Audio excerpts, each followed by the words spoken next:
Hey, I'm clicking go live. Essential music, music that heals, We're music going that live. talks about freedom. And let's jump together. Let's party. Recording Koyo in and progress. Vent.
Oh, I'm knocking on your door to the door. You've been calling on my telephone. I'm sorry, my ring was on. You wanna get in the zone? I'm here, so let's set it on. Hurry, baby, take off my clothes. Take a sip of this chocolate tone. So high, let it go, just breathe, don't lie. Something so strong inside. Let me tell you, and now I've arrived. Oh, don't cry. No, I'm not just here for the weekend. I'm gonna dive to the deep end. Make sure you can always depend on my love. Oh.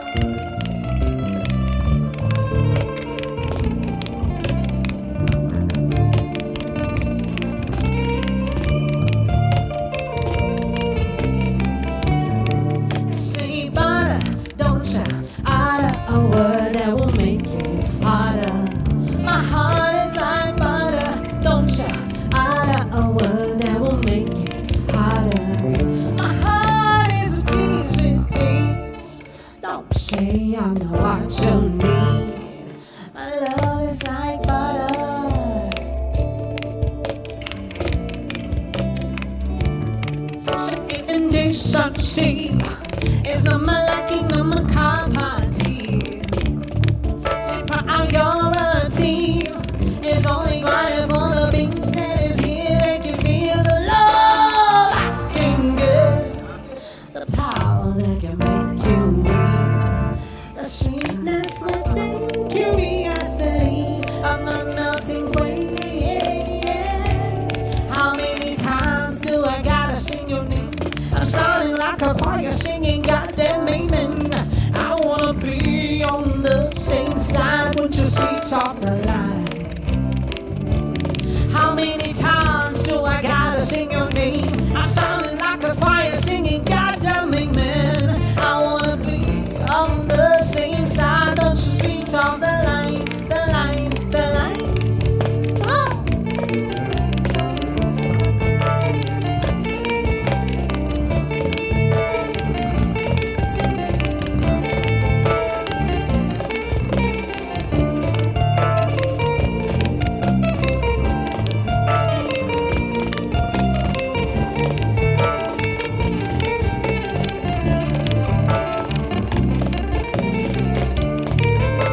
Meet me for a ride, got me feeling like a child. You're totally me. See between you and I, you know, as a good ride. Oh my, oh my. Say, oh my. This is African Curse from Day 2. Oh my, Here with Cleo bringing us the beautiful music. Stay tuned.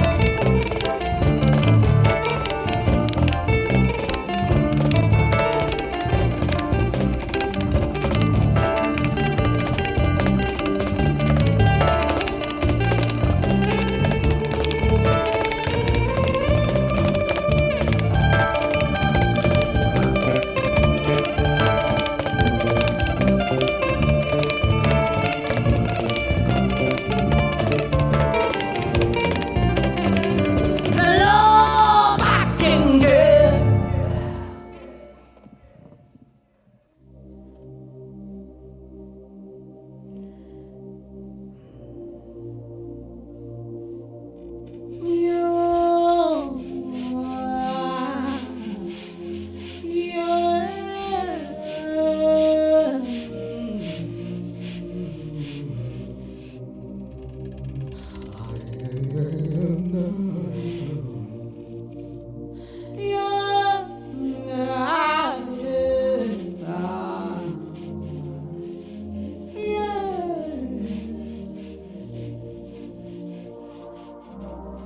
Daily I'm walking. Daily I'm walking. Oh yeah. Seeing many faces. Seeing many faces. Daily now. Daily I'm walking. Daily I'm walking. Seeing many faces, seeing many places daily now. When you see me, how do you feel? Do you remember what's there wonder? When you see me, a man in the street, do you remember?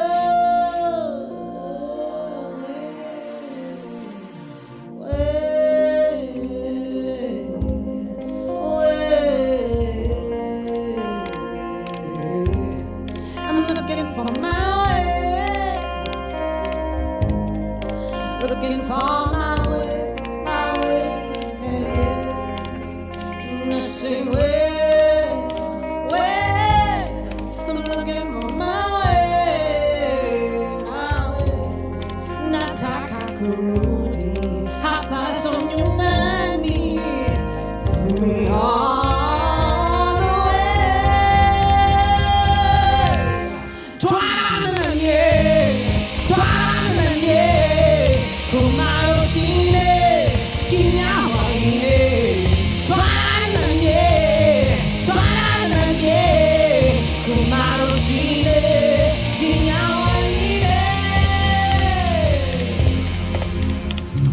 Oh, don't can you bele akutani hale mwana wa mobi, koyo na mobi. Da ya ke gongona, oh da maki na oshaba. Oh hana ke sani ora tena, hele. Makina maya makwana ngera kanalera.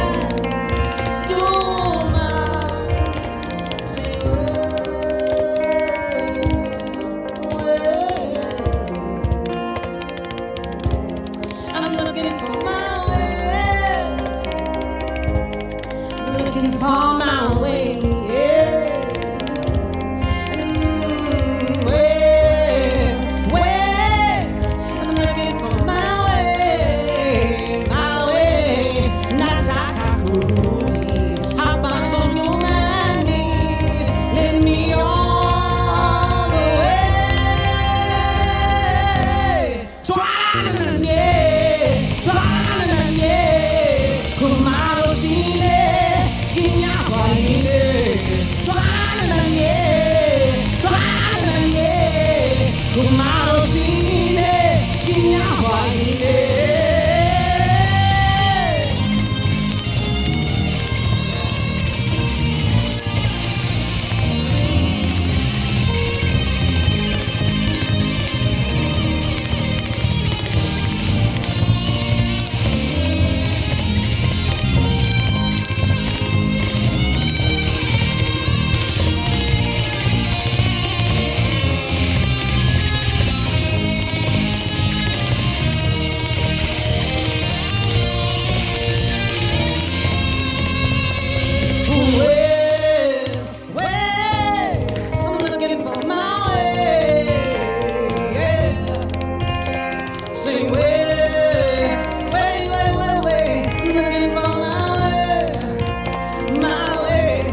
powerful. This is a beautiful performance of Q.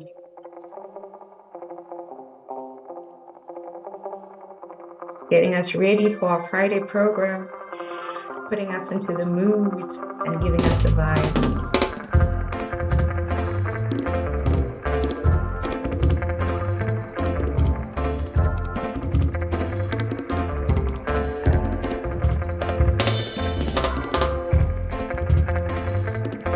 If you're enjoying the music, then drop some likes and some love in the chat box. Many men, they came before my time on this land. Many men, they came before my time on this land. They were free and independent.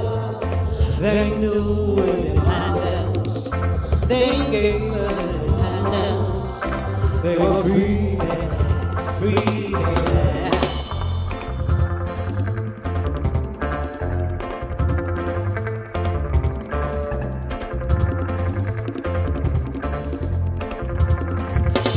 Many men now, many men now, oh, they came before my time on this land.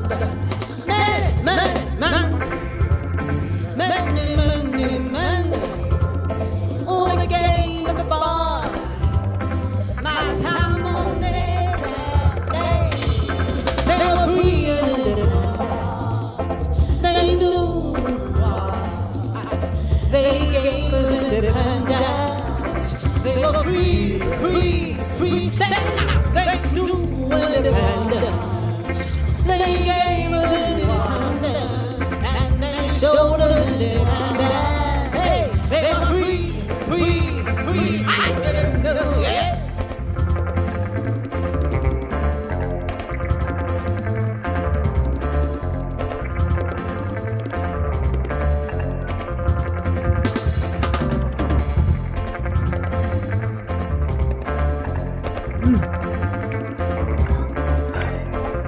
It's from Tanzania.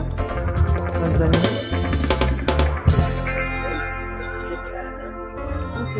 Africa what? Okay. Ayeta, welcome. I see you enjoying the music. Are you also going to unmute your video so that we see you dance? Welcome.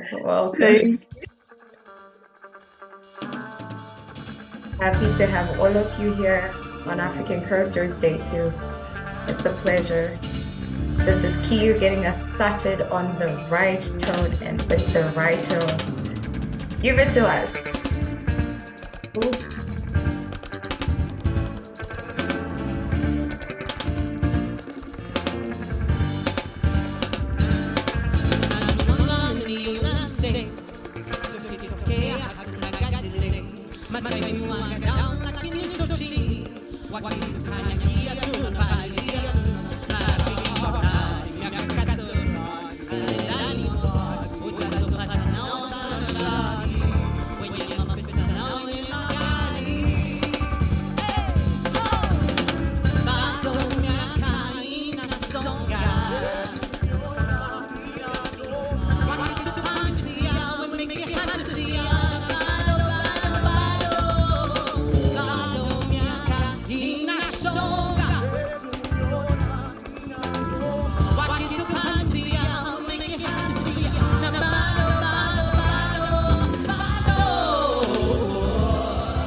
I feel it. Do you feel it? Powerful music from Koyo. And Bado indeed, Bado in every way.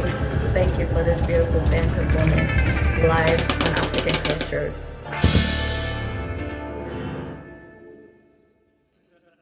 African Crossroads, thank you for having us. My name is Koyo, and this is my band. And we look forward to, next year. Thank you so much for inviting us and letting us play our music that heals, music that talks about, love and freedom. Catch you next time. Away. Fantastic. Very beautiful way to get started. Very beautiful way to get started. This is African Crossroads 2021. Welcome to our day 2 of our 2-day program. My name is Sam, and I am your host today. Joining me also today as your host is me, Abbas. Yes. Good morning, everyone, and very happy to see you again in our second day of African Crossroads for this year's edition. What's gonna happen today, Sam? I'm very excited. Yesterday was very inspiring. I think I left the Zoom room and with so much energy, although it was a long day for us, but I think I was very inspired with all the ideas and the tours we did and all the amazing people we heard speaking. How was your impression of yesterday? I mean, I absolutely agree with you, Abbas. It was so energizing and riveting. And yes, a long day. So do remember to take us with you again for a second day here today, guys, wherever you're going. This is Radio African Crossroads, and we are there at your service. Shout out again mainly to Hivos, which is bringing us yet another African Crossroads edition. Shout out to the Room and Greenworks programs. Also, a big shout out to our main partner for this year, the Creative Industries Fund, Netherlands. Shout out to our organizing council, second communication partners, and you also who's joining us today for our second day. So thank you. You are cherished. You are loved. Matter of fact, you're respected and you are honored. This is African Crossroads, a collective manifesto. We're really happy to have you here. Really happy to have you joining us. And again, we should remind you of a few housekeeping rules so that you have a very great experience with this room. Yes, so I think the most important thing is to pin the eco-existence room that you see, so that by going through your gallery view and you can find the eco-existence title and then just click on the 3 dots next to it on the right corner of the participant screen and press pin. In this way, you can see the whole thing on your screen and you can make the most out of this experience today. Indeed. And also to keep this experience really engaging, do use charts. So share your thoughts, share your comments, share your updates, guys. Comment on the sessions that will be happening, even as they are happening. Just give us all your wild ideas. Even let me know what you have for breakfast today. I'm interested in really knowing that, because we are going to be together on this whole day and we want to keep you engaged, intrigued, and I need to know that you're healthy from wherever you're joining on. So keep us engaged on chat. Yes, and we would also love to hear your thoughts, but we would like to ask you to keep your audio muted, just because when people are speaking, so there are not some noise in the background. So when you enter the room, you are automatically muted, but whenever we have the chance to discuss something, we will invite you to unmute when the moment arrives. Of course, and today I really want to be talking with you guys, so ensure that your connection is great, you're in a comfortable place, and also your background is not as noisy. Also remember, in this meeting, guys, I need to see your faces. Today is the last day. How many chances do you get to just see someone who's seated in a different country here and to be in the pleasure of their company? So today I need to be seeing more faces, I need to be engaging with you, I need to see those smiles, I need to see that Friday mood that Kuya already got us started on. And also please just kindly remember to sign in with your name. So you can add your name by clicking on the 3 dots that are next to your photo and just write your full name, or even write a no name, a stage name. I know we have artists in here, but please let's get familiar with each other and let's enjoy each other's company. Yes, and also a reminder that we will be using Mentimeter as an online tool to engage with you in building our collective manifesto for ecoexistence. So it's an online tool that will pop up different times during the day, and you will see the instructions in the chat with the link. So all you have to do is click on the link, and then a question will appear, and then we would like to hear from you, your thoughts, your reflection after each session today. Yes, and remember that we are collecting your responses, but also we will get a chance to show you those responses, starting with the responses that you've already given us from yesterday's full program. So just stay tuned and stay checking out your chart to be able to share with us your responses through the Mentimeter. Now, a recap of yesterday. Abbas, would you want to get us started? Yes, as we are speaking about Mentimeter, I think we already have so many input from yesterday that we can maybe see right now. Yes. Let me.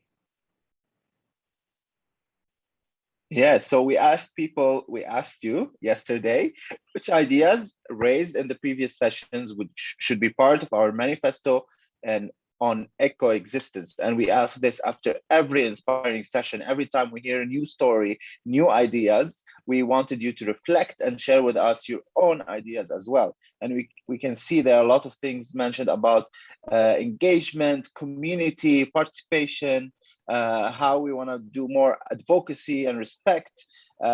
So keep your ideas coming. And of course, this is all done for Africa by Africans. And we will be very excited to hear about it today as well. At the, in the fire block, we will listen to a larger conversation about the manifesto, and we will have a chance to have a bigger conversation about it. So stay tuned when we come back for the fire block later today. Indeed, and yesterday you also got a chance to engage in one of our very most exciting activities, which is with the Sound Atlas. Abdullah came on screen and he explained a bit more about how we've been collecting this sound. So on screen, you already get an overview of what sounds we're collecting. And it looks to me that the sounds are coming from all over Africa, even beyond Africa. So please, let's populate this map and kindly share with us your sounds. And before I go anywhere, at this point in time, Kuyu really got us started. Kuyu, I'm either going to nominate you or allow you to nominate someone who's going to create for us a sound during the session right now that we are also going to use to add to the Sound Atlas. And I am putting you on the hot seat right now. Give us more of those vibes. Give us more of that bado. I want it right now. So just for 10 seconds, give us a sound that's going to contribute to the Sound Atlas. And also from wherever you are, the link is on chat. Just kindly click on the link and share with us all the sounds that you recorded and let us know what they mean to you. I'm sure you already see some titles there. I see knowledge, I see vision, I see listening to, I see family, I see a lot of diversity. I also see one that absolutely says climate justice. So Q, I'm inviting you right now to give us a sound for 10 seconds. And otherwise, just to nominate someone. I accept this nomination on Kuyu's behalf. Yes. My sound might not. Funny face, we lost you for a minute. We are expecting your sound. And my sound is, for me, eco-existence means living with nature and people and the environment in harmony. And I'll work on my harmonies too. Wow, Boniface, thank you for that attempt. My quote. Thank you for that attempt. I'm just going to ask you not to make that sound because you were breaking. So just give us the sound we want.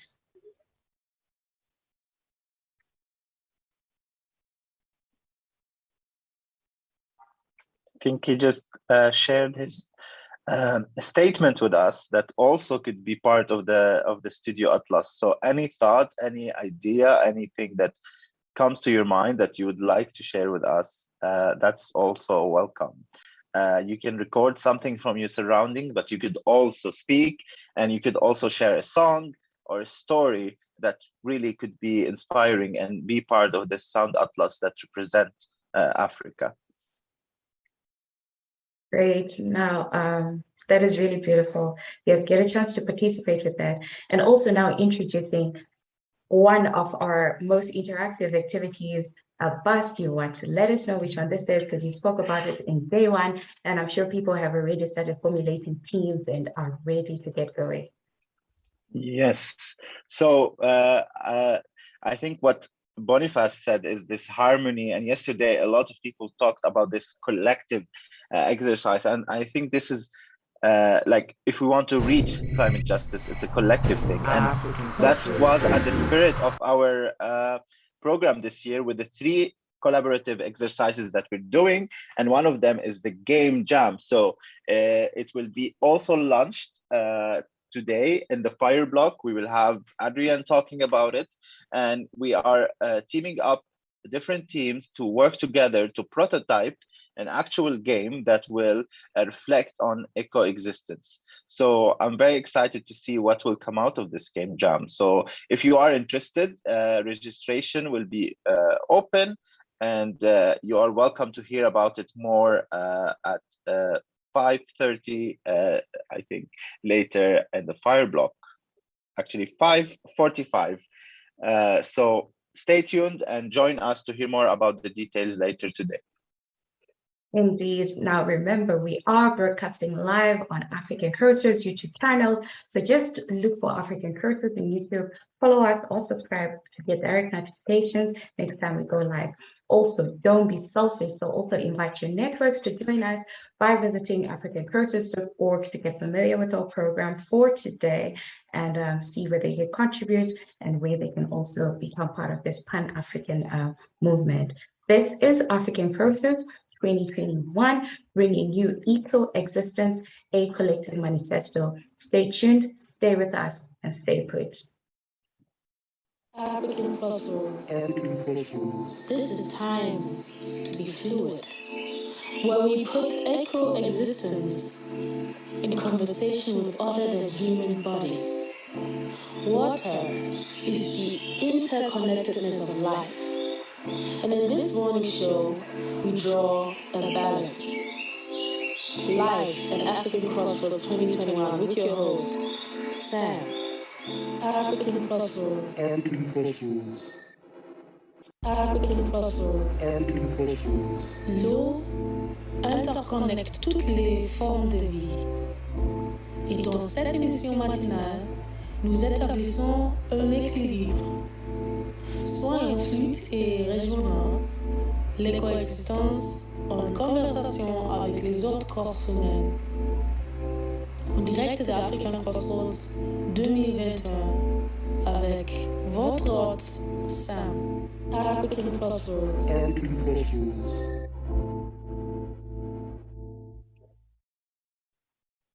Good morning again. This is Be Fluid with your host, Sam, and I am going to be taking you again for a morning session today. Please do not miss Abati. He is coming. He is there in Egypt and he's also with us and tuned in. If you want to chat him up, let me know. I'm ready to invite him to just be in this block with me today. So a quick lineup of our program for today. We are going to start with the Children's Assembly, which is brought to us proudly by the Inclusivity Council. And this will be taking place here in the main room, Eco-Existence. If you haven't done this already, make sure to pin the room Eco-Existence and get the full experience. Also happening in parallel rooms will be workshops, and I do know that we are going to get a feel of a contemporary video dance that was made by one of the African Crossroaders on Swarm Session, and we are also going to see a workshop on cookie cold. A little later in today's program, we are going to sample Waters of the Nile, which is an online XP that is among the latest inventions of Nairobi Design Week. They keep blowing us away every single year. But for now, first, allow me to welcome in the program Conversations with Wetlands, Bernard Kipena. Bernard, are you here with us? Good morning to you. How you feel? What time do you wake up? Are you ready to get started for today?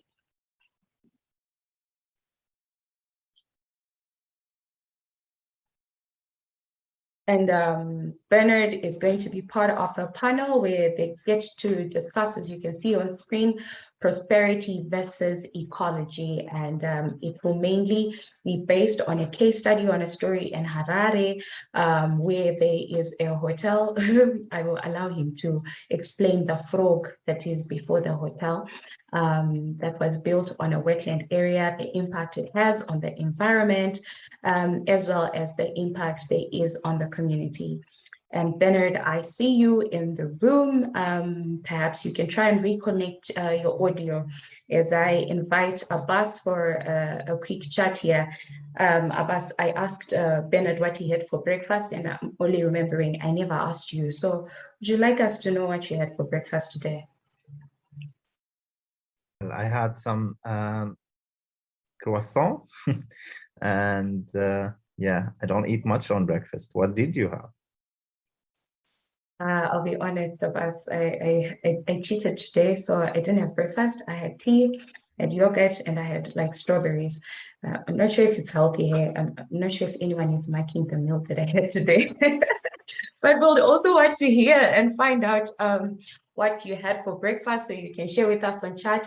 In the meantime, I am going to invite Ivan or Nathaniel, who are also part of the panel discussion that we are going to have with Bernard. So Ivan or Nathaniel, kindly feel free to unmute and join me here. Hello, how are you, Nathaniel? Good to see you, Nathaniel. And what did you have for breakfast? Well, I'm in Zimbabwe, so just tea and bread. Yeah. In Zimbabwe, at least you got bread. I didn't get the bread. And Ivan, are you here with us as well? Yeah, he's around. Great. So, Nathaniel, it's really great to have you as part of our African Careers program for today, where we're really tackling eco-existence, climate justice, what it means for the African continent, what it means for the environment, what it means for human and other than human bodies. And perhaps you would already want to chat us up by letting us know a bit more background of what to expect in this panel discussion. And shortly before that, let us get familiar with you and get acquainted with you. Who is Nathaniel, and in what portfolio is he joining us today, and what stories are we going to be taking out of the discussion? I'm Nathaniel Chimete. I'm in the Department of History, Heritage and Knowledge System at the University of Zimbabwe, in Zimbabwe. So today here I will be discussing on Bernard's paper on the Frog Hotel. Right. Right. Really exciting because I'm also based in Harare, and I know this Frog Hotel, and I'm not understanding the frog part, and I'm really looking forward to this discussion, to finding out more. And Nathaniel, have you been in contact with Bernard this morning? Because we seem to be struggling to reach him. We see him and would like to assist him with setting up, and we're just finding whether you can reach him directly. Let's hear from Ivan. I think he talked to him just a few minutes ago. Great, fantastic. Ivan, welcome. Hello, Samantha, how are you? I am fantastic. How are you today? No, I'm doing fine. I'm enjoying the program. I was following yesterday. Everything is going on well. Indeed, indeed. And we are doing this thing, Ivan. You're telling us what you had for breakfast before we dive into the intellectual conversation. Well, actually, I haven't had my breakfast yet. We're busy with exams, so I'm still to have my breakfast. Indeed, indeed. I mean, the education system is really at a threat during the COVID and pandemic time. So just to find out, have you heard from Banish this morning? Yes, I'm just coming from his office some few seconds ago. He's online. I think maybe the problem is with the speaker, because he's online. All right, right. Otherwise, so if let me go and check on him. If the problem continues, then we can use my connection. Yeah, of course, and it will be better if you're in the same room as well, because we'll get to see you at the same time on the screen. So thank you. You can go and check on Bennett whilst I chat with Nathaniel here about the famous Frog Hotel. So Nathaniel, have you developed any of your own papers before, maybe prior to this particular paper? And what subject really interests you about this whole idea of ecoexistence and climate justice? Well, I've done some work in Tanzania about gold mining in Tanzania. And I think there is a problem there, at least in Nyamongo, northern parts of Tanzania, in terms of environmental protection, environmental pollution, and also maybe the conflicts between the large foreign company and the locals, in terms of the large company is polluting the environment, and the locals, they don't seem to be benefiting much from that company. So my experience, especially with pollution, eco-environment, is in Tanzania. But I also grew up in a rural setting, somewhere in Chimanimani West, along the Sawe River. I remember being forbidden to grow vegetables along the Sawe River. But those were our livelihood. Our life depended very much on the Sawe. So I think that fits very much into our discussion today. Indeed, and the Chimanimani area is also one of our rich agricultural lands here in Zimbabwe. I see Ivan is back, hopefully with Bernard. So, and also the Chimanimani area was hit by a tragic earthquake last year, and we had floods in the entire region. And perhaps also you can relate with how those practices were meant to protect the environment from such natural disasters as we experienced in Chimanimani. Was it 2019? It was, right? 2018? Yeah.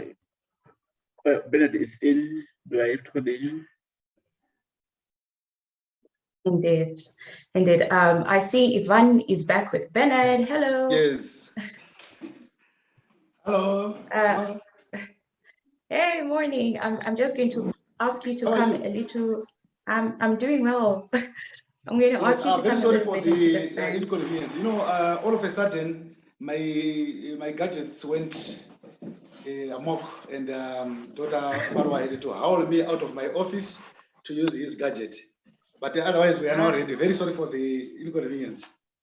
No inconvenience. We still have 15 minutes for this panel discussion. So perhaps I can already hand over to you, and we can get into our first conversation for today, which is conversations with wetlands. Over to you, Bernard. So we can get started right now. Of course, we've been started. Okay, it's all right. So I think we will go straight to the slides. Yes, I'm on the first slide there. But briefly, before I go into the first slide, allow me to introduce myself as Dr. Bernard Kusena, Chairman of the Department of History, Heritage and Knowledge Systems at the University of Zimbabwe. and with research interest in the environment. So in this particular discussion, we want to focus our attention on prosperity versus ecology, Harare's Frog Hotel, and the wetlands debate. Briefly, what we are going to be talking about is a discussion, a debate as to what would be more important to do to keep the environment safe, or to go into wetlands, drain them, and set up infrastructural projects. And we are using the case study of the so-called Frog Hotel, the name having been derived from the fact that it was a wetland area where this hotel was built, an area with some frogs and some trees, shrubs, and so on. So that's the debate that I want to quickly focus on before I give an opportunity to my discussants to share with me their views on this. So we can proceed to the second slide. Well, in this one is simply a picture of the hotel in question. This is the hotel that we are talking about, which is in Harare, Belvedere suburb. Next slide. Well, here we are talking about the logic of keeping wetlands intact versus development projects in a particularly urban settings. So the debate is culminated into two major camps: those who support the position that wetlands should be maintained in their state, and those that are saying why keeping wetlands in their state when there are prospects for or developing those areas, draining the marshes, set up projects. Next one. Now, in this particular case, we want to point out that the Zimbabwe Tourism Authority Chief Executive Officer, then Kariko Bekaseke, joined into the debate and took a position that it is self-defeating to sacrifice a lot of jobs to save 23 trees and a few frogs. So in actual fact, he had gone there to try to count the number of trees in the wetland area we are talking about, and he decided that it was not quite logical to sacrifice development because of the need to preserve wetlands. Let's move on to the next one. Now, part of this slide, I've shown you the other side of the hotel. So this was in 2012 when this hotel was built, and the conservationists or environmentalists lost the debate because after all their important arguments were tabled, still the authorities felt that it was necessary to deal with the wetland, its importance, and put up this project. So the authorities ignored the environmental stress of the project in favor of the envisaged economic benefits. We move on. Just background to it, urban sprawl not only creates habitat loss and fragmentation, but also significantly contributes to pollution and other environmental problems. This is from Johnson and Clements, 2005. Urban wetlands are exposed to greater threats than rural ones, and that wetlands are ecological treasures, which reduce severity of floods by slowing and storing storm waters. So this is one of the things that we need to be aware of, that wetlands have an importance which we cannot overlook. That is in terms of their natural purposes, which I've highlighted there. We move on to the next one. Right. One other important function of the wetlands is to help in recharging surface and groundwater supplies during dry periods, as well as to purify lakes, streams, and coastal waters by filtering the pollutants. Then they also provide habitats, nesting grounds, as well as nurseries. That is according to Beckeridge 2013.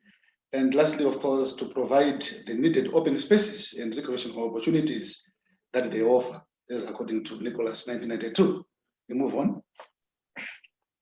Now the question is, how can we balance environmental consequences against the benefits of economic expansionism?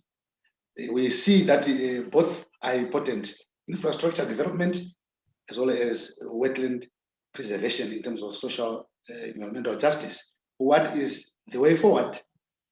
We move on. So we are guided by the Ramsar Convention on Wetlands, which is a grouping of environmentalists that occurred in 1971 in Iran to determine the future of wetlands. And the outcome of this was that wetlands have to be preserved where possible. We move on. And there is an example of the wetland area I'm talking about.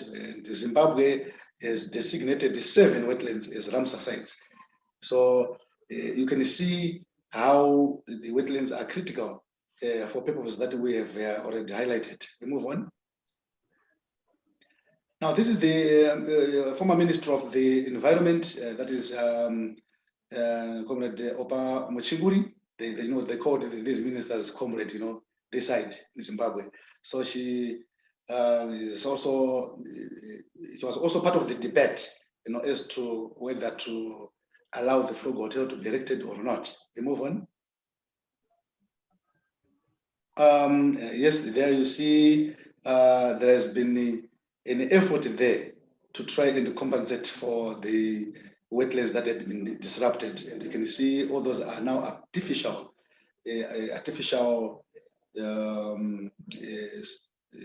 infrastructure to try and lure visitors, school students, and so on. So they were trying now to compensate for what had been lost in the wetland. Move on.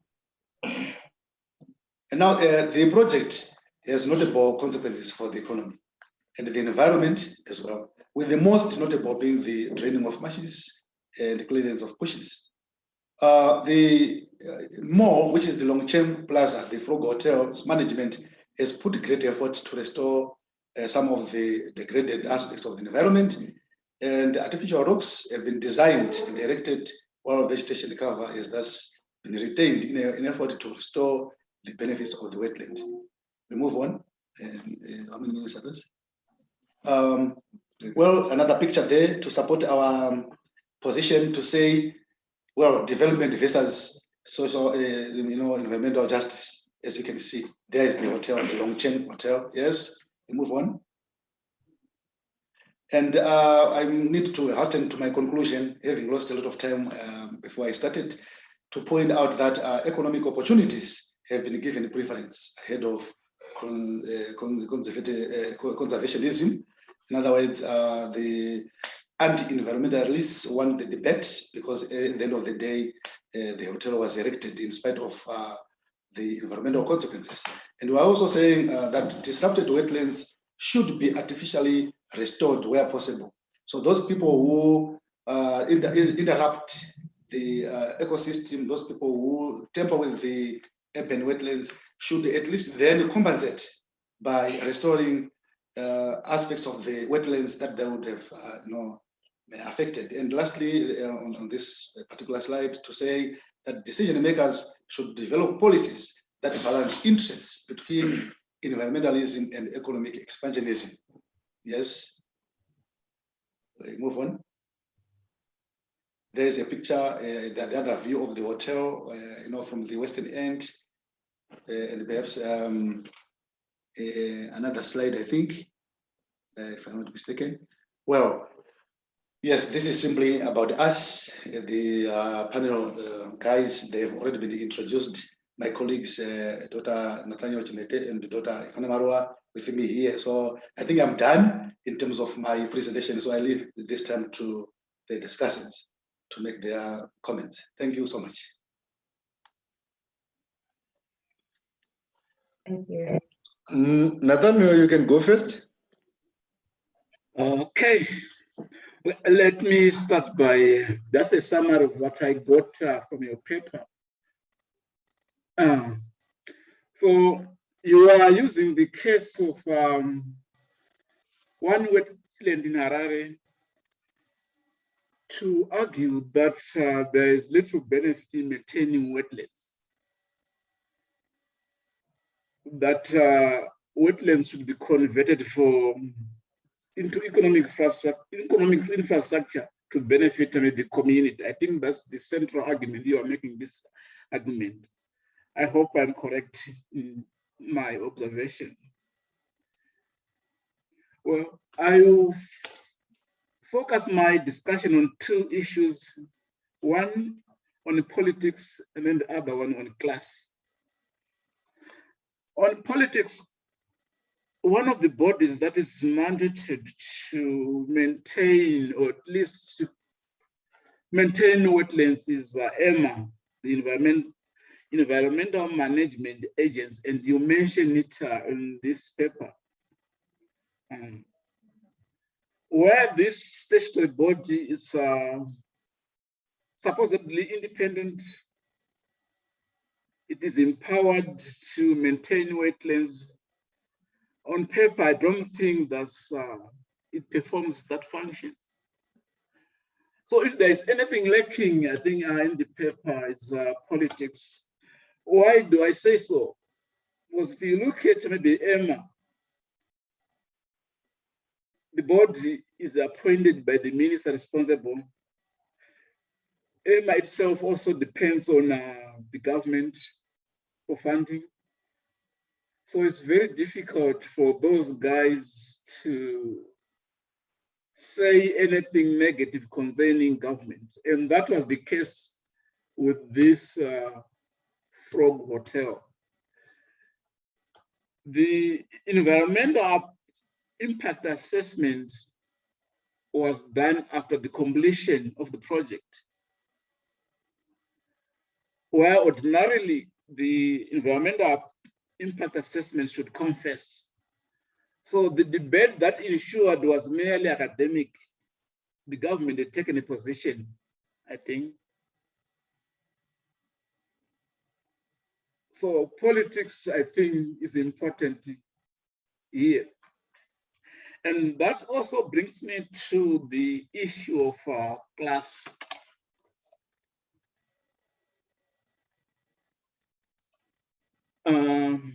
It seems EMA and other non-governmental organizations, they target the poor and the vulnerable and the less connected. Maybe the classic case, of course, is of this hotel, the Frog Hotel, so-called Frog Hotel. EMA rarely says anything when the government is involved. But it says so much vociferous when it comes to maybe the rural communities practicing, says stream-bean cultivation. But with the powerful, with those who are constructing maybe houses in the low density suburbs, EMA normally is silent. If you look at maybe the houses that are normally destroyed, they are for the poor who are not politically connected. So in a way, I'm saying there's a class issue involved here. The non-governmental organizations themselves also, they seem to be vociferous when it involves people who are not politically dangerous.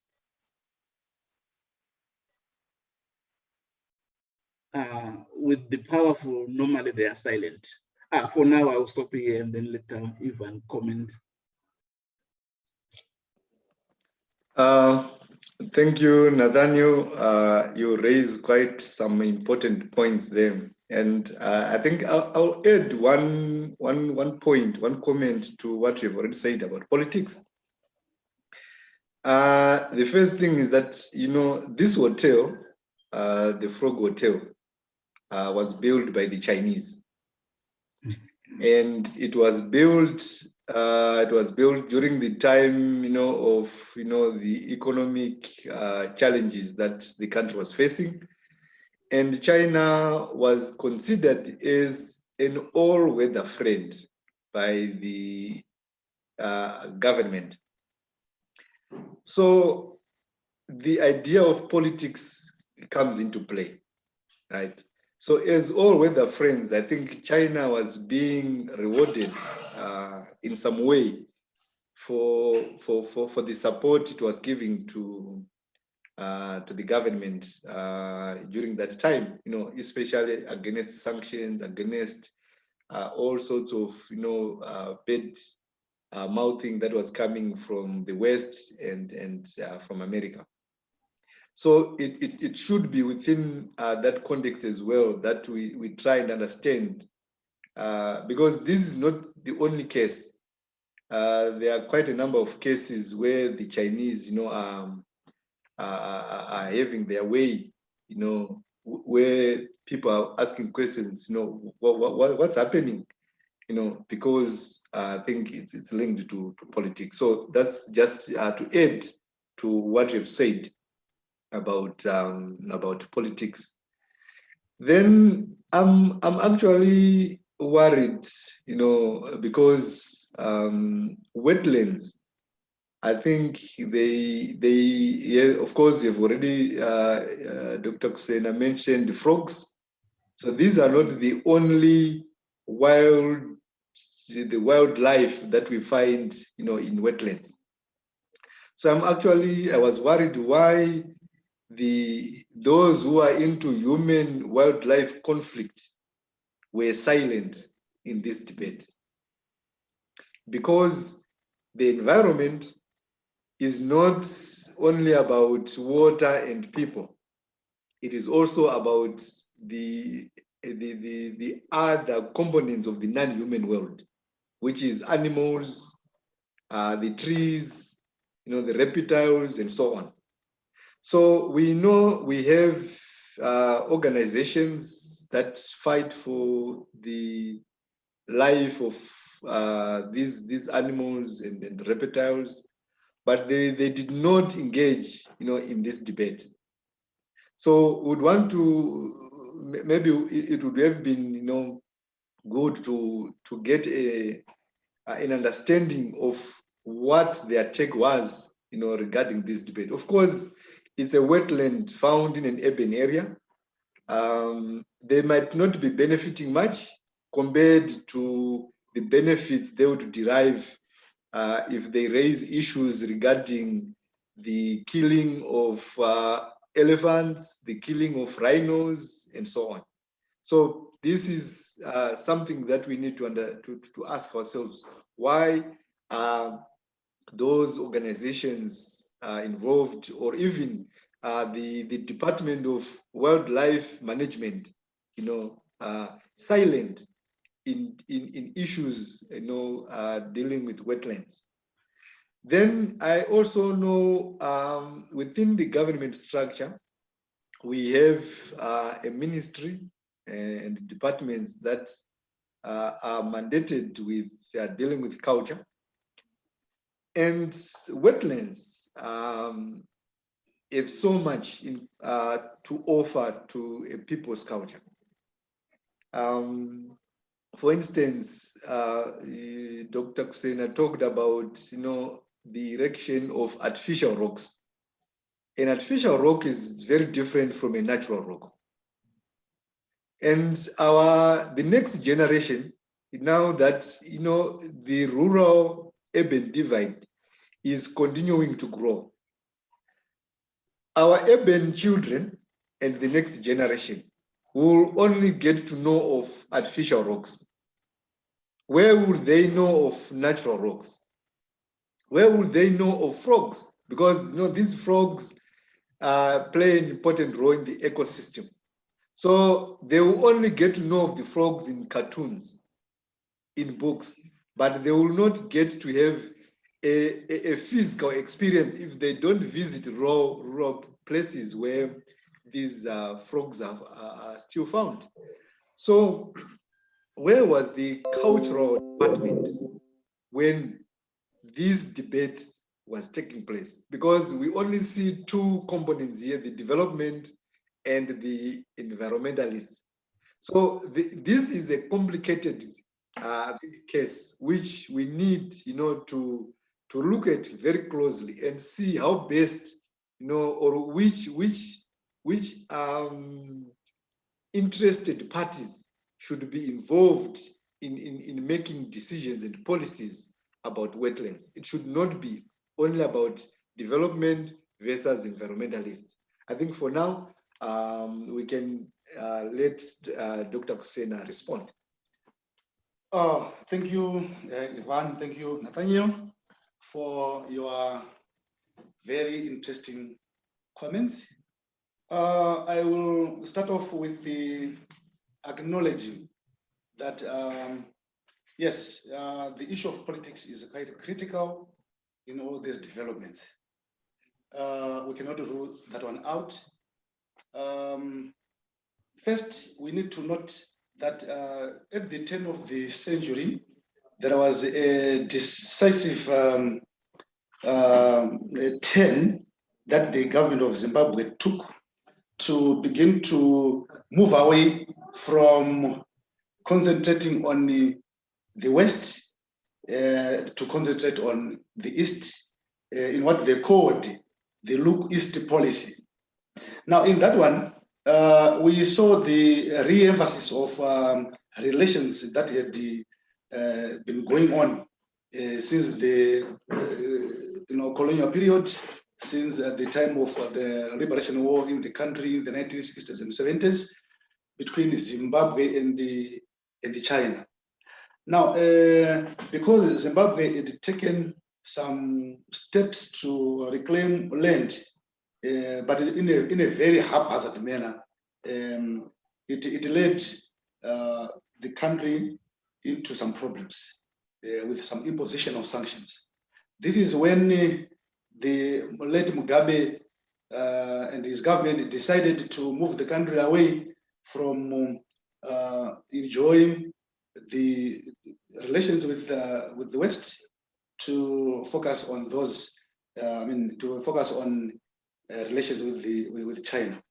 In that spirit, over the whole period since then, right into the time when this hotel was built, the argument was that since the Chinese were involved in its construction, it was not easy for authorities to resist the argument that the Chinese had come in with the interest in developing the hotel and expanding infrastructure, but of course at the expense of the environment. So this is the context in which this hotel came about.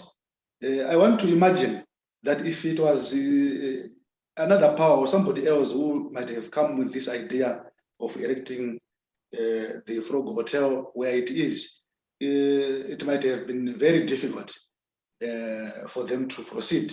But because the Chinese were riding on the renewed relations between them and Zimbabwe, truly, as Nathaniel has pointed out, politics ruled the day in this regard. But then the question is, at the expense of the environment. It happened at the expense of the environment. But we can also look at the debate from the other angle to say, yes, there have been some disruptions of the wetland, as Ivan has highlighted. He has said that the environment is composed of more other, elements of the ecosystem beyond just trees and frogs. There are so many other reptiles, so many other animals, water bodies, and so on that have been affected.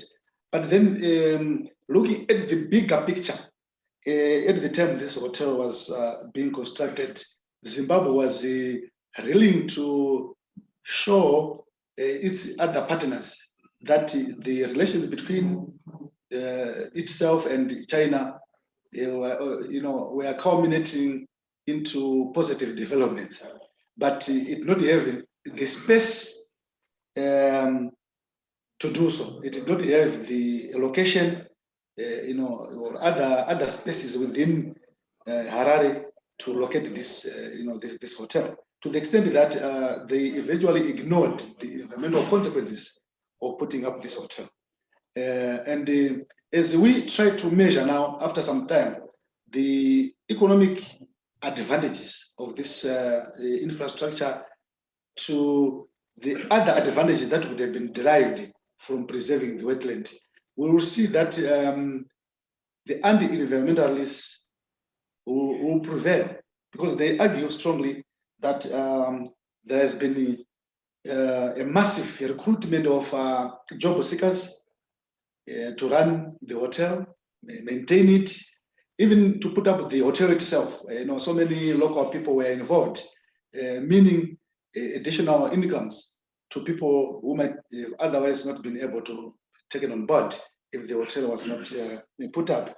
So such infrastructure, in spite of the conflicts between the environment and so on, we think that it had its own positives with regards to the question of employment. Because you would want to agree with me that during this period, particularly in response to, because of the sanctions rather, Zimbabwe's unemployment rate was a staggering 90%. And so the authorities claim that at the conclusion of the debate and at the erection of this hotel, there was significant employment boosting because of the hotel. So it's an ongoing debate. I really appreciate that politics carried the day.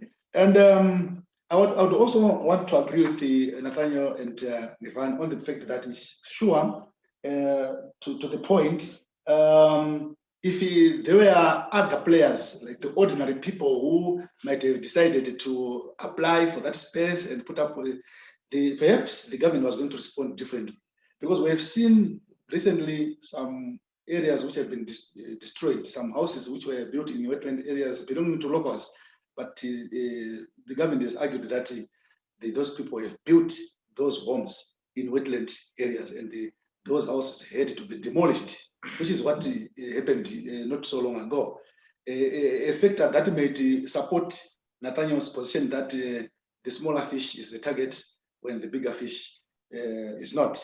So it's a matter of debate there. Then the other issue that has been raised by the two discussants is in connection with the culture. I think the cultural aspects. I think this point has been raised by Ivan to say where were the responsible people in this debate, the people who mattered in this debate, including those that were concerned with the preservation of culture. Now, these debates have always involved most of these guys, but perhaps it's about the voices that have been suppressed because of the fact that the authorities would have taken a position. But I want to agree with the view that the cultural elements in wetlands is critical, because in some wetlands, we have noted that there are also cultural sites. They reflect on our culture. If you move around the country, you might find some wetlands with some rocks which are with some graffiti, perhaps from the same communities, from the earliest inhabitants of Zimbabwe. Some drawings in there showing some animals drawn on the rocks, with the some rocks also carrying some pictures of a particular type of animals and plants that existed in those wetlands. Now, at the destruction of these wetlands, such as the case at hand, we see that it is difficult now for succeeding generations to be able to tell the status quo, how things were at that point, how the wetlands looked like, and how they represented our own culture. Because by trying to reconstruct the wetland, as Ivan has said, some things are missed out. Really, the compensation is notable and is commendable, but it cannot match nature, as Dr. Marwa has pointed out. It is difficult to tell the type of animals that were found in those wetlands, the type of lay, the reptiles, the frogs themselves, as he has pointed out, that nowadays people have got to go right into the raw areas, deep into the raw areas, many miles from Harare, to try and observe, frogs, to try and see reptiles, to try and make sense of nature, because those in urban areas would have been disrupted. So I want to believe that you have raised very important arguments, which I agree to, but at the same time would want to also try and understand the debate from the perspective of government, from the perspective of anti-environmentalists. I should believe that they have a point.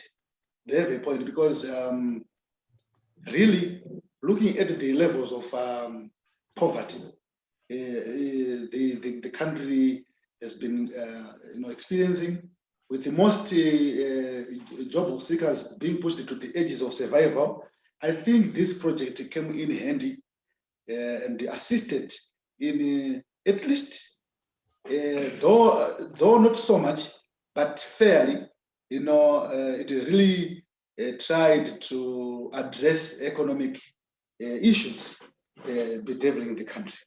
I want to finish off this first part by also highlighting that Nathaniel has raised the issue of the environmental impact assessment, the EIA, which is provided for in the Environmental Management Act, and this is an assessment that has to happen first before major works take place. I really agree there that things were done the other way around, because section 99, or in fact sections 99 to 103 of that act, the Environmental Management Act, specify the type of projects that require an EIA, or an environmental impact assessment, before any construction work begins. And these also include mining concerns, agricultural projects, and such infrastructural development such as this one. Now, the reason why the EIA is important is that at least it gives a clue to the state and to other players about the consequences to the environment that a project might cause, so that some preparations can be put in place to try and cushion the people and the environment from the worst case scenarios. Now, because of the urgency of the need to take on board the investor, the Chinese investor, the all-weather friend, the government overlooked some of its own provisions, of EMA, to try and ensure that a survey has been taken to appreciate the extent to which the environment would have been affected. But we also think that the same government has encouraged the Chinese friends to then do everything in their power to restore the lost aspects of the wetlands. And this was in line, of course, with the 1971 Ramsar Convention that I've already referred to in my presentation, that where possible, wetlands that have been disturbed should be restored. So they've carried out some works to restore parts of the wetlands, wetland area that have been affected. So I leave the time to my discussants, perhaps, to raise other arguments, and since we still have time, we want to exhaust the debate to the fullest extent. Thank you. Well, Mine is sort of a question, a minor question. I will leave that to others to contribute. But you use the term anti-environmentalists, and given the argument you are making, it seems that that term is sort of negative connotations. Do you agree, or what's your comment on that?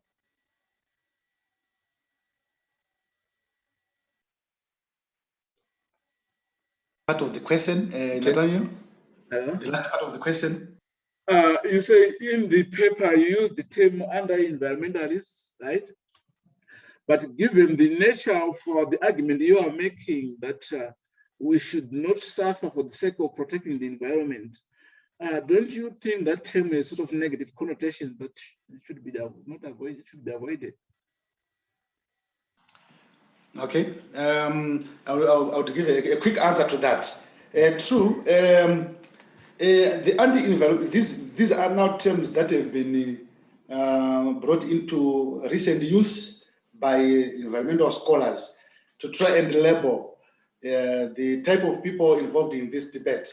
The environmentalists being those that support the cause for the environment, and the anti-environmentalists those that would question the logic of preserving the environment vis-a-vis development projects. So it seems to be carrying some negative connotations because of its nomenclature, but it's not anti as in the real sense that they don't believe in the environment, but it's just to say they think the environment can be sacrificed where the need arises.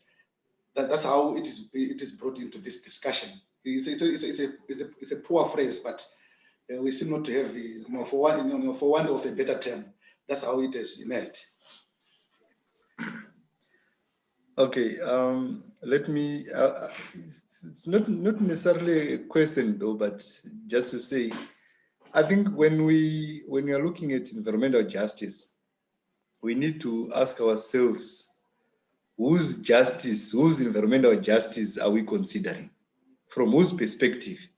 Is it this perspective of the powerful, or it should be a perspective of all those interested parties? For instance, I know in the rural communities, we know they have places that they look after, like ritual places, where they conduct their, say, the rain-making ceremonies. These places are kept sacred. So it means they have an understanding of the environment. They have an understanding of the ecosystem. They have an understanding of how to treat their surrounding.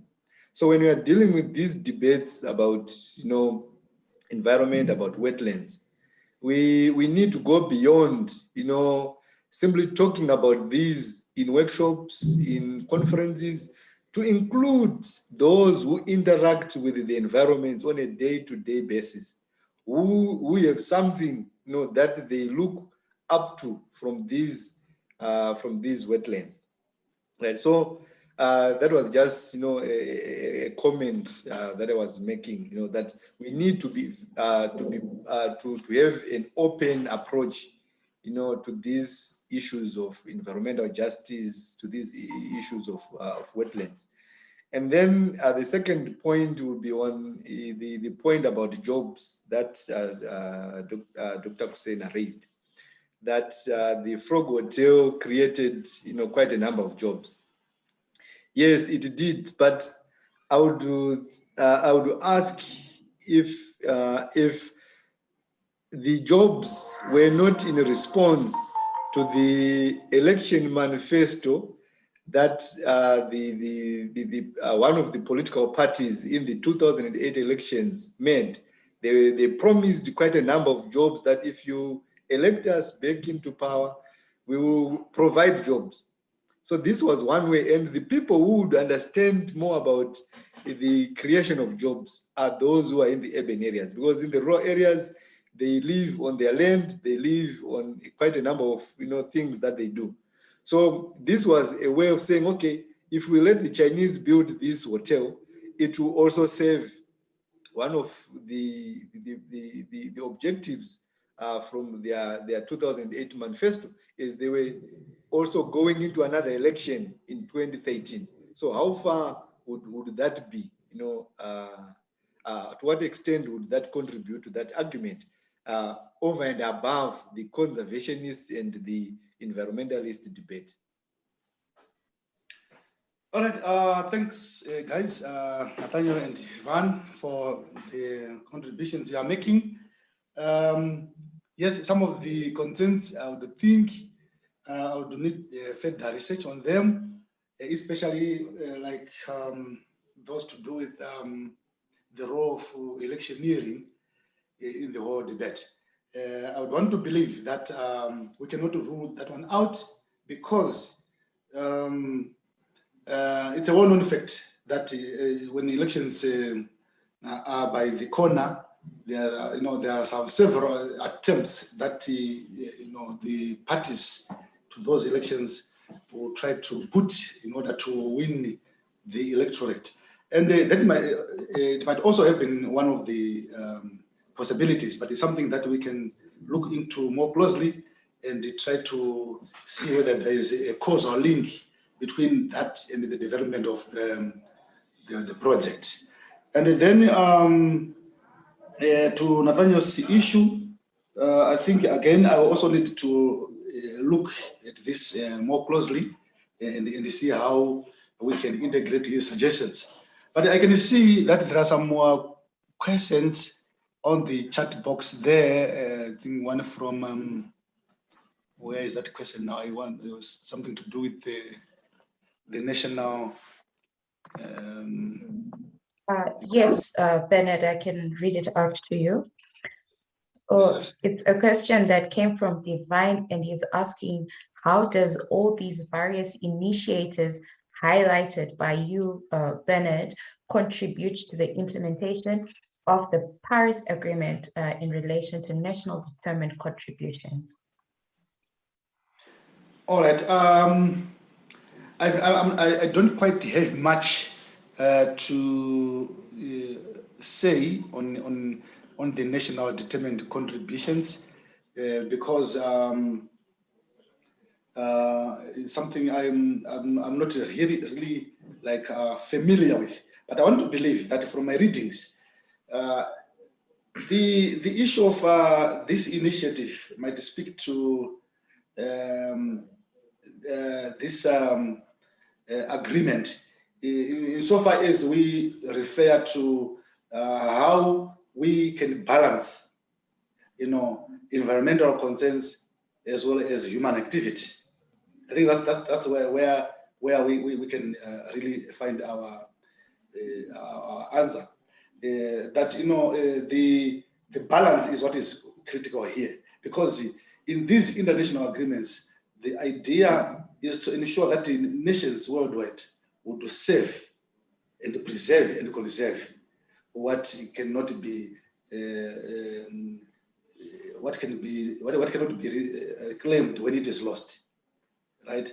So I think the initiative to build the hotel might have run counter with some of these objectives, but overall, the idea is to just keep it at a balance, to ensure that there are no excesses.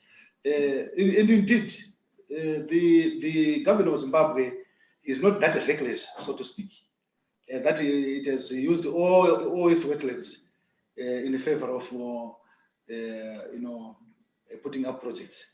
There are some that have been strictly adhered to, but for this one, I think they were under pressure to ensure that they would do European, the Chinese, make peace with the issue of employment to the best way possible. And perhaps this links to the other question which I see there, which is about employment. I think there is some kind of concern about there's some few people, Samantha, yes. So I was just speaking and just adding on to that employment creation point that was being made, and looking at it from a realistic point of view, shall we say that there was really employment created for the people themselves? Because there could be many jobs, but are they paying? And to also look at the impact on these families in their homes, whereby you have someone who's going to work, but they're not earning enough, they're overworking. It's causing them not only physical, but constraints on their families and their relationships. And they still need to go the extra mile to say, hey, I have a job. And just looking at it from the point of view where it's the looters, as we call them, that usually back such ideas and that usually benefit. So to say it created jobs, I wouldn't take it as some form of economic justification for destroying our wetlands. And before you respond to that, I see Divine had his hand up. And perhaps he wanted to emphasize a bit more on his point. So before we move on to that, perhaps just invite Divine so that he can speak more on the points that he had already raised, that you were just responding to. Yeah, hi everyone. Thanks very much for inviting me once more, Samantha and colleagues. Yes, thank you, Mr. Bernard, for your intervention. I was very, very triggered with what you said, and looking into the fact that we are heading to COP26, which is actually one of the very important moments within the UN framework convention on climate change. So I feel that what we have to be doing and actually thinking here is looking much more at how climate change actually heals an opportunity for young people, women, and even the rural community, because, I mean, we are in the decade of action, as I repeat, said yesterday. And the idea is, how do we as member states, how do we as stakeholders, how do we as indigenous people, civil society, join efforts to making sure that we achieve the Paris Agreement? And the Paris Agreement has been simplified by member countries defined as the national determining contributions. How do each of the member countries actually contribute, actually keep some budget to make sure that they contribute meaningfully to the climate change vulnerabilities? And that's why right now I heard about employment. I will keep on saying, and I'll repeat myself many times, that there is no sector that employs more than agriculture, no matter your background. So looking at agriculture as an enabler to create jobs for young people, it is an entire value chain. If you did science, or if you did medical, if you're a medical doctor, you can look at food and nutrition security. If you did carpentry, you can be that person to construct the poultry farms. You know, if you're a teacher, you can look at farmer field schools. So I want to really call here that we should come out with tangible outcome and key messages, because tomorrow here at the Expo, we'll be talking all about these SDGs. What have we done at country level? What have we done at the regional level and the global level to make sure that our efforts, our joint efforts actually contribute, to achieving these SDGs? We have 9 years more to go. This is the 6th anniversary, if I'm not mistaken. And what have we done here? All of us here on the call, we are about 50 or 70 of us. How many of us have actually been able to impact or contribute to achieving the SDGs at the local level? That's why I'm really involved. I'm really concerned that we should come out with some maybe 10 key points as a declaration. What we want to see happen between now and the next 9 years, And with that, this meeting is going to be very, very insightful and important. And you can actually link up with the UN country offices in your various countries to see how you can join efforts, because now we are setting up what we call the UN Food System Hub, meaning that it's a secretariat that's going to carry on with the follow-up and review of the food system that happened a few months ago. So the Rome-based agencies, FAO, IFAD, and WFP are the leads at country level. So I really call on us all here to contribute by taking concrete action. I just shared an information with you guys on the chat box. CNN contacted us. They want us to join efforts to celebrate the Earth Day, which is the 10th of November. And they are carrying out activities, and Kenya, Nairobi is one of the pilot countries. They're going to be anchoring the event, meaning that they'll cover the event live. So, but what we discussed with CNN was that all actions in other countries should equally be broadcasted or social media or blocked. So I'm really inviting you all to meaningfully participate in this activity. You have the links there for registration and all whatnot. And if you have further questions, I'm available to share more light on that. Thank you very much indeed. I'm looking forward to working with you. And the last point I have is that we have the World Forest Congress next year with the Korean government. And all of us should submit proposals, all of us should submit side events, and make sure that we contribute meaningfully to this Congress, because it's an eye-opener to contributing to the biodiversity, and equally creating an enabling environment for all of us. And let's make sure that we make history so that our children's children don't hold us accountable for not doing things the right way. Thank you very much. And I'm here with you guys because today is actually a relaxing day here in Dubai. So I'll be willing to contribute more. Thank you very much. Over. Thank you, Divine. And last words from you, Bernard, and the panel. Well, I'm not sure whether Bernard is in Ghana still on, but Samantha, your question suggested that what happened was more of exploitation than empowerment. Is it?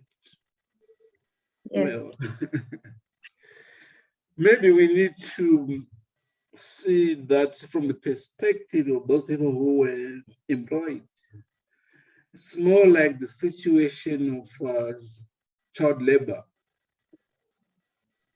in the eastern plantations, say coffee plantations or tea plantations, where people get the opportunity to learn for free, but at the same time working in those plantations. So for some of these people who got employed there, this hotel and surrounding shops, probably it was better than nothing. Half a bread is better than nothing. But that's my view on this. Of course, and Professor, I will be sure to cultivate more of these discussions with you and the other, with the doctor and also with Bernard at a later time. Just appreciating the time that you've given us and all the knowledge you've been sharing.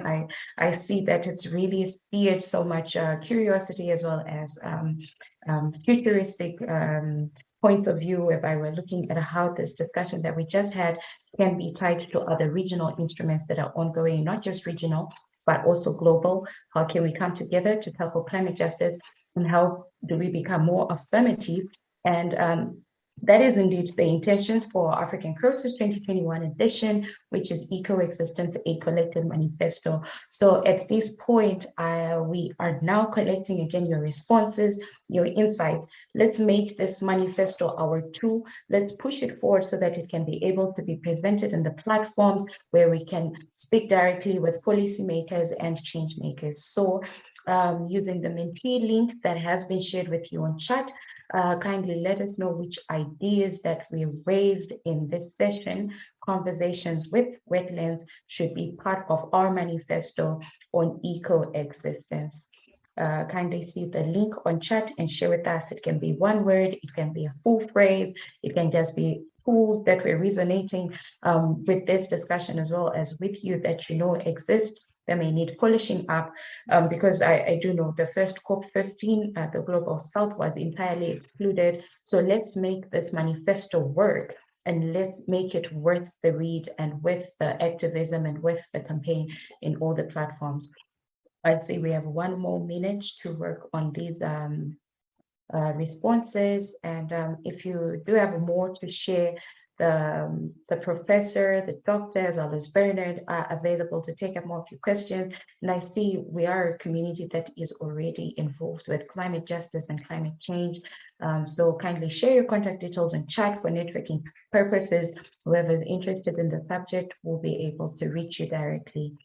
Remember, this is African Crossroads 2021, and I'm your host, Sam, and we are in our morning segment for today's program, which is Be Fluid.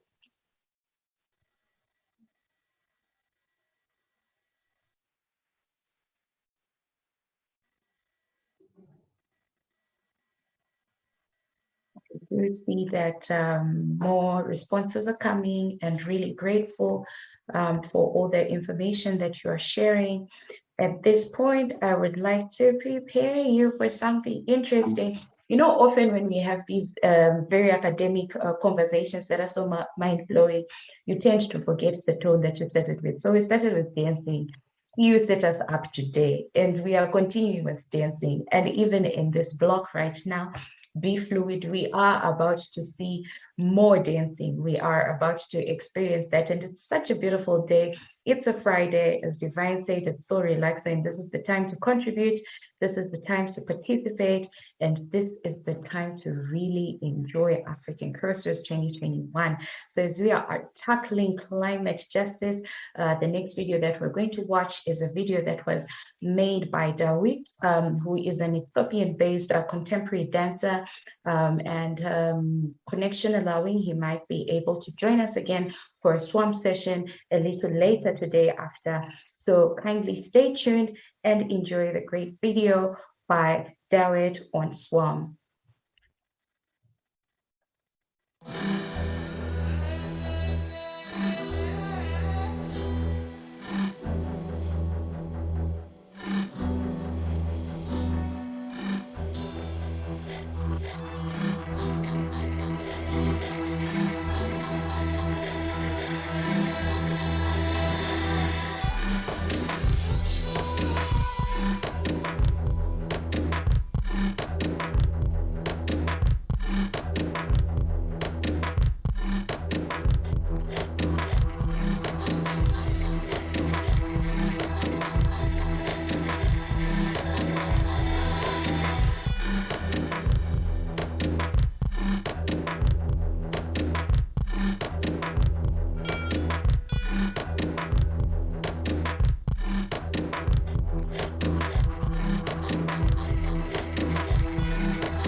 What a wow. What did we just watch there? I am not certain I'm the only one with this question, but that definitely felt supernatural. Perhaps it's the conversations that we've just been having in this room where we always relate our understanding of ecoexistence from an African point of view is relating to our mystical reality that is very close with us. Thank you to everybody who is joining us today. I mean, I'm really overwhelmed with this video, guys. I started dancing on a high tone, and this video was just settling and relaxing and soothing and speaking to the soul. And if you're joining us, I hope this video excited you. Otherwise, you did miss out here. And if you want to catch up, go on YouTube and just play it back. Thank you for being with us. This is African Crossroads 2021, and I hope you are pinning eco-existence because this is important for you to get the full experience. Now, the stories that came from that video, yeah, there was no word said, not a word, but the environment. It was speaking to me. The dance was such beautiful work, and I am inviting all of us. What did you see? Was it a cow that you want us to record as part of our manifesto? Do you want to now advocate for animal rights? Because I also do know that there's this whole conversation about eating beef and rearing beef and it being a threat to our climate change. So many questions that we raised in that. I saw forests, I saw plantations, I saw the people in the environment, the mountains, so beautiful in the background, and also such talent. We saw some faces, we didn't understand the story. So what thoughts were incited in you that you think should be part of our manifesto just from that swarm dance session? And the beauty of it is that today we have the wit here with us, and just shortly I will be redirecting you to a room where you can get to interact with him to find out more about the swan session. And there will also be another breakout rooms called cookie calls where we are discussing cookies, and it's the edible cookies. I was told they should be something to digest in that group, but also digital cookies. So we're talking about data management and how to target or package content for the various audiences. All coming up in this African Crossroads Be Fluid session this morning with me, your host, Sam. Thank you very much for joining us. If you are just joining, like I said, you missed out. You missed out if you didn't join yesterday. You missed out if you didn't join sooner, earlier today. And how best to deal with that is later, after now. Now let's continue with the program. Enjoy my company. Just go on our YouTube and play back and see some of the great discussions that we've had already. I've had the pleasure of speaking to academics. We've had Bernard and Nathaniel and Yvonne that engaged us in a very intriguing conversation, and we also stayed with Nathaniel to the end to bottle down the discussions that we had and maybe even save them for later to see whose rights are we really advocating for and whose justice do we mean when we mention climate justice. This is the Be Fluid. This is Be Fluid with me, your host, Sam. Now we are about to get into the breakout rooms, as I mentioned. So kindly note that now in this main room, we are having another very critical and important discussion. We've been looking at the rights of to say, what do we go for? Do we go for environment conservation or do we go for economic justice? And in the same fight, we are now looking at the Children's Assembly, which is proudly brought to us by the Inclusivity Council, which will be happening here in the main room. And you already see options pop out for which breakout rooms to join. So kindly choose whether you're going to join breakout room 1 and get to interact on the swan session, get to meet with Doris, get a few dancing tips. If you're in that room, guys, bring back dancing tips because I brought my party gear as a bus asked us to do it last night, and I would definitely use those dance moves. And also, if you're interested in cookies, both digital and edible ones, then Cookie Calls is the breakout room for you to get to. In the Children's Assembly, starting out in a minute. I hope people are joining. At this point, I would just want to start the Children's Assembly. And here is a quick video that was made by Saname in the lead, but also done under the Inclusivity Council to get the Children's Assembly going. So here's a quick video.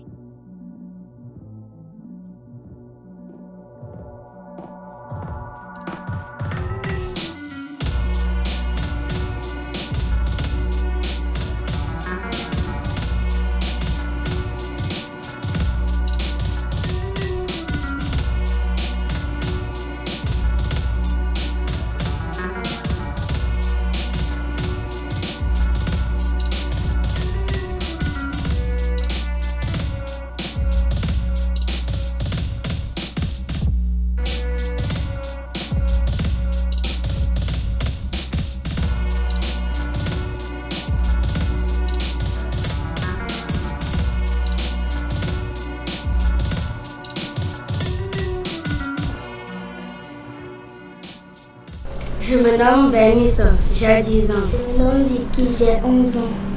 Je me nomme Sandra, j'ai 12 ans. Je me nomme Luc, j'ai 14 ans. Je me nomme Juliane, j'ai 15 ans. Je me nomme Osvaldo, j'ai 14 ans. Je me nomme Yann, j'ai 10 ans. Je me nomme Sénamé. Je suis avec Elam. Ok, donc on va faire un petit atelier avec vous. Mais encore une fois, ce n'est pas comme à l'école, d'accord?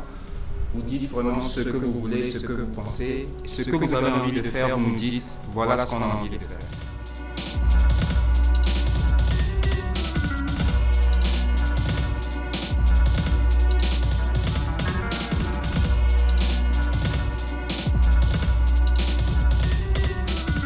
Je veux demander pourquoi l'animal est là-bas mort. Le phosphate est dur. Le phosphate peut enlever son sang et faire du mal dans son ventre, dans ses os. La tortue, parfois, il sort, il vient rester, il prend un peu de l'air avant de rentrer. Mais je vois qu'à cause de la phosphate, la tortue, il est sorti mais il ne peut plus rentrer. La tortue est morte parce que la mer ne prend pas ce qui est mort. C'est pourquoi il est venu à la mer. Comme le phosphate se verse dans la mer devient jaune. Je vais demander comment la mer a pris la tortue de la mer jusqu'à arriver sur le sable ici.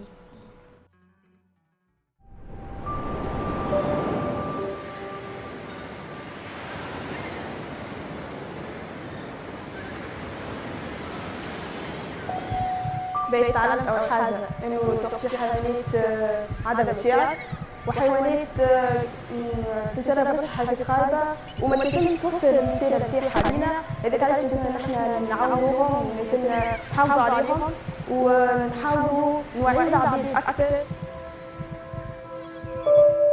يحاولوا يخافوا شوية من معناها التلوث والحاجات يعملوا فيها باش ينجموا يحافظوا على الحيوانات هذيك، خاطر الحيوانات هذيك ياسر مهمة في أي بلاد دون أنا في الحياة الكل. لازمني ما نستعملش بلاستيك، ما نطيش بلاستيك. نعرفش فين يجي بس كان فما عش تاع الدكتور نقص عليه نقص الضوء، نمشي في البحر نقص الضوء. إني أنا ما عادش نطيش البلاستيك وما عادش نستعملهم، كي نقص من شوية نستعمل البلاستيك. صيادة ساعات ما يفتشوش الشباك نتاعهم، يعني عادي يهزوا كاين يهزوا برشا حاجات ومن بعد هو يرجعوا للمية يقعد خليها عنده خليها حتى تموت. كان شي حيوان يكون عصفور باش نعيش حر. دونك على سلامتكم، انا اسمي حامد ملاط، اخصائي في حمايه السلاحف البحريه في تونس. نخدم في مشروع بين الاتحاد الاوروبي وكليه العلوم بصفاقس على حمايه السلاحف البحريه في خليج جابس وفي البحر بصفه عامه. اليوم مع بعضنا باش نحاولوا نعرفوا شنو هما السلاحف، شنو هما السلاحف البحريه، نكتشفوا مع بعضنا علاش نحميو في السلاحف البحريه، شنو هما اهم المخاطر، الخطر اللي نجم يهدد الحياه نتاعها ويخليها توصل لمرحله الانقراض، واش قاعده تعمل تونس، معناها المجهودات اللي صايره للشباب والباحثين اللي يخدموا في العلوم ولا الجمعيات اللي قداش من عام بدات تخدم في الحاجه هذه، شنو قاعدين يعملوا تو، وشنو اهم البلايص اللي نجم نشوفوا فيهم سلاحف البحريه. دونك هذا كل مع بعضنا ماذا بينا نسمعوا بعضنا، نحبكم تسالوني برشا خاطر كل واحد ماذا بيا يروح 10 معلومات على سلاحف البحريه باش من بعد كي تحكيوا لاصحابكم توصلوا لهم المعلومه علاش نحميو في السلاحف البحريه وقيمتهم خاصه الفكرونا هذه تاع البحر علاش نحميو فيها واهم المخاطر وين نجم نشوفوها في تونس نجم راهو من هنا للسي بي جي ننظموا حاجه مع بعضنا الناس الكل ونشوفوا الفكره نتاع البحر دونك هذا اليوم باش نعملوا مع بعض. اما نحبكم تسالوني معنا اي سؤال يجي على بالك تقولش يضحك ولا ما يضحكش، اسال وانا نجاوب. واضح؟ قبل ما نبداو نحكيو على السلاحف ما نمشوش البحر السلاحف البحريه. انت بصفه عامه شكون عنده فكره على الفكرونه؟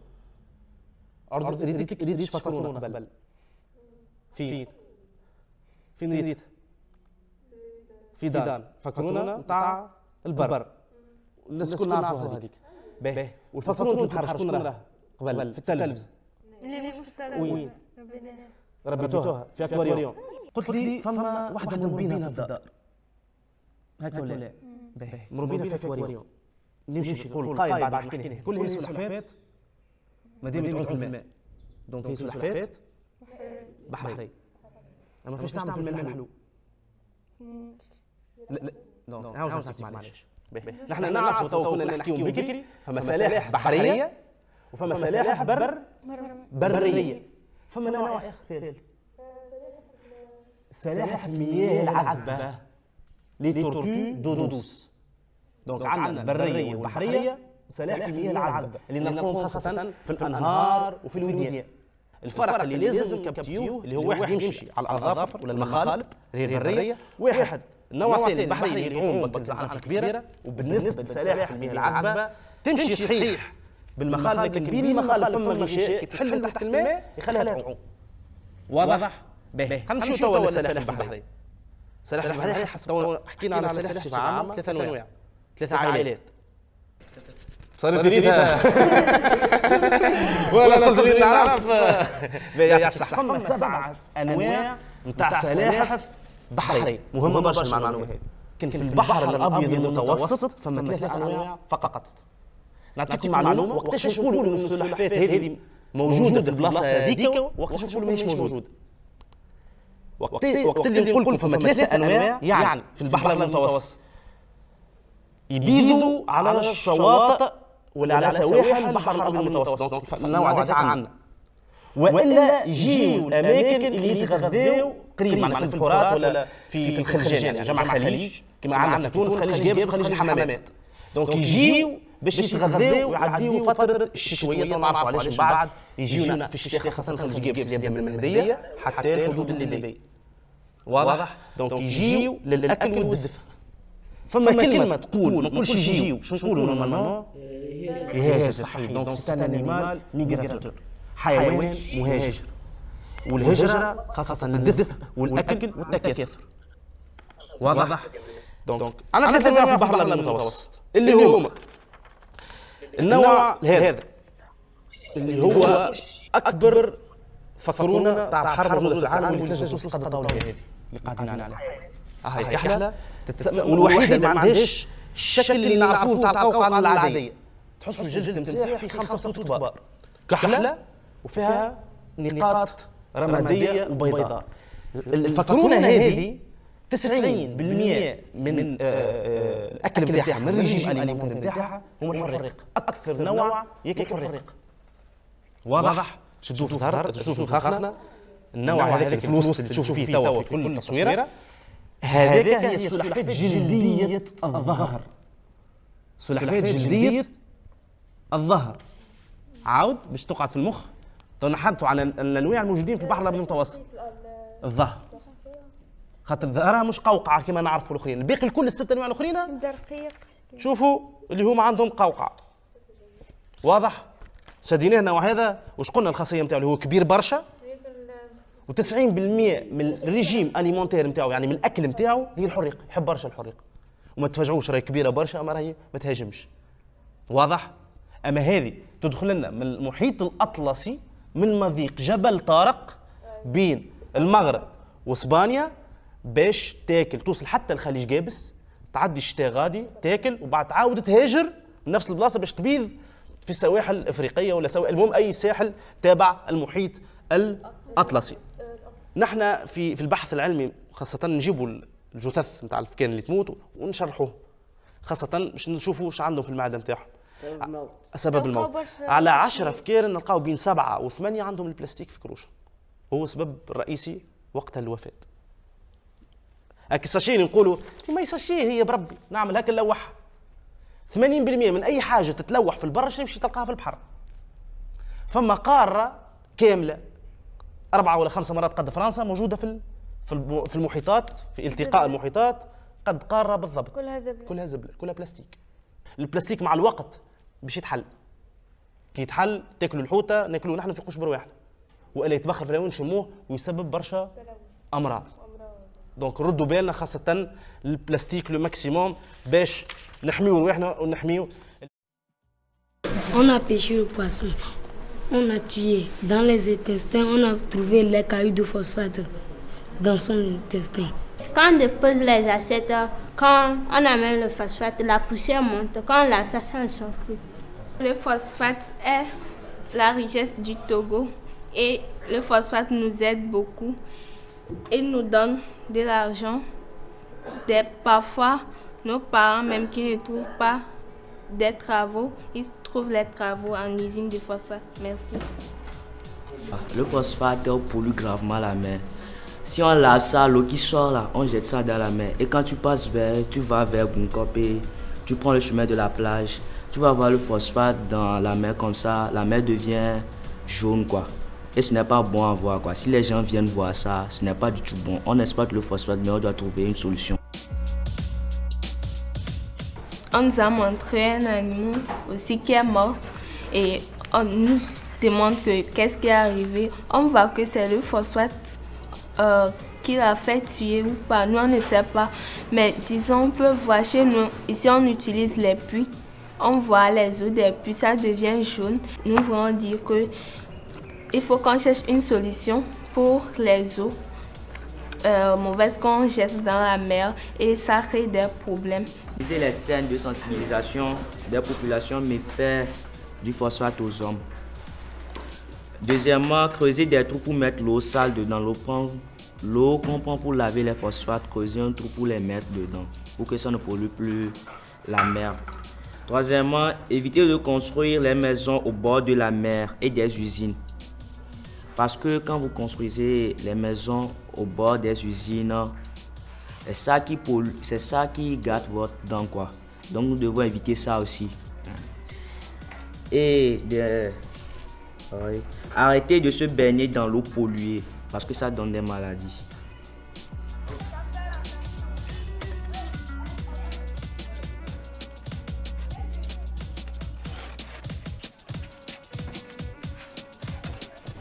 Directeur, secrétaire, employeur,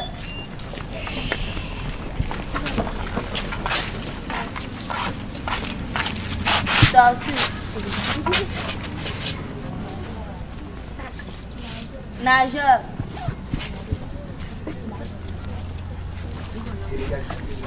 délégation du village.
mi vale de kale mi non kwa phosphate basico la na benada pour me konare amunya na kuire kale mi le kwere ke polluer na poa mi non na glena me gom ke na deme na me fifi mi le de kuku na mi ken deme na mi phosphate ale wakaka kala mi tete mi ngale do nde petete mi ngale o mi ba do le du mi a tro le to sun café le mi ya me do me de kamia ke nu la pompore kanya mi de kuku na mi représentant mi kwa mi agbo mi de kuku ngari na mi kwa mi agbo mi ba do le zu café le mi en de mi ko to tenya beni na mi de kuku na mi na mi dro yeah Etanye kuno nyominya be phosphate le kpamnya jile togo va minya be na le nami dolelia ele nami dolelia no vi nyoba du tro zu café no esi o ke kin tro ba zu café monyo ode mi po problem mo gbo na mi le ji dole togo mi la no jume ba lagba no le doa enyoa nous tous ça c'est que le phosphate nous aide beaucoup mais en même temps le phosphate pollue l'environnement.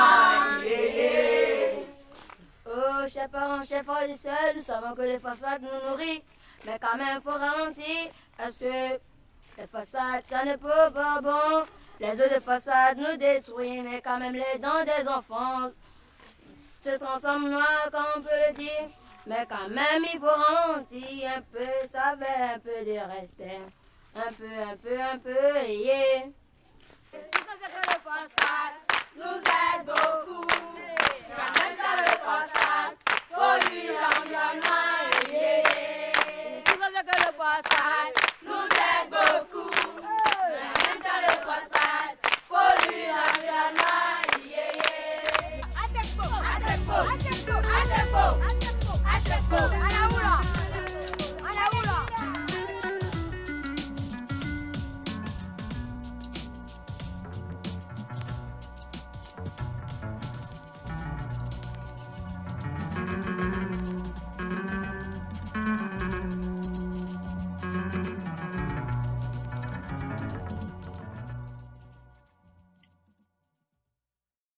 That was beautiful, bringing you the Children's Assembly live here on African Crossroads.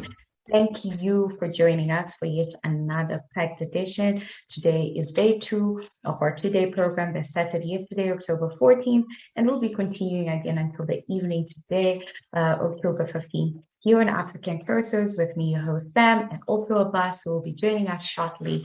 That was really interesting. That was really interesting hearing young people come together and discuss the impact of phosphate and of plastic in their communities, as well as on turtles on feed. That was like really interesting. I see a big up going to the kids. So big up and shout out to all the little children that gave us this wonderful edition.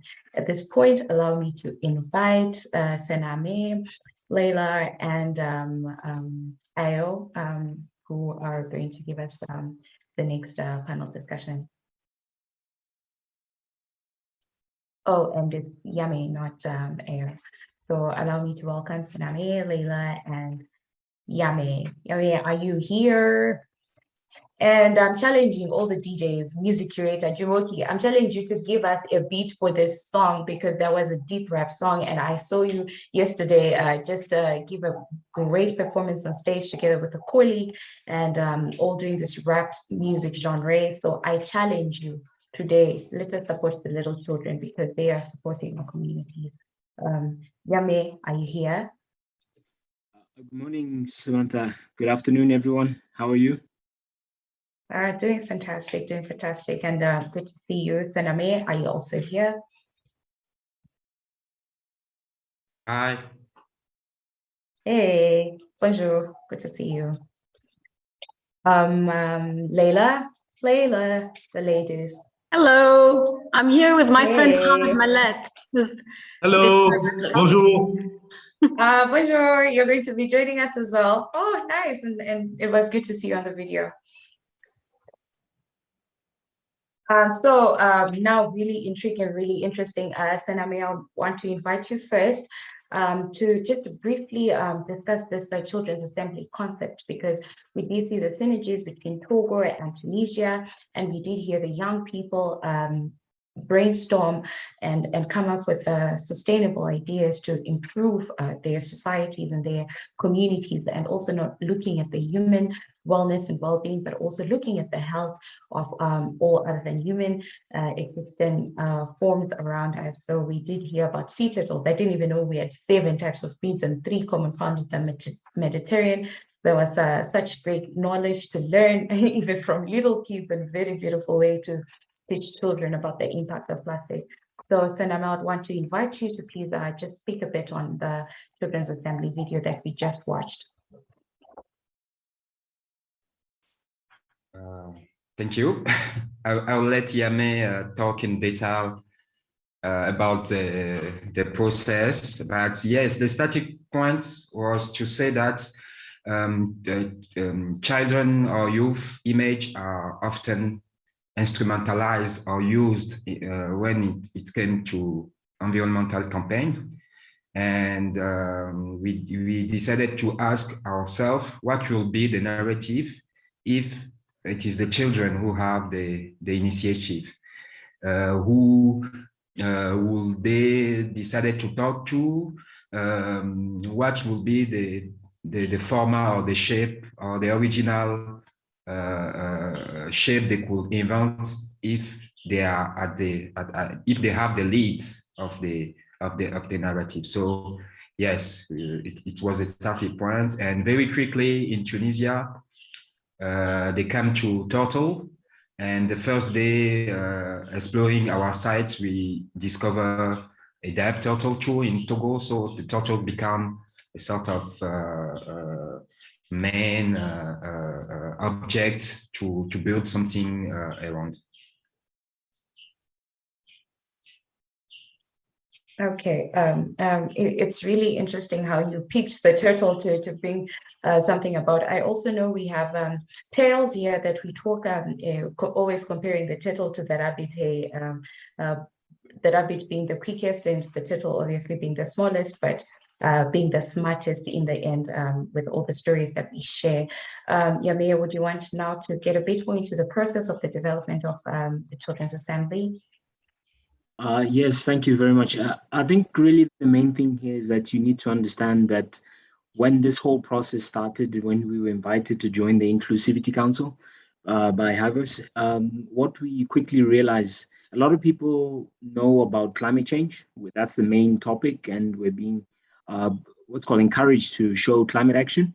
But then when we were challenged to actually ask ourselves about climate justice, this really was an eye-opener, for us. So in that moment, it's such a big, complex topic. And I think those who have experienced yesterday and today have seen the dynamics of all this. But then for us specifically, when you're talking about inclusion, I think you've seen very well that even through this whole process of African Crossroads, that it's about bringing people's voices in and also having an African narrative to all this.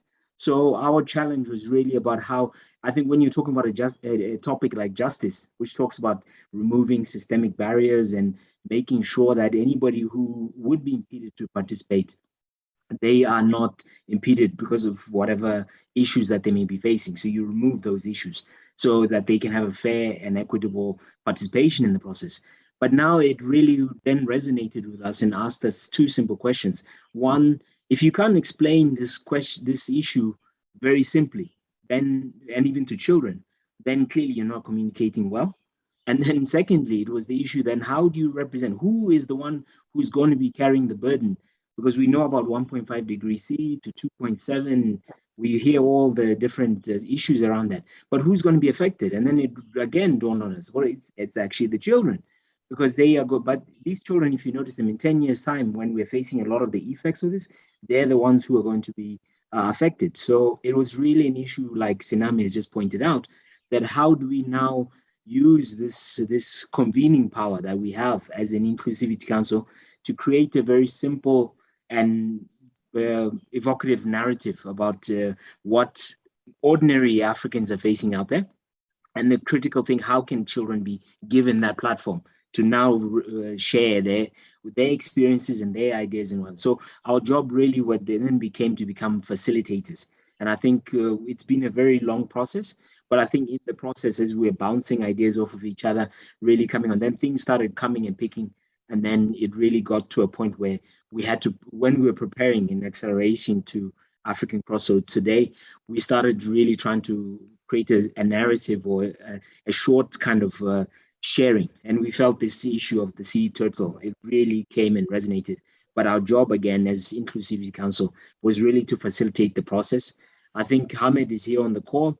He was assisting Leila in what's called in Tunisia. Sinami also had the children, and he also had what's called an artist who was helping him with this storytelling and whatever. On my side, it may seem like I'm a bit divorced and was helping the team shape, but the real issue was that we were facing a very unfortunately, a very bad situation in Botswana here, where unfortunately we're in a very serious COVID situation. So there was no chance at all for any in-person thing. So where I came in was really helping them to shape, but then more critically, there's a gentleman called Peter here. Peter, and I just want to throw this in very quickly. Peter and the team in Southern Africa, because there's different actors in South Africa talking to climate justice and the like. They had actually just come from a Nairobi summer school, which is the Pan-African Climate Justice Summit.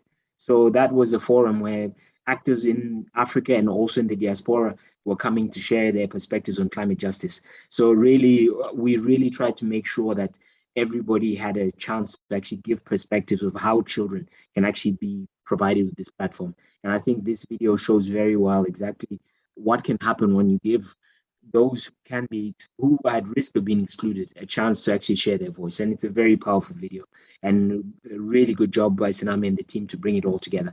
But I think the real star, as you saw, is Hamid really facilitating the children. So yeah, thank you. Great. And I obviously do want to hear from Hamid, but a little after I just invite Leila, because I saw she was smiling the entire time when you were talking, and I was thinking of how many ideas were coming to her about this whole production process and coming together. So Leila, just to also hear from you how this experience went from you, this whole experience of working together remotely, and also working during the COVID and pandemic times, which is a very restricting time. How was the process for you and the team? Yes, thank you. I will be brief because I want Hamid to share his journey. But I'm happy that with my friends Yami and Sinami, we decided to work with young people, because climate justice is a humongous issue. And I think we need to, the more activists we create, more young activists we create, the more we can ensure that the future, the culture with dealing with the environment and becoming more empathetic with environmental issues can be dealt better. The good news is that the environment, climate is just. So if you're good to it, it's good to you. If you're bad to it, it's bad to you. The only problem is how can you create a movement that changes the culture so we can preserve our planet and preserve all the species.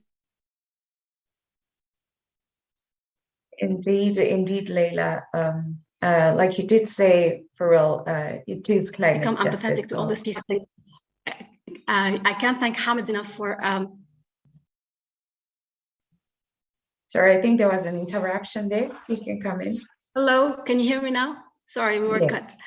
I can't thank Hamid enough for accepting the journey. I think it has enlightened the young people, but it also has opened their mind to jobs of the future and issues of the future, and seeing opportunities in climate in a new light. So I want to let Hamid talk, because I think he had the experience with young people, and he's used to working with young people and making them more empathetic to climate justice. So tfaddal, Hamid. Hello, everyone. Do you hear me? Yes, clearly. Yes, thank you for the invitation. I'm so happy to be here with you, and I hope one day meet you in real life, or in the field working on sea turtle or other taxa or other species. So I'm very happy to share what I did with young people in Tunis with Madame Leila. So in general, or let's start like nowadays the sea suffer a lot due of several things. like pollution, especially plastic pollution, degradation of coasts, and for sure the climate change. Unfortunately, the human being is the source of its threats, and for years we have exploited the hydrotic resources in an excessive way, including the fishing without control, or also called overfishing, and the use of the sea coast in a irrational way. Thus, all these human habits need to change in order to keep the marine ecosystem in balance. As I said at the beginning, we should more protect the nature, especially the sea. So that's why I'm working as a specialist on sea turtle conservation in Tunisia. So let's talk about the workshop with the children that I did with Madame Leila in Tunis. So as I said in the beginning, working on the conservation of marine turtle or sea turtle as bioindicator species of marine environment that make us understand more what happened to the sea. And this is the main idea of working with sea turtle. Therefore, all the studies that have been carried out on sea turtle in Tunisia or in all the country of the Mediterranean Sea have shown that the threats on sea turtle are caused by anthropogenic activities, especially plastic pollution. So based on the necropsies that have been performed in the rescue center here in Sfax, Tunisia, Sea Turtle Rescue Center, we have verified the presence of plastic in the stomach content of turtles, which has been also the cause of turtles' death. And this is very, very bad to see plastic bags in the stomach of sea turtles. And it's very, very sad picture, but this is what we do to our environment and to our sea. Besides that, the presence of microplastic also in species like turtle or fishes has effect to our organism too, which will appear later after being consumed by us. So unfortunately, that's what happened with turtles or other species in the sea. But in Tunisia or another countries here in Mediterranean Sea, a lot of effort has been made by several actors, especially the NGOs or our project here, Life Med Turtle Project. But for me, the basis of conservation has to start from the education of key target groups, where I can mention one of the most of them, the young generation or the children. So that's very, very important to the restoration of our ecosystem, and very important to save the nature in general. What happened in Tunis, I started with a lovely young people in the workshop. The young people or children wanted to learn more about sea turtles. So firstly, we talked about, in general, we talked about how many species of sea turtle are in the world, their behaviors, their alimentation, and also the main threats. But my speech was focused more on their daily life behavior. And this is the important thing for our children and for our future, in order to make them understand how they can help the sea turtle or the sea in general by using a good practice. So that's what happened. I also showed them what plastic can do to the biodiversity in the sea, how plastic thrown in the sea can be a threat to our health after a period in the future, and that we should find another ways. For example, here in Tunisia, we have traditional bags that named Kofa. Is very friendly to the environment, and we can reuse it again as a solution. So that's what we talked with them. I focused my talk and my session about the daily behavior. I explained to them that the sea turtle can go extinct also because of the climate change, which the global temperature rising. So the population of species will be affected with this this threat, and we will be finding female more than for sea turtle. We will find female more than males, and we will lose this species because of the climate change. And at the end, very yes. insightful points that are coming, and I can feel your emotions. And not to really cut you short, because I mean I'm checking the clock and we're almost running out of time before we can bounce back the conversation. But I'll give you a minute to conclude maybe your last sentence. Okay, I will finish. Yes. So at the end of the session, I felt that they understood that can restore, or that the restoration of ecosystems or the conservation of sea turtle as bioindicator species begin with the change of human habit, and this is very, very important. And I felt that I succeed in this workshop with them when I saw the happiness in their eyes, and what they can say about sea turtle conservation. And the end, when we raise a child, we will gain a society, and this is the important thing. Thank you for the invitation. I'm very, very happy, and I hope to always help the basis of the society, the children for all my life. Thank you. The appreciation actually goes out to you, because you did the work. You were with these children, and even now you are teaching us more about how to really conserve these seas and these water bodies.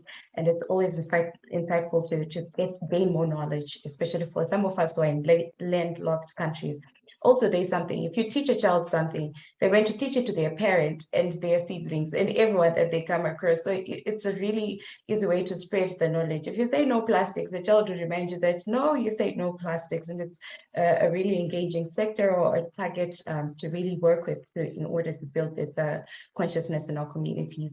I see, Peter, you were commenting on chat and you were part of this project. So just to invite you here to hear from you about your perspective. I see you taking us a bit more into our cultural practices and the importance of taboos in our society, but also how they're very aggressive and that we don't really listen to the voices of the young children.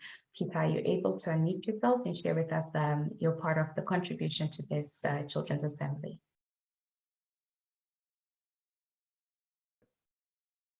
Hello, can you hear me? Yes, we can. Thank you so much. Thank you, the panelists. My name is Peter Makwanya. I'm in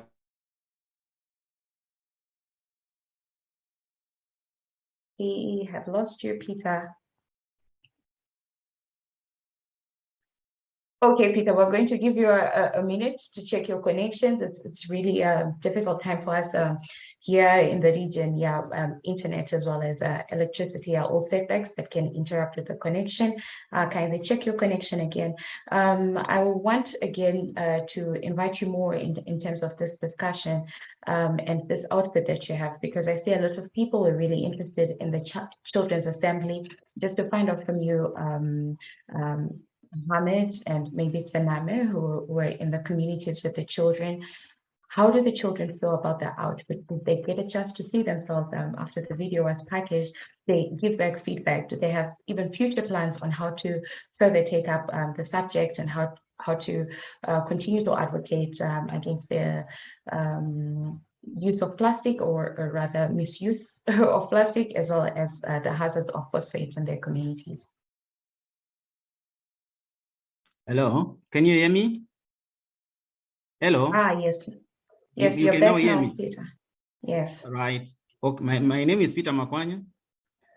I'm a university lecturer, academic, writer, publisher, advocate, and communicator. I'm also working as a National Adaptation Plan communication expert for the government of Zimbabwe.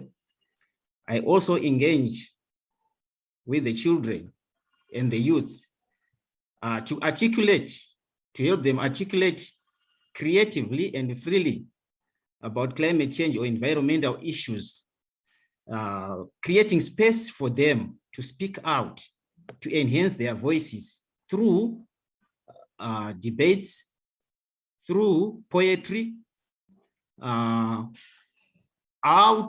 away from the classroom, rudimentary presence of the classroom, where in the outdoors, where they enjoy nature freely, photographing themselves, photographing the landscapes, drawing, using art to articulate their view on the environment, its serenity, advantages or disadvantages in terms of landscapes having been affected by climate change. So there are so many pathways that we engage the youth in order for them to improve their voices, to communicate, to poke on the adults so that they realize that the youth are there. It's not confrontational, but it's consultative.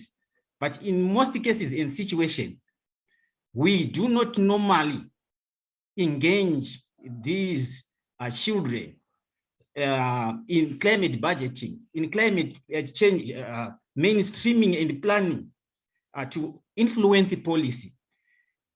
In our view, children are meant to be taught to listen to us without sufficiently engaging them, so that we move together, they are not left behind.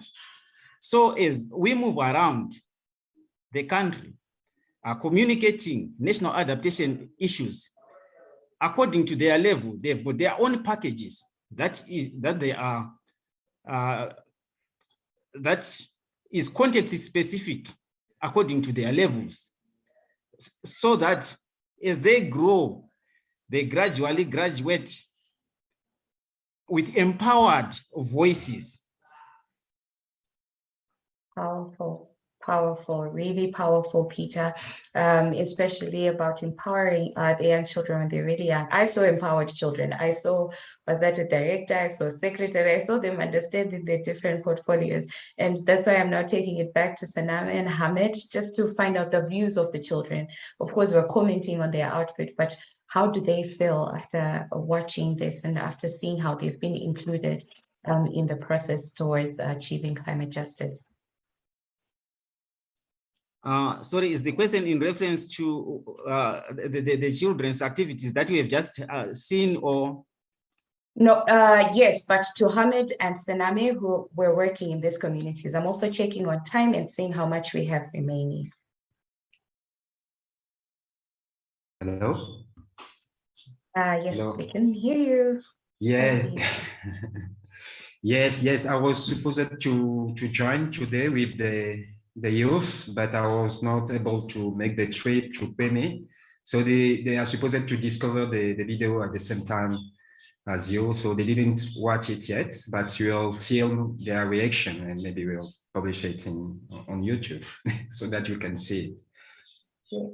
Yeah, fantastic. We will want to see it. And you are reminded the African Cursors is available on social media platforms. Do follow us, to chat with us, tag us. Let's really make it an engaging process. Laila, I like to hear from the women here. I like to hear the female voices, especially in such powerful discussions. So just to invite you again for last words. Yes, I think it's a tremendous work to create an environment of climate just. So it needs to really create empathy in young people, but also meeting people like Hamid. It's inspiring, and they start thinking of jobs of the future, of opportunities, and making our climate more just. but also environment, circular economy, upcycling. Those are all new economies that our countries need to start thinking differently of all waste management as an economic opportunity. So sadly, if something is not economic, it's very hard to sustain. But there are tremendous opportunities in this sector, which we might start educating our young people in. And as you said, they start educating their parents, and they proudly start telling their mothers not to use the plastic bag, and educating people around them, their older siblings. And this is how you can create a revolution and change cultures. Indeed, thank you very much. And Hamid, indeed, thank you. It was so interesting. I saw Gigi there just also commenting on your facilitation method, and that was really great work that you did with the children. And we hope to continue watching the Children's Assembly that we just did. Perhaps with them again, Saname, you can make arrangements for that. I know the Inclusivity Council is really on it. Yame, I'm going to invite you and ask you to please conclude and close this panel. Thank you, Sam. I think really, if I'm going to leave anybody here with a simple message, and it is that we really have to create this safe space to continue these empowering authentic voices. We need to remind ourselves that we, as Africans, we need to come together. Just as you've seen, this whole process is Africans in West Africa, North Africa, Southern Africa, coming together to really trying to facilitate a conversation so that we can actually, through the conversation, frame an African narrative to start addressing our own challenges. And the reason why I think you've seen with what Leila's point about empowering the children, because this has huge economic impact. These are the workers of the future. Could be the employers of the future. These are the people who are going to be in society whose mindsets must already be wired or geared towards this issue of being balanced with the environment around them, looking at how ways to reduce, extend the use of, and maybe even just make sure that we reduce the harm on the environment. But the real issue at the heart of all this, and this is why I appreciate Peter being on the call as well, and that is that even here in Southern Africa, for example, we've already created a WhatsApp group as far as the team that is here in Southern Africa. So it's a case of continuing the conversation and really seeing, I think as Hamid has also pointed out, how do we take this forward so that we can continue in our communities, in our neighborhoods, making sure that we encourage as many people as possible to build this culture of taking action. And most importantly, feeling that our voices matter. So really, I think if nothing else, that's the most important thing. Your voice does matter. Everything that you're doing does matter. The most important thing, no matter what else, is take action. Just wake up and take action. Do something at the very least. Join a community. Do something and keep this. Because this is without a doubt the single biggest challenge of the rest of our lives, basically.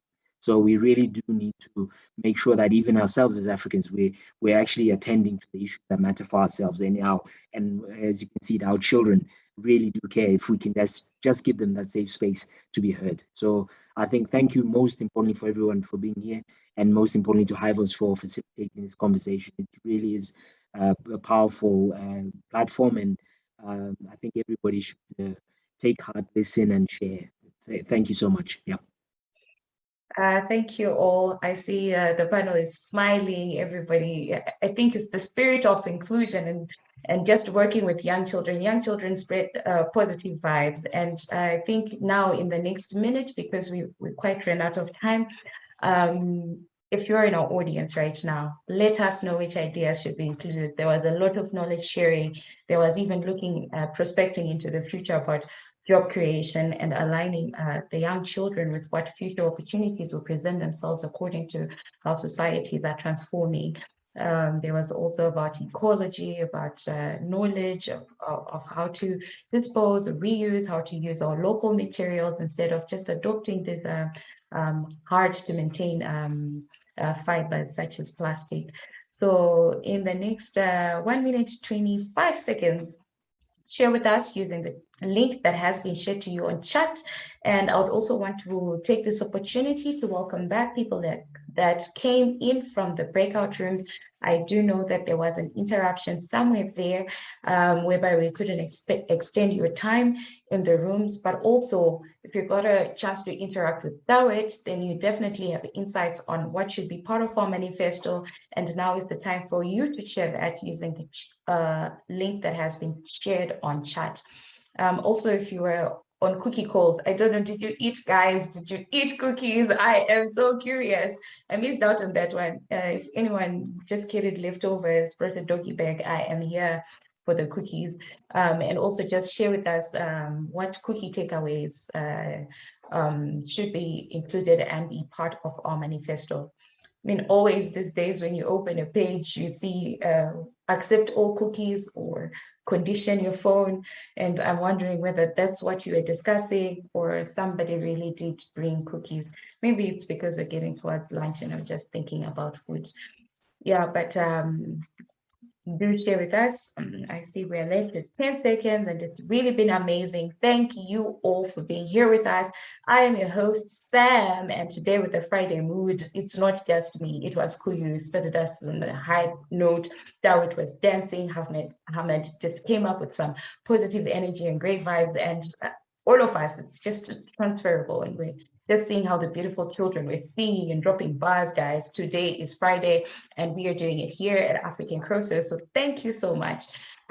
Coming up next, something that is really also just going to intrigue us and just bottle down this whole conversation on Be Fluid in this morning session is Nairobi Design Week, among their latest inventions, which is Lotus of the Nile. So at this point, I'm going to invite Adrian to please blow our minds away and keep the spirit exciting. But before that, we are going to get a poetry performance.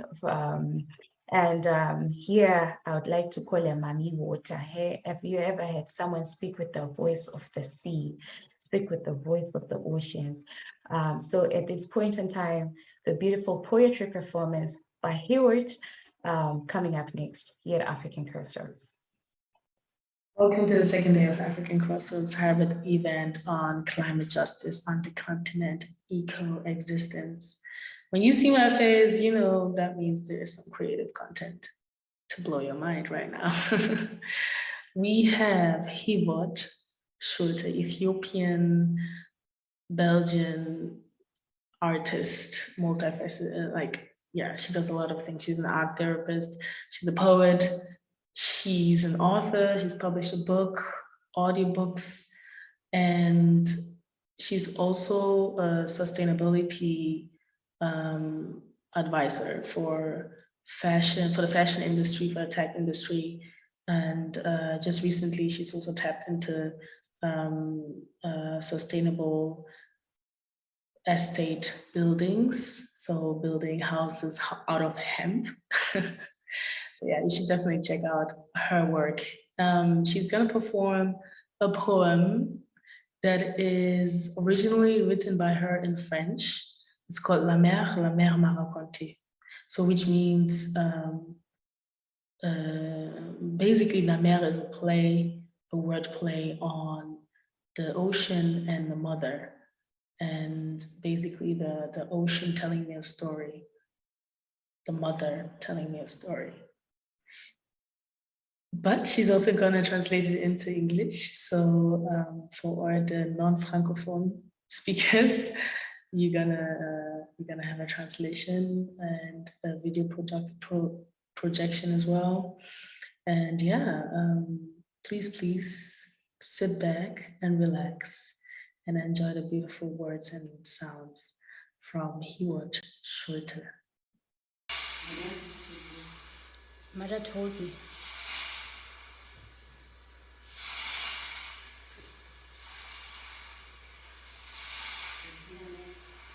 And the mother said, life comes out of me.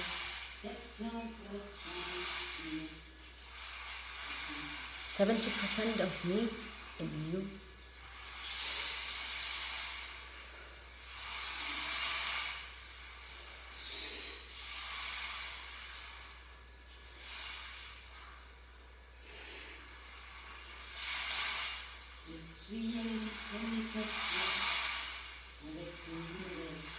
communication with the universe. With the moon, I handle everything.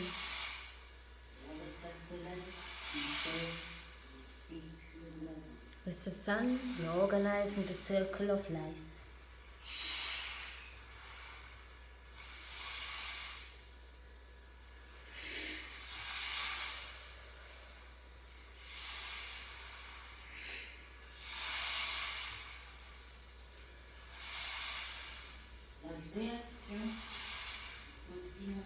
The creation is also in you.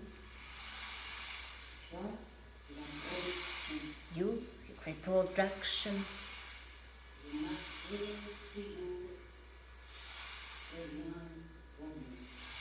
The materials come back to me.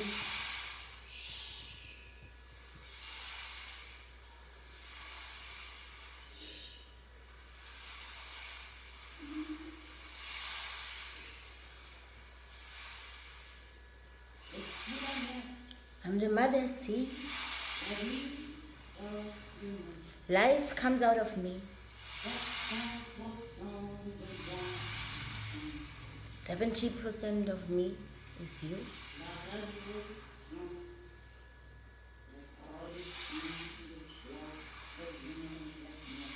The production, the overproduction of you comes back to me. I ask you to stop.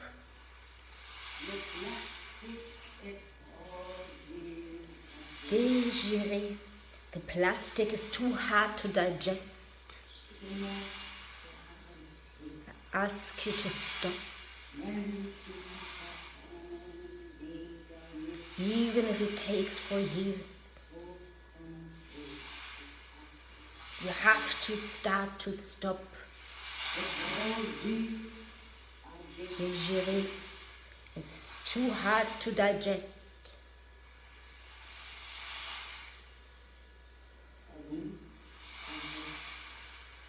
Life will stop. I ask you to listen to me.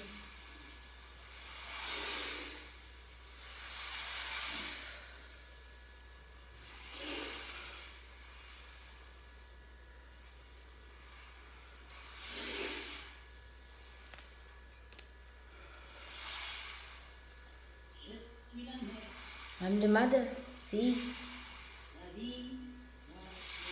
Life comes out of me.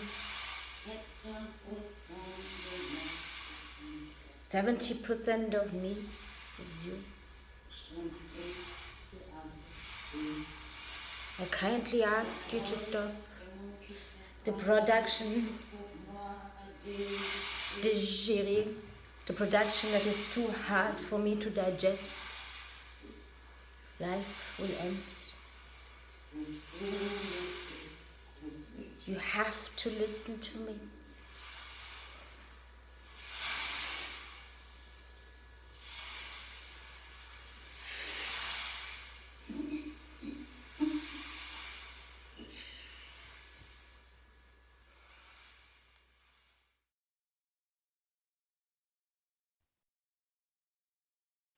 Now you understand why I am calling her Mami Water. And she's just getting us set in this Be Fluid session under the water block here at African Crossroads and just preparing us for the next session. I saw Naitiemo. I am so jealous. This is not how it's done, Naitiemo. You tell us to prepare, okay? And then you also give us those just wow, glamorous things so that we come here ready on the same level, okay? Okay, there's no contest today. There's no contest today. You look so stunning. You look beautiful. You look like my Friday mood. And I am so happy that everybody coming onto the program today is just complimenting this good vibes and positive vibes. And thank you so much, Nairobi Design Week. So now over to you to discuss more on Lotus of the Nile. Thank you. Thank you, Samantha. Thank you, everyone. And you look amazing too, Samantha. Yeah. Thank you. We noticed the change of hair. So I'm Adrian, this is Naitiemo, and we also have Adam from the Nairobi Design Week team. Hello, everyone. There's Adam, and we just met Naitiemo as well. and we're going to take some time to tell you about this really collaborative project that we worked on throughout this year and last year called Lotus of the Nile. And so if we could, David, please start with the first slide. So we'll tell you a bit about this process. So why did this project come to be? And it's the themes behind it, and how the processes of how it was created, and the team that came together, and the changes of plans that had to happen as well. And what we created, actually, there were a lot of things that came out of the project, and a lot of development happened. And this was just one of the creative outputs that came out of it. So we'll try to run you through all of that as well. So first of all, the project started because we wanted to look for something really interesting to fit the theme of resonance for the London Design Biennale, which was originally scheduled for 2022, and it was postponed because of the COVID pandemic to take place in 2021. So the theme of resonance, set by Es Devlin, who was the artistic director for the year, and it was taking place in Somerset House, which is an ancient, it's 400 years old. It's a 400-year-old building, one of the oldest in London. Apologies, there's actually tools outside. Someone decided to do some, we're good? Great. So Somerset House is a 400-year-old building, and there were some really interesting other African projects that we'd encourage you to check out on the London Design Biennale website. We really are passionate about music, so we decided to do a project around design and music. So we brought together a team, initially a small team, then that team grew, and some people are on here right now. Shout out to Samantha, who was involved, especially very early on. And you'll see the whole credits list. There's just so many people from the African Crossroads Network that we got to interact with and learn from, and work together to create this thing. So like we've said, there was a COVID change of plans, and then there was another change of plans closer to the time as well. And what we created, we decided to, because we wanted to recreate music, we needed some sort of a natural metronome. So we decided that natural metronome would be water, and that would help us provide with the beat to the project itself. Now, the trick is that you can't use water in somewhere like Somerset House. So we had to also recreate something that perhaps would be a liquid, but wasn't, in a physical space. So the original plan was a physical exhibit. And then, as you'll see, it ended up being a digital exhibit. And that's also why you can access it today and still play with it. So next slide, please, David.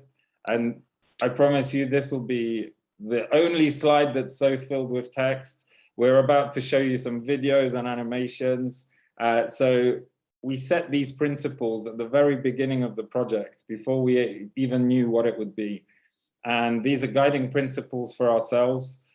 So, for example, that we shouldn't mention the word resonance because it should already feel resonant. We shouldn't have to explain how it works to visitors. When nature can do the job perfectly, let's work with it. So you'll see that some of the initial concepts were bamboo and other materials as well. And we were really keen to still use nature. Even you'll see in this digital concepts, there were sounds of nature, such as the sound of the Nile. Using as close to zero waste as possible. So a lot of the time when you go to biennales, exhibits, a lot of these things get thrown away afterwards, or at least the display cases and everything else. These things are disposed of. So we really wanted to keep that away. We wanted to make an exhibit that wouldn't be creating additional waste. We wanted to make sure that the majority of the contributing team was African, and we stuck to that and way over. It's a multi-sensory and accessible experience as well. So we wanted it to be people to be able to access it even after the exhibit. and to touch more than one sense for people as well. And for people to feel serenity, familiarity, and comfort with this, and to be pleasantly surprised. Maybe there's some magic happening there. So everything also, when we design things, we always say that everything has to have a reason for being there, every additional curve and so on, and interaction. So that's very important to us. We wanted to involve the African creative community, and African Crossroads was also a big part of that. And another thing is, if a human finds it in 1,000 years, will they be able to figure out what it is? So initially with the physical concept, we wanted to make sure that this could be perhaps preserved somehow. Now with the digital concept, when you look at languages and human created languages, it seems that we are able to understand languages from a very long time ago. And the more developed humanity gets, the further on we progress on the timeline, it seems we get better at preserving those languages. So we figured, well, if it's written in code, which is also a language, then perhaps we'll have preserved that language. And if you have just the text and the code, you'll be able to recreate this piece in 1,000 years. And that's another reason why we also chose to create an NFT, which you'll be hearing about afterwards. So the music should be accessible to non-musicians. So we wanted this to be fun for people who aren't musicians to play with. I'm not a musician. And then crisp and professional execution to show the best of African creativity. So we'll give you a short intro now into, this is a video that we created with a lot of Naitiemo's drawings and artworks and animations to present the initial concept that we have. So David, if we could play the Biennale video, please. So you'll see that initially the concept was called At the River. And we focused really a lot about this experience of being at the river and the serenity and the importance of rivers to humanity. They are a meeting point for species to breed, feed, rest, and play. In human society, they play a key role in cultures, commerce, rituals, and technologies. Cultures built around the world's rivers are now a threat due to sea level rise, pollution, and ecosystem destruction. In Kenya and across the African continent, people are feeling the stress on water access and quality.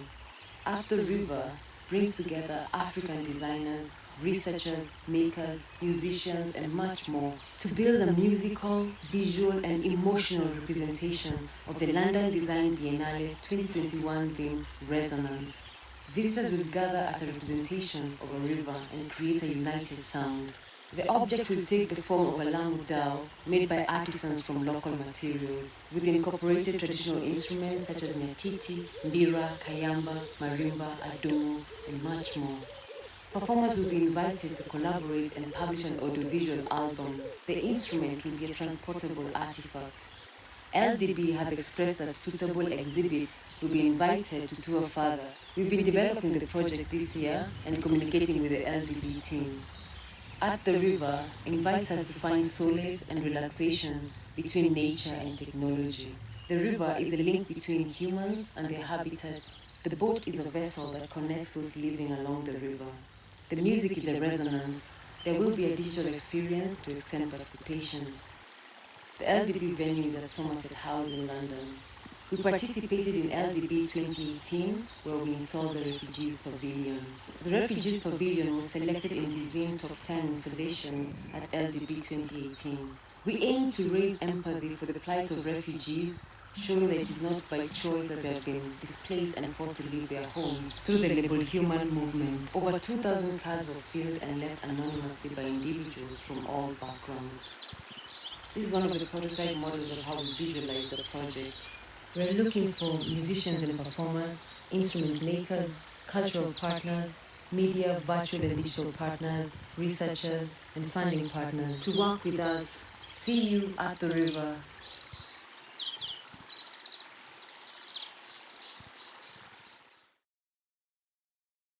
Right, so and then we can show you a process video as well. So let's play that just to take you back through how we developed this from that physical. You'll see that we were placing it into into physical spaces and trying to create this boat shaped inspired by the Dao. So if we can have that next video, then you'll see this is our behind the scenes. So we were inspired by bioluminescence, by different Dao shapes. This is almost like a pinball machine, looking at gravity, the natural forces, and some of the amazing carvings that are from Lamu and the Kenyan coast and other places as well. And you can see this was August 2020, and we were practicing different concepts. We had beads out. We were trying to see how this might fit into Somerset House. And actually, ironically, that room we just saw is the one we ended up being in. It was just on a digital screen.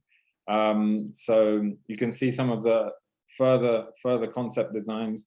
We were also really inspired by things such as polyrhythmic drums that are really key to African music.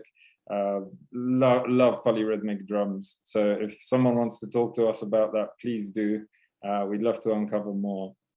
So we were looking at cog mechanisms, as you see here, to try and explain and try and work out how these different drums might actually sound. Then again, slopes and all sorts of ways to use gravity. And then we asked Ian Abraham from our community to do some renders. This was a very abstract one for what the Lotus of the Nile might look like. So we were trying now to see whether these boats would be able to create a lotus mechanism, and what that lotus might look like, even if we were just imagining it to be really abstract, very Afrofuturistic, as you see there. Again, coming back to bioluminescence and electricity and how we could light this thing.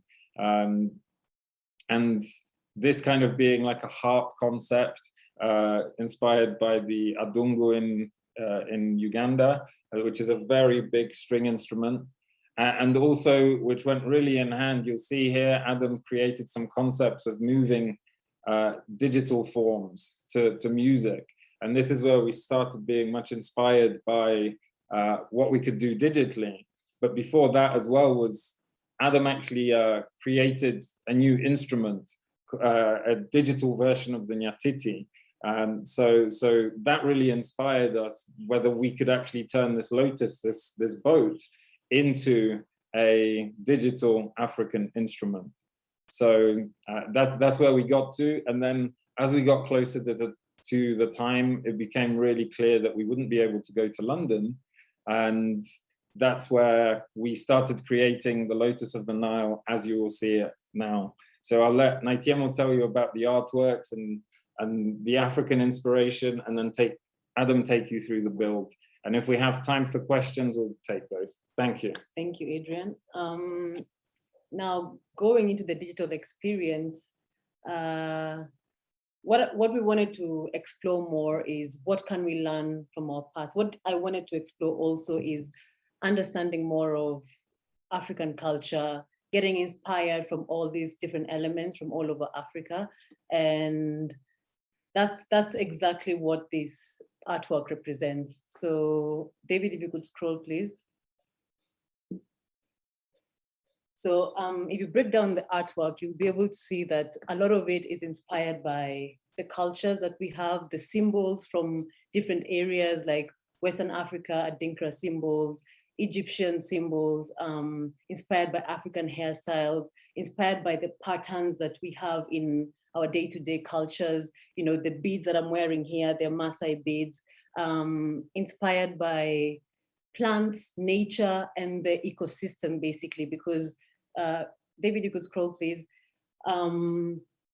What I learned best from our culture as in Africa is the ecosystem, the living together with nature, the balance in everything that we do. And that's what I wanted to really bring out from this artwork. So the music, of course, the patterns usually are either geometric or symbolic. And the geometric ones are linear and organic, and the symbolic ones are natural and man-made, inspired by motifs, man-made motifs and natural motifs. If you could scroll, please. So these are just examples of some symbols that I came came across, and that kind of made me think a lot more about, what can we learn from our past? What are these things that we can get from what we used and kind of see a future with it? So like the Eye of the Horus from the Egyptian symbol, which was more about protection and guidance. If you could scroll, the Sankofa from Western Africa, and also conversations around our homesteads. Sorry, David, back. Yeah, so for example, in this particular artwork, you can see that inspiration from the way we lived our lives, the huts that we used, and the materials that we used to create these huts were sustainable materials. So we have thatch roofs, we have mud huts, and around there we can see nature, which was more of what we could see in our surrounding, and drums and patterns that kind of inspired these creations. Here we have African masks. These are projects I've been exploring since around 2017, and I've been exploring the different masks that we have in Africa. Like here you can see the woodcut prints of the Puno mask from Angola, the Dan mask from Liberia, which were transferred into prints and digital artworks. So from that inspiration, I created this piece, which was more of a representation of the masks, and the connection between masks in traditional African societies were considered a connection between the supernatural and the natural worlds. So, and also they had a reverence for animals also. So being able to coexist and understand this symbiosis between us and nature was very important, and still is important. Adam, sorry, David, scroll. Here you can see some inspiration from our socioeconomic activities or normal activities like herding. I'm Maasai, and whenever I go home to the countryside, you find all these stretches of land empty, wide and open, and people herd their cattle in peace. And there's not much of a wrangle of this is my side, this is your side. There's that openness to how we live together as humans. So learning from our past, from the activities we did that inspired that. Other people like the Karamojong of Uganda, Dinka of Sudan also practice this kind of herding, and inspired by also cave art, all these natural things. Scroll, David. And the Nyatiti from the Luo community. That's where most of our musical, as Adrian said, Adam has been building an electric Nyatiti. And at the beginning, we were inspired by all these musical instruments, and then it grew out of just the traditional to now incorporating the modern ways in which we can explore Afrofuturism. And that inspired me also, just being able to see Adam create this electric Nyatiti was really inspiring. And the traditions behind this culture of music and dance and coming together as a community.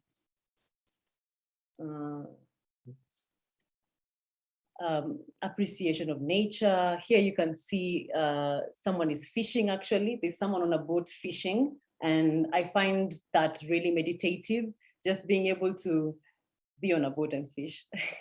I did that in Malindi recently, which was really nice. So again, a connection between us and nature and respect for all living organisms. You'll find that in traditional practices, nothing was overdone. Fishing was not overdone. There was that, understanding that there's always room for more, basically. Cattle herding was never overdone. There was always room for more. So I think that's something we can learn from our past, not to use nature as a commodity. Yeah. And body art like henna. This was also something of beauty. Body markings are something of beauty in traditional African communities. And just the other day, we were looking at patterns used by tribes here in Kenya. And there were some really interesting patterns from the Kikuyu on the face. There was some patterns, geometric patterns from the Maasai on the faces, and like henna from the Egyptians, from the Sudanese, was something considered of beauty. Yeah, and more patterns around. You can just scroll, David. These are just more patterns on what inspired the creation. Animals, plants, nature, patterns. Yeah, homesteads.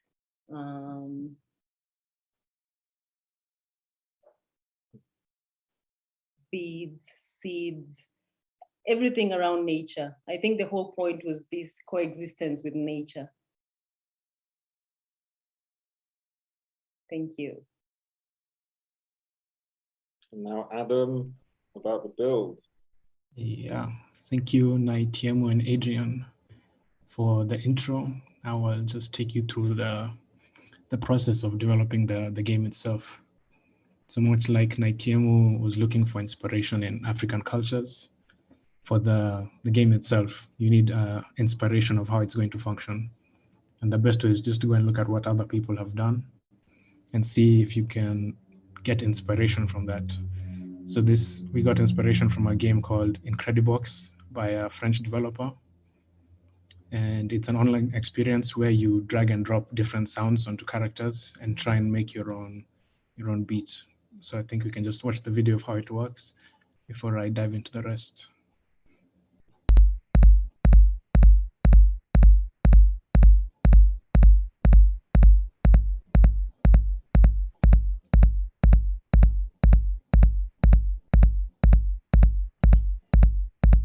You can see each part here. Each of these graphic assets adds to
We're expecting a recreation of this over Zoom.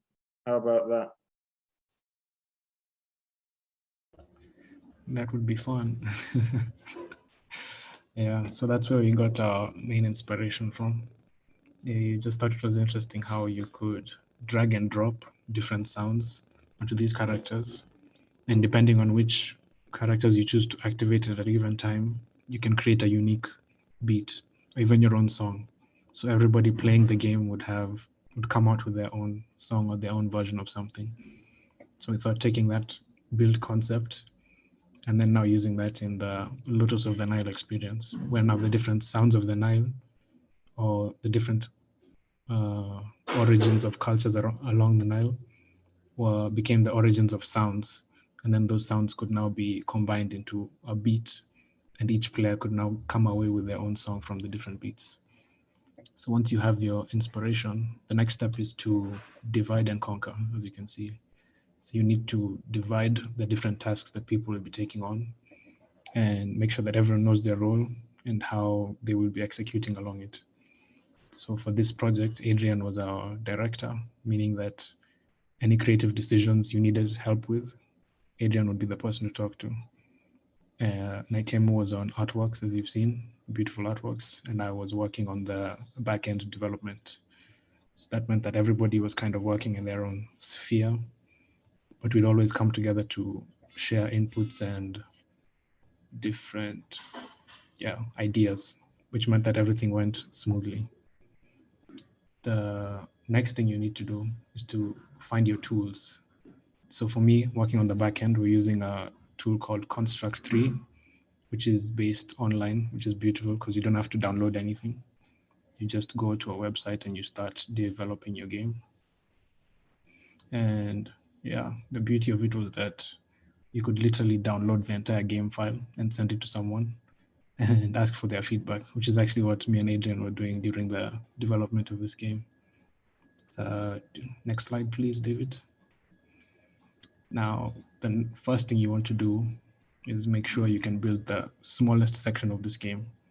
So for our game, it was having one leaf of the lotus and having the player be able to click on that leaf and activate exactly one sound. And what you're seeing here in the code is essentially that, like being able to click on one leaf and activate one sound.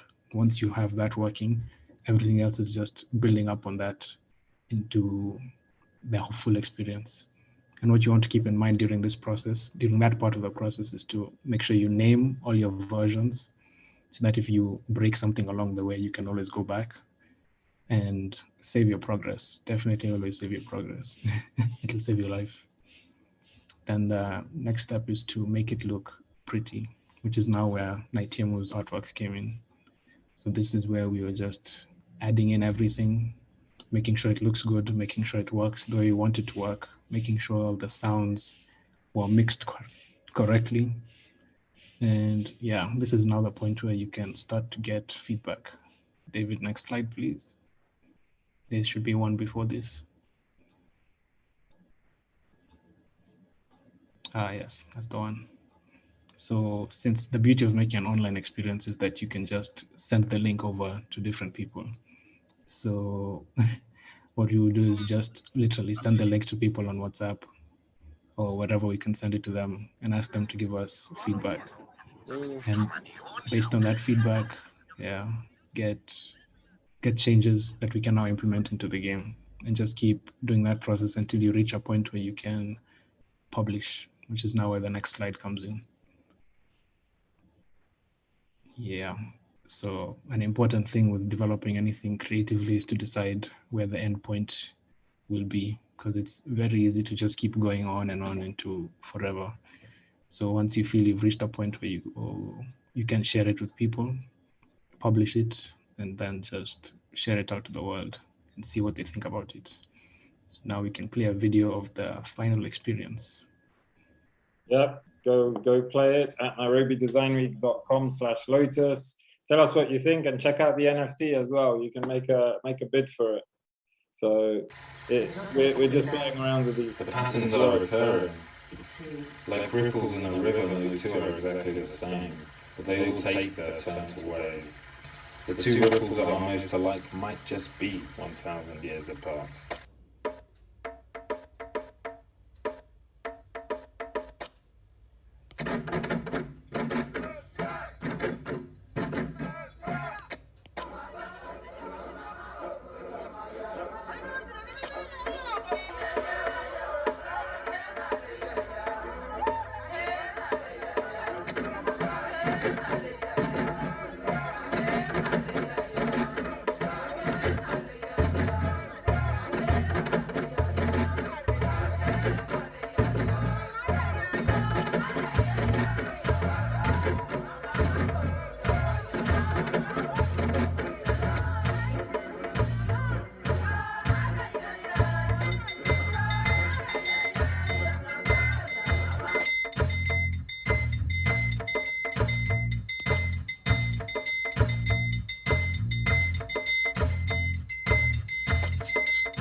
time mode as well for those who are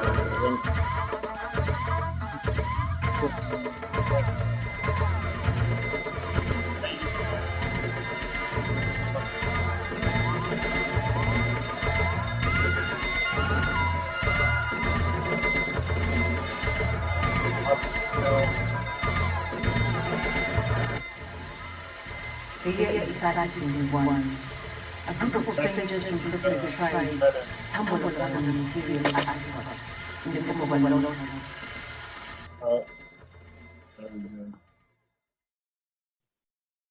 So thank you. Let's show the credits and we are done. Thank you, everyone. Thank you. Thank you. Very beautiful indeed. Thank you, Nairobi Design Week, for intriguing our creativity again. Nairobi Design Week is a known innovator. They have been innovating for societies in a long time, tackling very various themes, and unique to this edition, this was a digital installation. And really beautiful now that they're even working on making an electronic nyatiti. So perhaps if we ever have any new additions or otherwise, just wait for it in the future. We have a new creation, a new instrument that is going to come up simply because of the correlations as well as the relationship that Nairobi Design Week has developed within this community, within Kenya, and also across the continent in Africa as well. Thank you very much, everyone who's been a part. I know you are interested in this. I know for sure something was intrigued in you. Anything that you think the approach that Nairobi Design Week took should be part of our manifesto. Perhaps you're interested in the beautiful artworks by Natiemo, about how she explained the different artworks that speak to symbols, both man-made as well as natural. Was looking at how we correlate with animals around us, how we made so many artifacts like masks, and how all that influenced and fed into the creative process for Nairobi Design Week, lots of often now. So if you have any of the thoughts using the Mentimeter link again, let us know what you think should be part of our manifesto in this edition of African Cursors 2020. Such a beauty to have you here. This has been Be Fluid with me, your host, Sam, here on African Cursors. Day 2, 2021, and it is Friday. I know a lot of you are missing Abbas. He's about to come. We're about to have him back in the next session, which would be our caravan. And yes, we are again going to go around the continent and see a little bit more of what is happening in some of the physical spaces in the hubs. So in the meantime, I hope you brought your dancing shoes because I am ready to get started. Otherwise, guys, let's do this in the game jam. But for now, a beautiful DJ set by DJ Mura and Kantu, which was shot in Arusha near Mount Kilimanjaro. So we are talking heights, we are talking remote locations, we are talking especially prepared for the African Cursors community. So in the next 50 minutes, we are going to enjoy a great break to some good music. Take us with you, guys. Do not leave us behind. Take us with you. I know you're going to feel a little bit tired. This is radio format, Radio African Cursors. So just mute yourself and listen to us and listen to the good music and allow yourself to have a wonderful Friday. And from wherever you are, please stay hydrated because this has been Be Fluid, and we have had a lot of conversations about water. We had conversations with wetlands. We also got a chance to really get into the children's assembly. We had breakout rooms. We had a beautiful dance by Swarms. We also got to speak about the river with Nairobi Design Week. And also before that, we had a wonderful, beautiful poetry performance by Howard on water, which was taking that form, performed both in French and in English. So thank you so much to everybody who's with us. Stay with us, take a stretch, take a walk, get food, stay healthy in the next 50 minutes with DJ Mura and Katu here at African Cursors. See you after the break. African Crossroads. African Crossroads. This is time to be fluid, where we put eco-existence in conversation with other than human bodies. Water is the interconnectedness of life. And in this morning show, we draw a balance. Live at African Crossroads 2021 with your host, Sam. African Crossroads. African Crossroads. African Crossroads. African Crossroads. L'eau interconnecte toutes les formes de vie. Et dans cette émission matinale, nous établissons un équilibre. Soyons fluides et rejoignant les coexistences en conversation avec les autres corps humains. En direct de African Crossroads 2021 avec votre hôte Sam. African Crossroads. African Crossroads.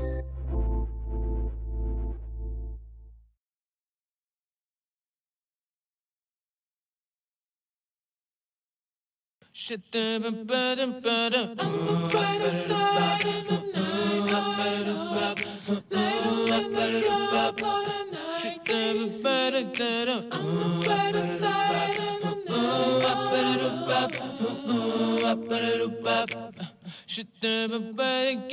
I'm the brightest light in the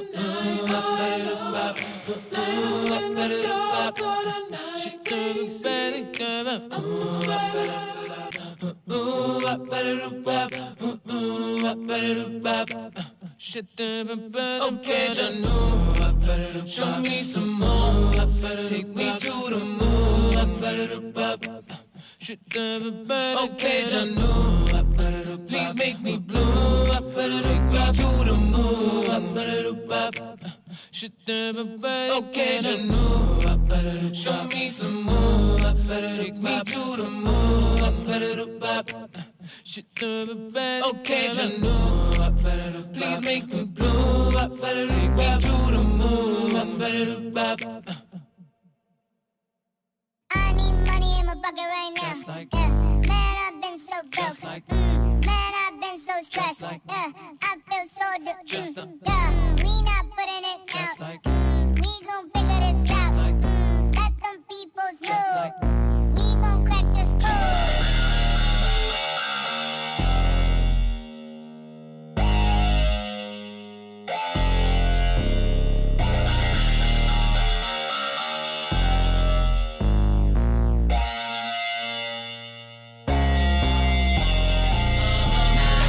Show me through your hands. Let me show you gratitude.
get up, get up.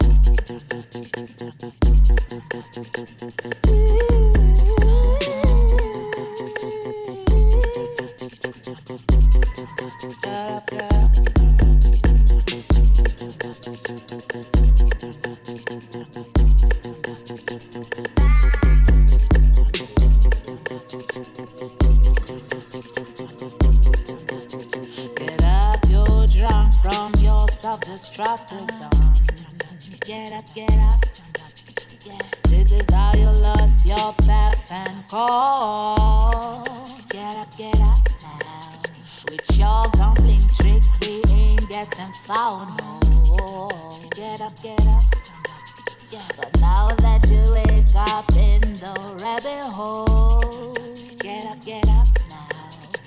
Find mother's medicine, medicine. Find mother's medicine, medicine. Find mother's medicine, medicine. Find mother's medicine, medicine. Can be the cure for your matter. You matter, take mother medicine. You become more than you came in. As you came in, you become more. The only way to the hit of life, take mother medicine. Find mother's medicine. Cut to justice in your speakers, time to seize the power hour. At the party with the chicas, making fellas go bananas. If you doubt it, it don't matter, you can argue with your mama. So ferocious, no wahala, representing from Kampala.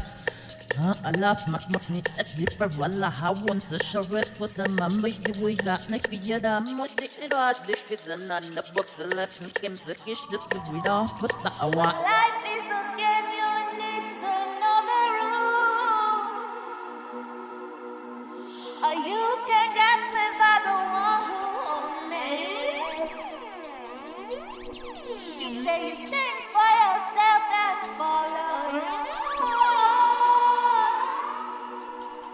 Or you just get programmed along the way. Find mother's medicine, medicine. Find mother's medicine, medicine. Find mother's medicine, medicine. Find mother's medicine, medicine. Get up, get up. Get up, get up, get up, get up, get up, get up. No. Get up, get up. Get up, get up, get up, get up, get up, get up, get up, get up, get up.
Check.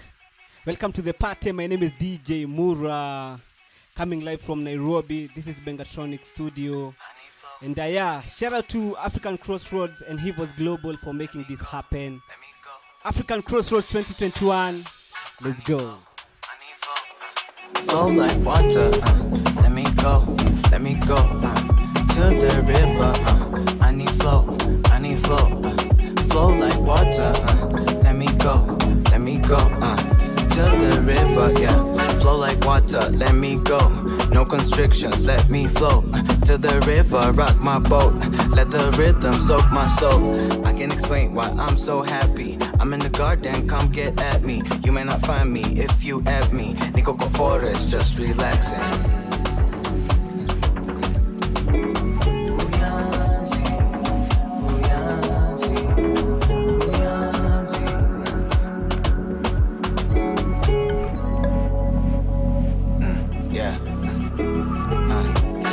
Sounds just overlapping. I'm in the jungle where anything happens. Packing our bags cause we're gonna be camping. Bonfire and I see everyone dancing. Over my lap, I got a poetry sack. And if I ever go back, I promise never to slack. Nairobi under attack, this is a massive attack. This is a blast from the past, Kizazi ndani ya lab. With ironite, any cyanide, no chemical. Firefly, come a dynamite, got a fire sign. Flow like water, I'm Bruce Lee. I will approach at cosmic speed. Making my way into the scene. I'm in my brother's company. When I enter the beat, now tell me, do you like it now? Highest in the room, got some Jabba juice with me. Zangu zimeshika, but they don't know I've been sipping. Till I get you tripping, skipping. Niko ndani ya maji, skinny dipping, flipping, sizzling. Finger licking vibes in your kitchen. You're a soup chef, songa condo. Don't give instructions, mambo bado. I'm your uncle, acha mambo. Oh.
Alango, she don't climb the galango, she wants a motoka.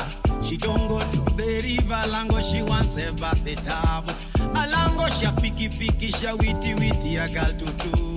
A moto, a boda, pico, kada, she want to go. Alango, Alango ma, Alango, Alango ma, Alango, Alango ma.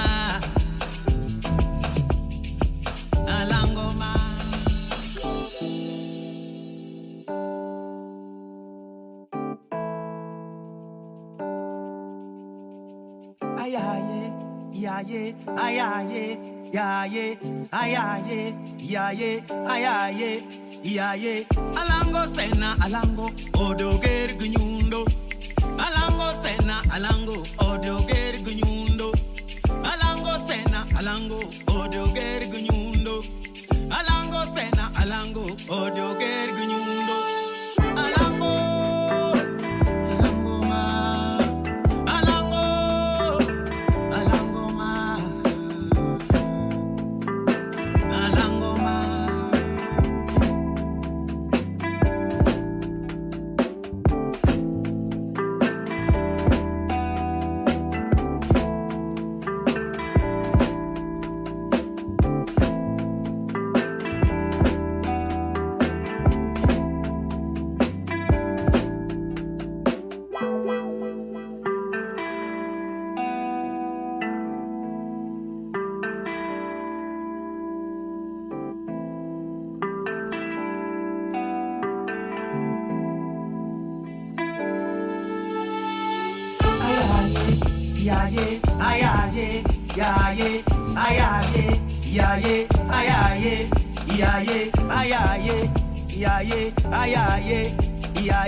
Alango, Alango ma, Alango, Alango ma, Alango, Alango ma. Okao de ogeru kidi, Alango ma. Okao tado keto banga, Alango ma. Orwa kolongo witonanga, Alango ma, Alango, Alango ma. Alango, Alango ma, Alango, Alango ma, Alango ma, Alango ma. Make a for the bass, make a for the bass. Alango sena, Alango, make a for the bass. Alango sena, Alango,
Crossroads.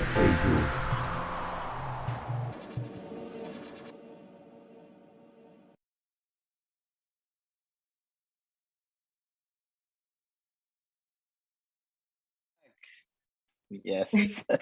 Yes, indeed. Welcome. And also welcome back, Abbas. I think the people were missing you when you were away. Hey. Yes, thank you. I'm very excited to be back for this afternoon. Really beautiful to have you all back. I hope you have all rejoined the room, guys. Remember our basic house rule. Find ecoexistence. You can either go through your gallery view and find ecoexistence, go on the 3-dotted menu on the top right and simply pin, or do that by browsing through the participants list, look for ecoexistence, pin ecoexistence to get the full experience for this afternoon in the caravan. Yes. I'm very excited. And are you ready, Sam, for what's gonna come? What I'm have really you? happy. What is prepared? I'm excited and I'm happy, and I've been dancing. I hope I'm not too sweaty, or at least it doesn't show on camera. But that was a really powerful DJ set that we just had, just starting with DJ Katu. That was beautiful, all the way close to in Arusha, close to Mount Kilimanjaro. That was a beautiful scene. That was a very soothing scene and really got us started. And now just finally with DJ Kantu, that was very amazing and really beautiful. Happy to have you all back here at African Cursos 2021. And remember, today is a Friday, so our mood, our energy levels, it's positive vibes only. We are happy. And also we have something prepared for you this afternoon during this caravan, as well as a little later today, the fire block. So get ready, stay put, and be ready to be wowed by this exciting program that the African Crossroads community has curated for us. And of course, I felt a little bit foreign, hey. So in preparation to today, I had French texts that I knew I was going to be able to be sharing throughout the entire sessions, but I keep forgetting. And you know, this thing with a language is not your first language, the confidence just reduces a little later when you're still trying to pronounce the word. So in order to deal with that, do not worry, because we're all about diversity and we're all about giving you the best experience here at African Crossroads. So to start up our caravan, we are going to hear a very beautiful poetry performance. And I guarantee you, I assure you that this is something that will get us ready and set here in the caravan. So a French poem by Steve, just introducing it now, or perhaps to invite Jumoke to do what she's been doing with all the sets and just to get us prepared and ready for the next poetry performance by Steve.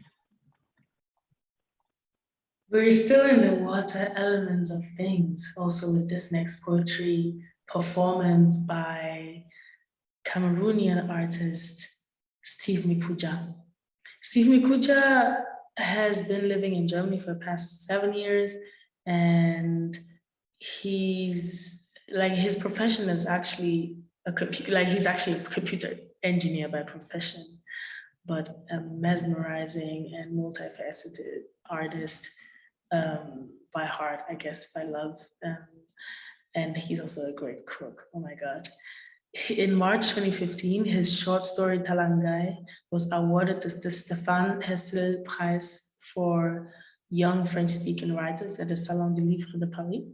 And he has written fiction, published in magazines and literary journals such as Stadtsprachen, Inspire Africa magazine, Amina, Mr. Afropolitan.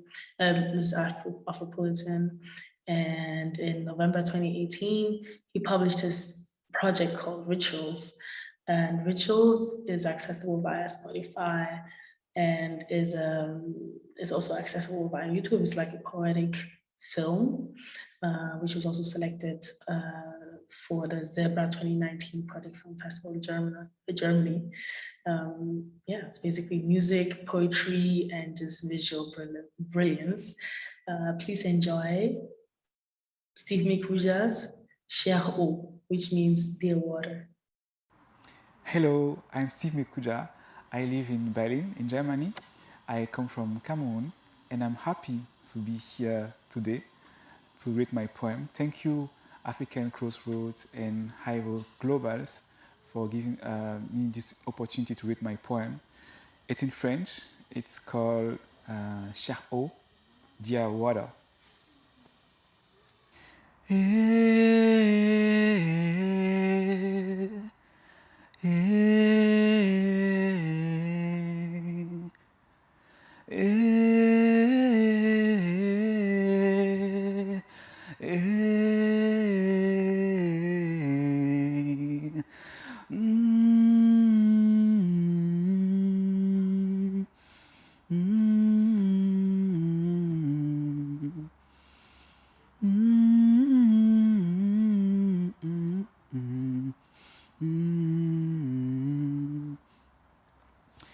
Chère eau, reine de l'univers, antidote suprême, précieuse sève, mère de tous les remèdes, incontournable force, nous te disons merci. Merci d'irriguer nos terres, de balayer nos corps, de rincer nos plaies, d'arroser nos rêves, d'abreuver nos cœurs, de laver nos âmes. Nous te disons merci, même lorsque tu nourris nos larmes, lorsque tu accompagnes l'orage et que tu te mêles aux vagues. À l'aube, tu arrives comme un parfum dans l'air et comme une chanson, tu nous apaises. Et pourtant, tu sais te faire rare. Si rare qu'ailleurs, il traverse des villages pour voir ta couleur et connaître ton odeur. Même lorsque tu es là, cachée dans les tréfonds, indifférente à notre soif, nous ne t'oublions pas, car tu es en nous. C'est toi qui coules en nous. Tu es nous.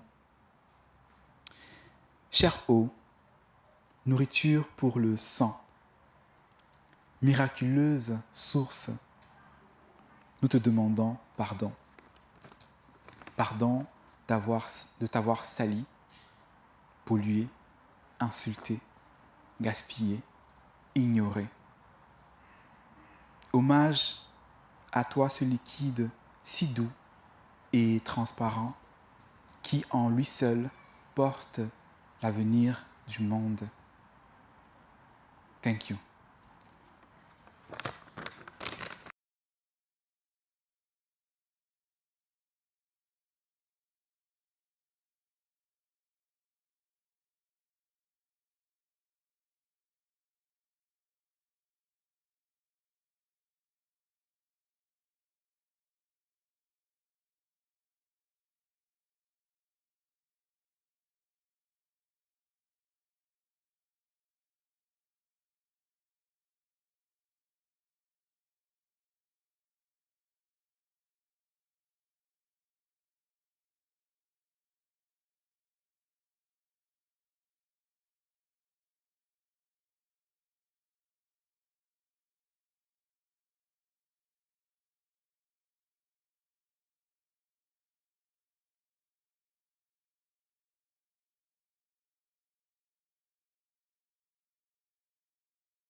Really, really beautiful to see the people out there, the Digital Degrees is then.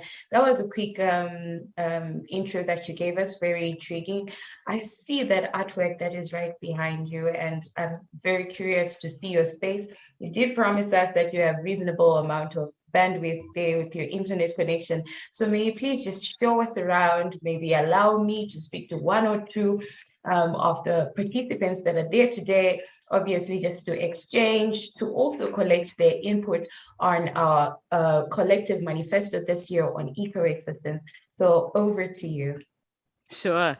So yeah, we did a connection test earlier, so my movement will be a bit minimal just to make sure that I can stay online. But basically we are at our new home. So for 10 years, we used to be in Kansanga, which is just 5 minutes away. And recently we received enough funding to purchase our own plot, which is, I think, you know, for anyone in this space, yes, right? It is, I think, really significant in terms of really making sure you have that longevity, you're not going anywhere. Artists are really ingenious. So even as long as you have land, even if there's nothing on it, it's still a level of permanence that we didn't have before.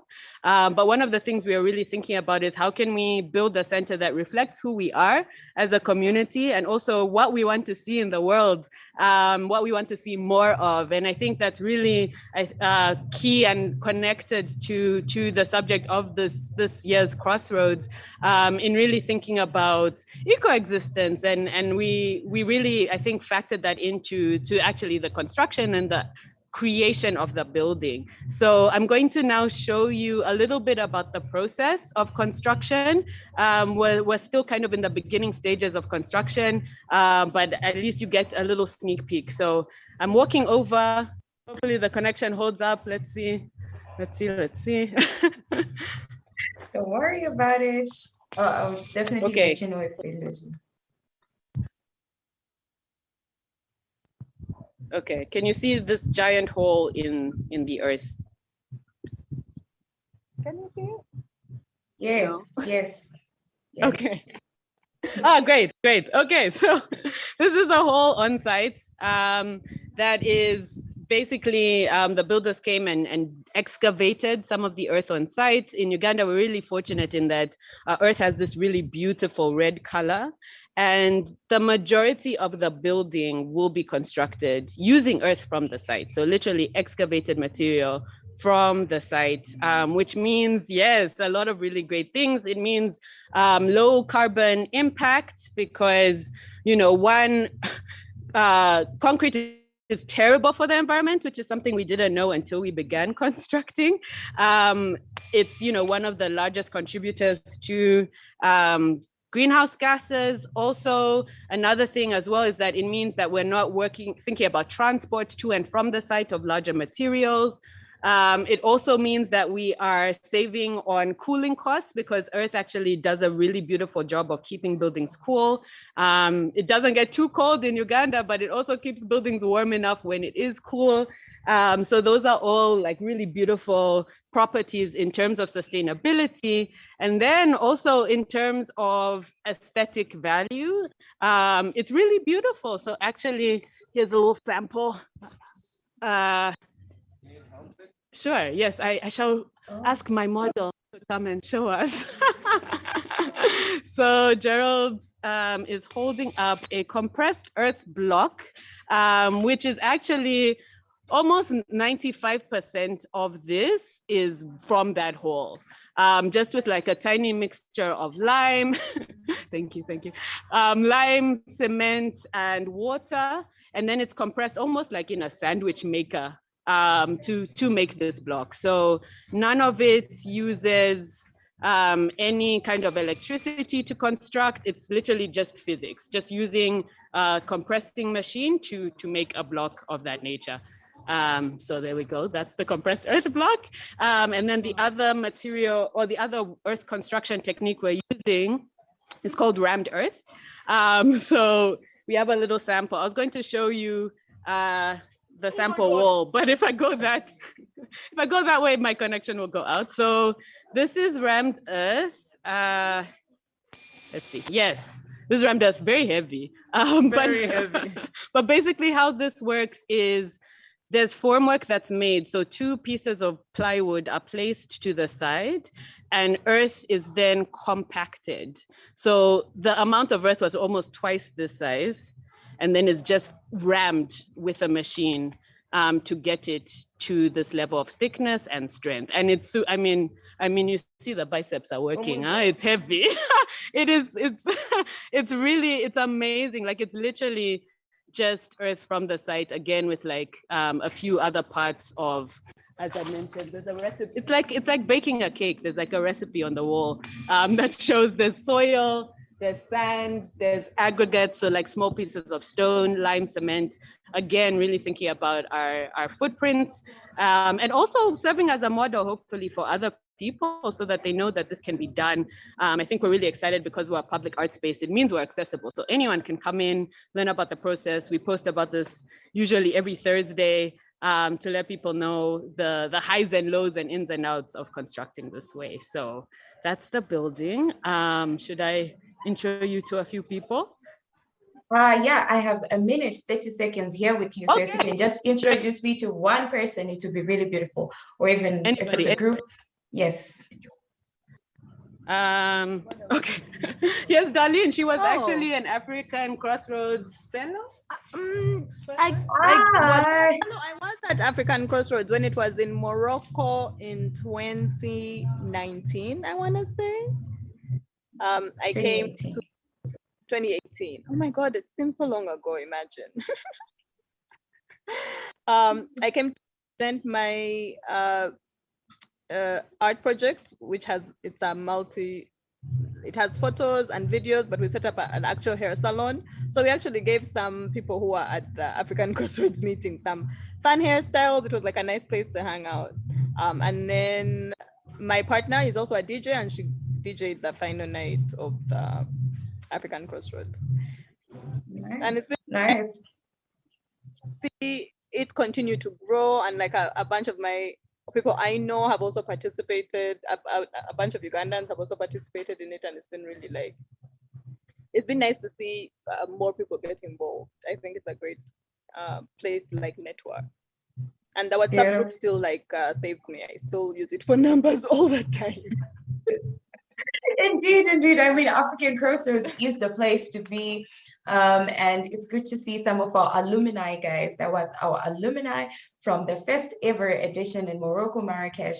And it's just a beauty when we see the community still in touch with each other, and just the growth and the connections that we've had. So that was our hub tour. We went to Uganda and we interacted with 32 Degrees East, and they really gave us a very insightful way into building, guys. So if you want to build, they say their doors are open. Otherwise, if you're looking for biceps, that's the place for you to go and just exercise and work out with some free breaks. So 32 Degrees East, off to the next stop.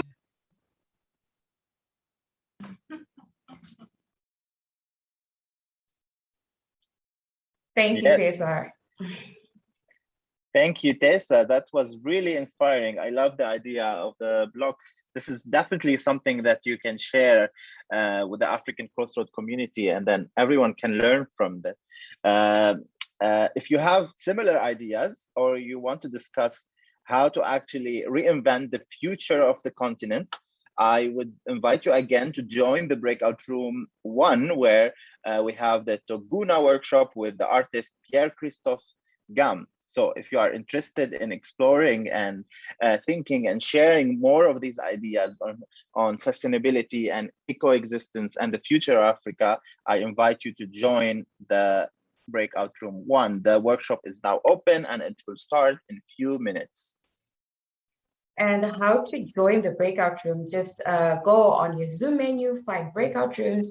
You will see the rooms that are already displayed there, and simply pick the room you want to join. So the 2 rooms that are up at this moment is the Toguna workshop and the AR art design and 3D printing. And right now, guys, we've seen Toguna, and more of Toguna is coming. And now is the time for you to interact with the maker, Pierre-Christophe Gam. Nice. Okay, so now we have to go to Kenya. We're gonna meet another strong partner in our network, which is Karen Village. I mean, I have seen their video. It was on. They have been up and doing and discussing all the time. So I'm curious to see what they are doing. We will first speak to Mwikali, and then we will see a short film and performance called Figi, discussing the trees of peace philosophy. Mwikali, are you with us? Hi, I can hear you. Yes, and Hello. we can hear you as well. Hello. Hi, Yes. How are you doing today? I am very well. We are here at Karen Village. We are talking to Chris, who is an environment champion. He's sharing with us his journey, his experience, and what they're doing as an organization to just take care of nature and create that awareness to the people, to the community around here. We are very curious to hear more about it. Tell us, share with us. So I believe there's, we'll just go to Chris so that he can continue Yes. sharing with us. So the challenge is, let me Yes. say this so that the story comes short. Yeah. We know the challenges. Mhm. All of us know the challenges. Yes. We know the climate change. We know the floods. We know the droughts. Like now, Yeah. there's a lot of drought in Kenya. Yes. Kajiado North, Kajiado County, where we are on the other side, Yes. just next to it, it's becoming more of a desert. We are looking at the north of our nation. Yes. Recently, we saw the floodings in Europe Yes. and China. Mhm. We are seeing mountains erupting everywhere. There's a lot of change. Mhm. What we need now is action. Yeah. And we don't just need scientific action. Yes. Scientists have spoken. Yes. They have told us that time for action was yesterday. Mhm. You know, somebody said Yeah. the best time for Mhm. changing the climate Yeah. was 20 years ago. The second best time is now. Mhm. The second best time is? We have a It's- second it's chance right now. It's chance. Yes. But this second chance, we will not do it through boardrooms Yeah. or through conferences. Mhm. We will do it on the ground. Yeah. We will have to change our roles and says now, all the land that is desperate and desolate will Mhm. have to plant trees. Yeah. The government has to put money into climate action, Yes. planting of trees, Yeah. cleaning of the rivers. Yeah. A school like this can be given money, Mhm. you know, like resources by the government. Yeah. Because for them, we look at this, we look at labor. Yeah. What about we make only 30 minutes from Brother Busan, Yeah. from Force? Mhm. How many are there? From Force? Like how many? From fours? 40? 30? Once you get into Form 1 at Brother Busan, once you get into Form 1, Yeah. you plant the trees your age. You take care of those trees your age until Form 4 and you leave. It can be either around the school or in any other open place in public. Yes. Once you enter Form 1, every year whoever comes to Form 1 enters the school planting his age meeting. Yeah. We are talking about how many millions of students in Kenya? You have the number, of course, you know last time. How many people did Mtihani yesterday? 8. How many millions? Okay, quick mathematics. Okay, you know. Let's assume 10 million. 10 million trees. If you plant you 18, where is the 18 man? Like 18. 18. Our over singer, there. 18. Yes. 18 trees times the number, let's say all of them were 18. Yeah. For 4 years, you're going to take care. But the government pays Yeah. for him to nurture that tree. Mhm. Just like bursary, he is given some kind of a funding for him to grow those trees. To take care of them. Of them, wherever it could be near the school. Yes. Times the number of the millions of students, how many trees will we have at the end of the year? So the government is putting its policies very well, Yeah. very nice policies, Yeah. very good conferences, Yeah. but putting nothing on the ground, no action, zero kabisa. And that is just what we were talking about earlier when I was asking you where are we going wrong, because you will find some time back it was very popular in town. There was a rule that was they tried to implement for a couple of months, a couple of weeks, and then after that I don't know what happened. You would dump something and the city council officers would be on your case. Yes. Very fast. Yes. And you'll be fined for that. Yes. You know. Yes. But do we even need to get to that level where you have to be used arrested? to smoke. I used to smoke. Yes. I stopped smoking when I was taken to court. I was crossing over the bridge at that place called the Railways. Yes. I had gotten an invitation to do some job somewhere. So I crossed over with a cigarette and somebody on top said, "Hey, mzee, nisaidie na hiyo cigar." So I gave him, it was a policeman. So, and it was 6 o'clock in the morning. Akanshika hapa, I was taken to cell You were arrested. a whole day. Yeah. I paid 500 bob. And that was back in around 1986. That was a lot of money. Yes. So I lost my contract. I lost a whole day. It was shameful. I mean, cigarette. It was embarrassing. I never smoked again. You cannot even call So your you see, boss and tell them. law can also make us to change. I Yes. think what we need in law is enforcement, and also Yes. we now, the citizens, also we do what we call, when law is enforced, we also comply. We comply. We become compliant. One of the things I've learned in Kenya, I don't know what other countries, I've been to Uganda and many other countries. Kenyan people are very, very, they are rebellious, they are arrogant, they are not law keepers, they are not law abiding. When you say, you write with big letters, usikojoe hapa, don't urinate here, you find them urinating there. When they write no dumping. Yeah, no dump, they dump right what there. we dump.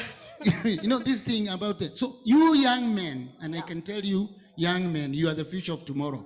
And the problems you are having is because you only assume that those wazes, the ministers, anybody, are the ones that are responsible. It is time now you also took center stage in developing interest in matters of environment, and not just in environment, in matters of decision making. Yeah. Because in matters of environment, it's about decision making. It's about saying, can we plant 300 trees that are going to grow in each school in Kenya? Yeah. Trees that are going to grow, not just plant and grow. So we need to move now from that talk, and then go into action and action. That's what we are doing now. Yes. Currently, I'm the chairman elected of the Olorua Forest. Yes. I'm there for 3 years. I'm just started 1 year. We want to reclaim that river. We want to see fish. We want to see the forest cover back to the normal how it was. Yes. We have more than 600 acres of degraded because of the developments that came. Yeah. I brought in the community of 310 members around the whole forest. Yes. This is about the community and the citizen participation. This is very important. Community participation in anything that we do in environment and conservation. Yeah. If the community is not there, government will not succeed. Yeah. Organizations will not succeed. Yeah. It must be community participation so that you guys, you have a space to be able to say and to determine, so that you start taking right from now all the way until to your age, where you can say, I planted this when I was 10 years old, now I'm 70 years old, we are eating fruits, mangoes, and all that kind of stuff. Yeah. So it's an action-oriented movement that we want, and the young men must be in forefront, not forgetting that, of course, we got all these policies. Yeah. But you young men, you need to wake up now. The call is on you, because it's your future that is being destroyed. Wazee are going now, mmeona wameenda sana na COVID. Nyinyi mnaachwa tu hapo. So please, take these things seriously. Yes. And start challenging the viongozi. Yeah. You know, I heard you are 18, and I know you'll be told now to go and take a vote. Yes, voters card. Our problem is not because of us. Our problem is because of the bad choice that we make. Yeah. So we can make good choices for our environment. Yes. And it must start with us. Yeah. So maybe as we wind up, Chris. As I wind up, yes. I want to encourage everybody to join environment. Yes. If anybody of you comes around from this area, yes, I'm the chairperson, as I've said, of the Olorua Forest. Olorua Forest is 1,700 hectares. We have trails for walking for 32 kilometers. Wow. You can walk. Yeah. There is a lot of bird life. There are animals. We also have degraded areas more than these acres I've said. If you come like Brother Busang, we can give Busang School a space like of 20 acres. Yeah. Because you got enough trees in your school. Yeah. And you have an environmental club. We give you 20 acres in Olorua Forest where you be planting trees and growing them. Yeah. So that the school becomes part of the regeneration. Yes. And giving the Mother Nature a chance to thrive again. So, and anybody else who is around here, you're welcome. And not just in Olorua Forest, even in your home area. Yeah. Go to your dad's chamber, mwambie 10% of this area, Yeah. we need to have it green. Please talk about pollution. Tell people to start generating less waste so that we end up with small pollution in our streets and in our air. Because fighting climate change also will also call change of behavior and even production, less production of these hurting materials. Yes. I am one of the guys who is fighting single-use plastic bottles. Yeah. Me, I'm saying they should be banned. Yeah. How comes you manufacture something that I'm going to use for 5 minutes, I throw it away, Yeah. it ends up in the ocean for 1,000 years? Is that sensible?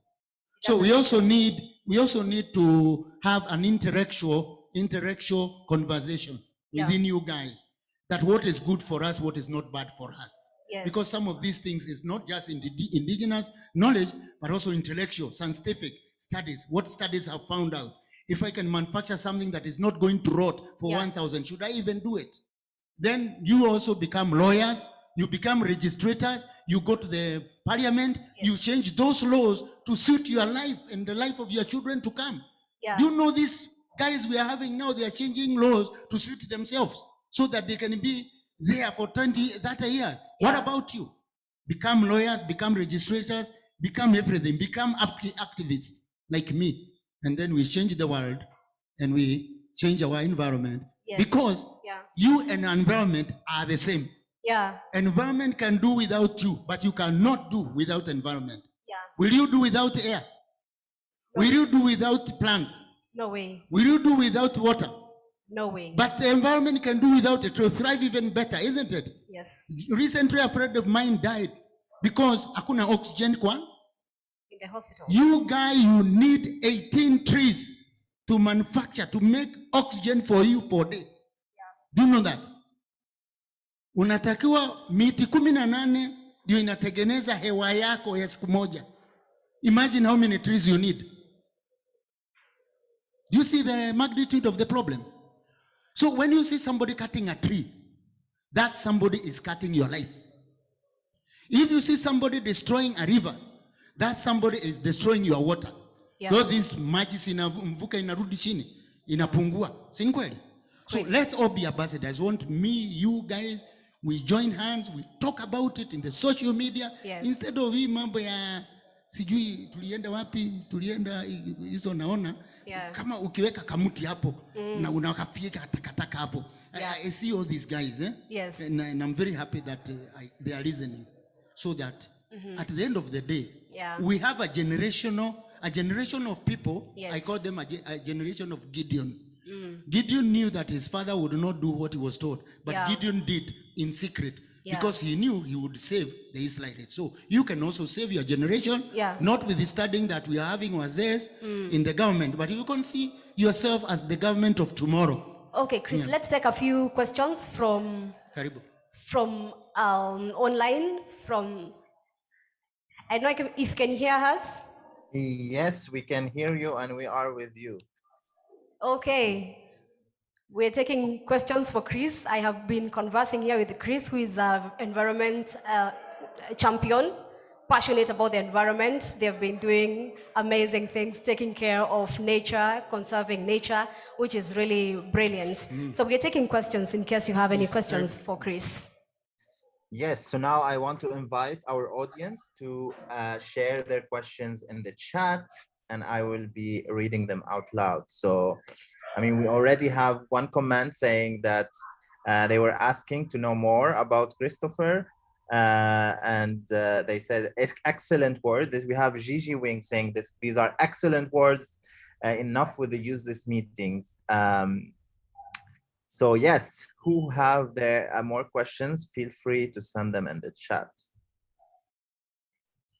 But also, if you have questions at the venue, we are also happy to hear them. Yes. Do we have any questions? Okay, so as we wait for you to process and digest what Chris has just shared with us, we'll be taking questions later.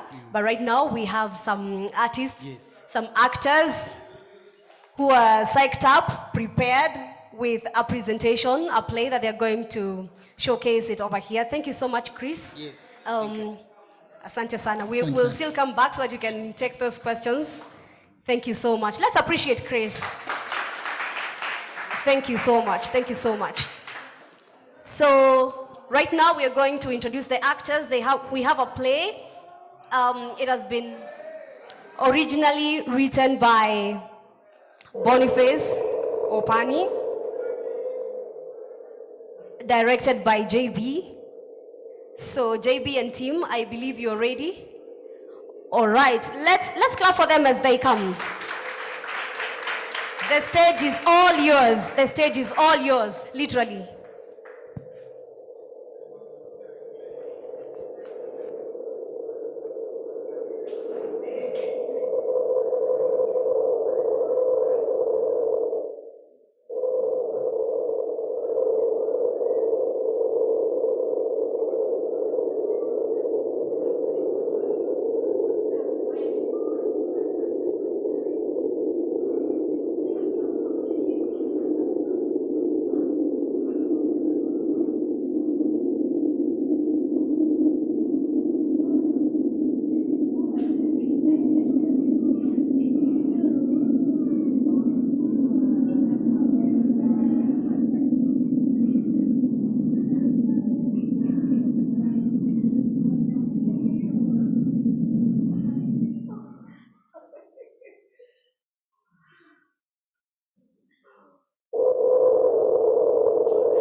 My dear, my dear, my dear, my dear, my dear, my dear, my dear, my dear, I love you, I need you, my dear, my dear.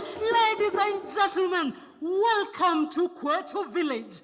Kwetu Village is a place of love. It is a place of unity. It is a place of green heritage, beautiful women and handsome men. The river flows freely in the valleys of Kwetu. The forest stands in the lands of Kwetu. The people of Kwetu currently are at large. The people of Kwetu love prosperity. The people of Kwetu love heritage. Ladies and gentlemen, I am taking you right to Kwetu Village.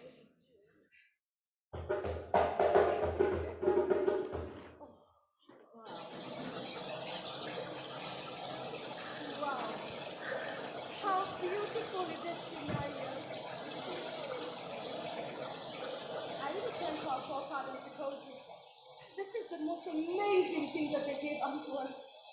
Blessed by God unto us. I know. Do you know how divine I feel when I just walk through the forest with you? The breeze. Yes. And just sitting down when I have stress and I walk as I see as this river just flows like a snake and I just forget my trouble. Oh my God. This is so beautiful, so serene, so poetic. I'm so happy about our elders. They have for a very long time preserved this forest. They have for a very long time preserved our Kwetu village. But I know they might be disappointed, especially if the current developments are going to go by. Wait, hold on. What do you mean by development? Wangari, you don't know about the development? Oh my goodness. I heard that the elders are having conversations with one of the investors who wants to come and build a mall here. Wow, that is the most beautiful thing. It will create jobs for us, for other people. We are going to have job opportunities. Oh my God, we're going to have such a beautiful Kwetu. That is amazing. It is amazing. But that is not what is the problem. Wangari, the issue is And what actually deters me is the fact that they want to clear a huge chunk of this forest so that they can build a mall. Isn't that not absurd? Our forest. Wangari. They want to clear our forest. Yes. Kwetu forest. Yes. But there's so much land in Kwetu. Why do they want to clear our trees? No one. Why do they want to clear our trees? I don't know, Wangari. I just wish that our elders can do something about it. I wish that the elders can see the importance of this forest. No. You cannot clear our heritage. You must be joking though, right? I am not joking, Wangari. I am not joking. Imagine what they are going to do to us. Do they even know the importance that this forest holds for this community?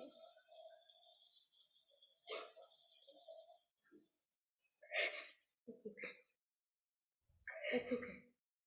We will do it. Let's just get our water.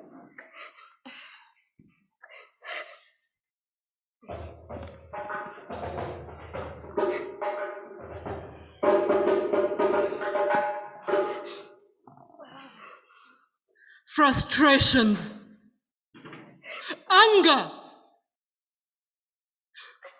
temperatures are rising in Kwetu village. The ladies are angry. There is no hope. The people of Kwetu are losing hope. All they see is darkness. All they see are the temperatures rising in Kwetu. But then, there is always hope. There is always one person who will bring hope. And in Kwetu village, this person is a woman who walks in grace, a beautiful woman who carries the Kwetu heritage, well endowed, beautiful legs. Though she lost her husband decades ago, she is today the one woman who will serve Kwetu village. And ladies and gentlemen, Mrs. Wangari.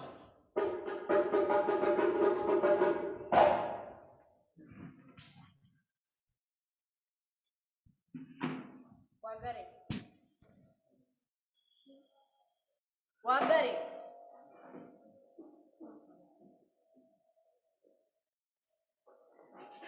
Tomorrow morning, I want you to go to Mr. Moligan's house. I need you to get some tree seedlings, yeah? We need to make this homestead beautiful. We need some flowers here, some trees there. Itayuba. Meskia.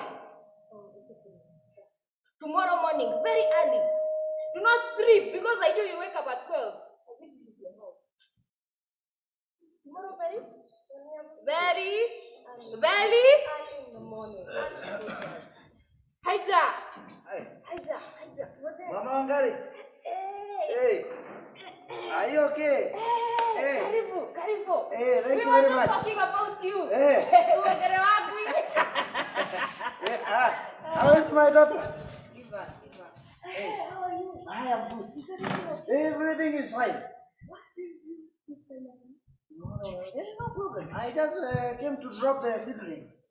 Yes, because I have a very early morning tomorrow. You know, you're a very noble man. You know, I was just telling Wangari to come in the morning and pick the kids reading from you. Oh, yeah. But now you have come. Now I brought.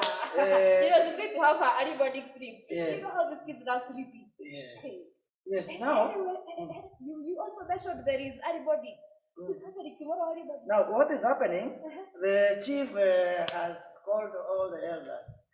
Yes, you know, there is an investor who has come, he wants to build a mall in the forest. That is really fine. You know, I hear that mall is going to bring job opportunities for these people, for people like her. You know how they're going like to Now, I beg to you. You have just got here. But then, Asha, you're going to have some tea. Oh, some tea. Have some tea. Oh, I will have some. Have some tea. I will tomorrow. See you Tomorrow. later. Tomorrow you must. I will. Good night. Good night.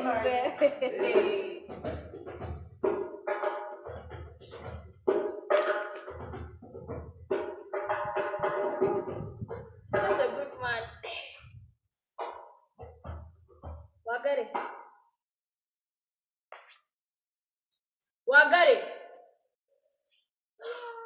Wagare. Where?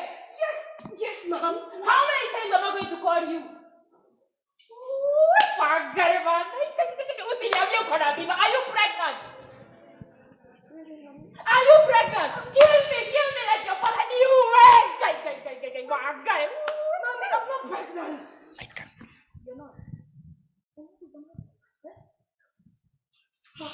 It's not Genovia. It's about the first. It's about the move that they're about to put in our very own headquarters. What about the mall? They're going to clear a whole chunk of the forest to put the mall. Hijack. See, but I hear that mall is going to bring job opportunities. It's going to help you. You're going to get a job. You're going to have money. You like better, eh? It's not about the jobs and the job opportunities. What about our forests?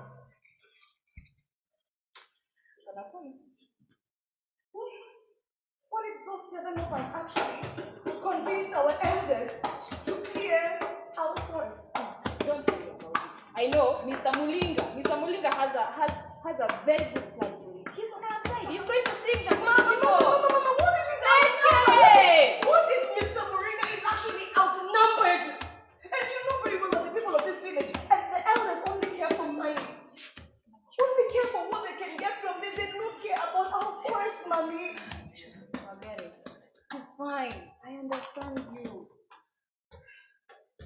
You know, as women, we're not given the privilege in society to speak on such issues facing the forest. Deforestation, we're not. Kazi yetu ni kuzaa, kulea, kupika, kuosha na kutiwa mimba.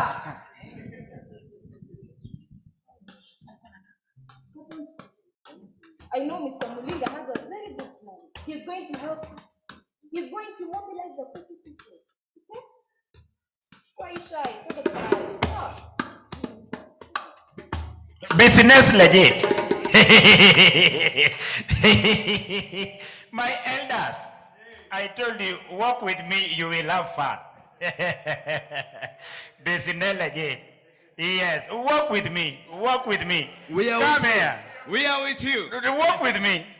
I'm telling you. What did I say? Business legit. My DJ, can I hear some music? I want these elders. We are so good. Atangoa. Okay.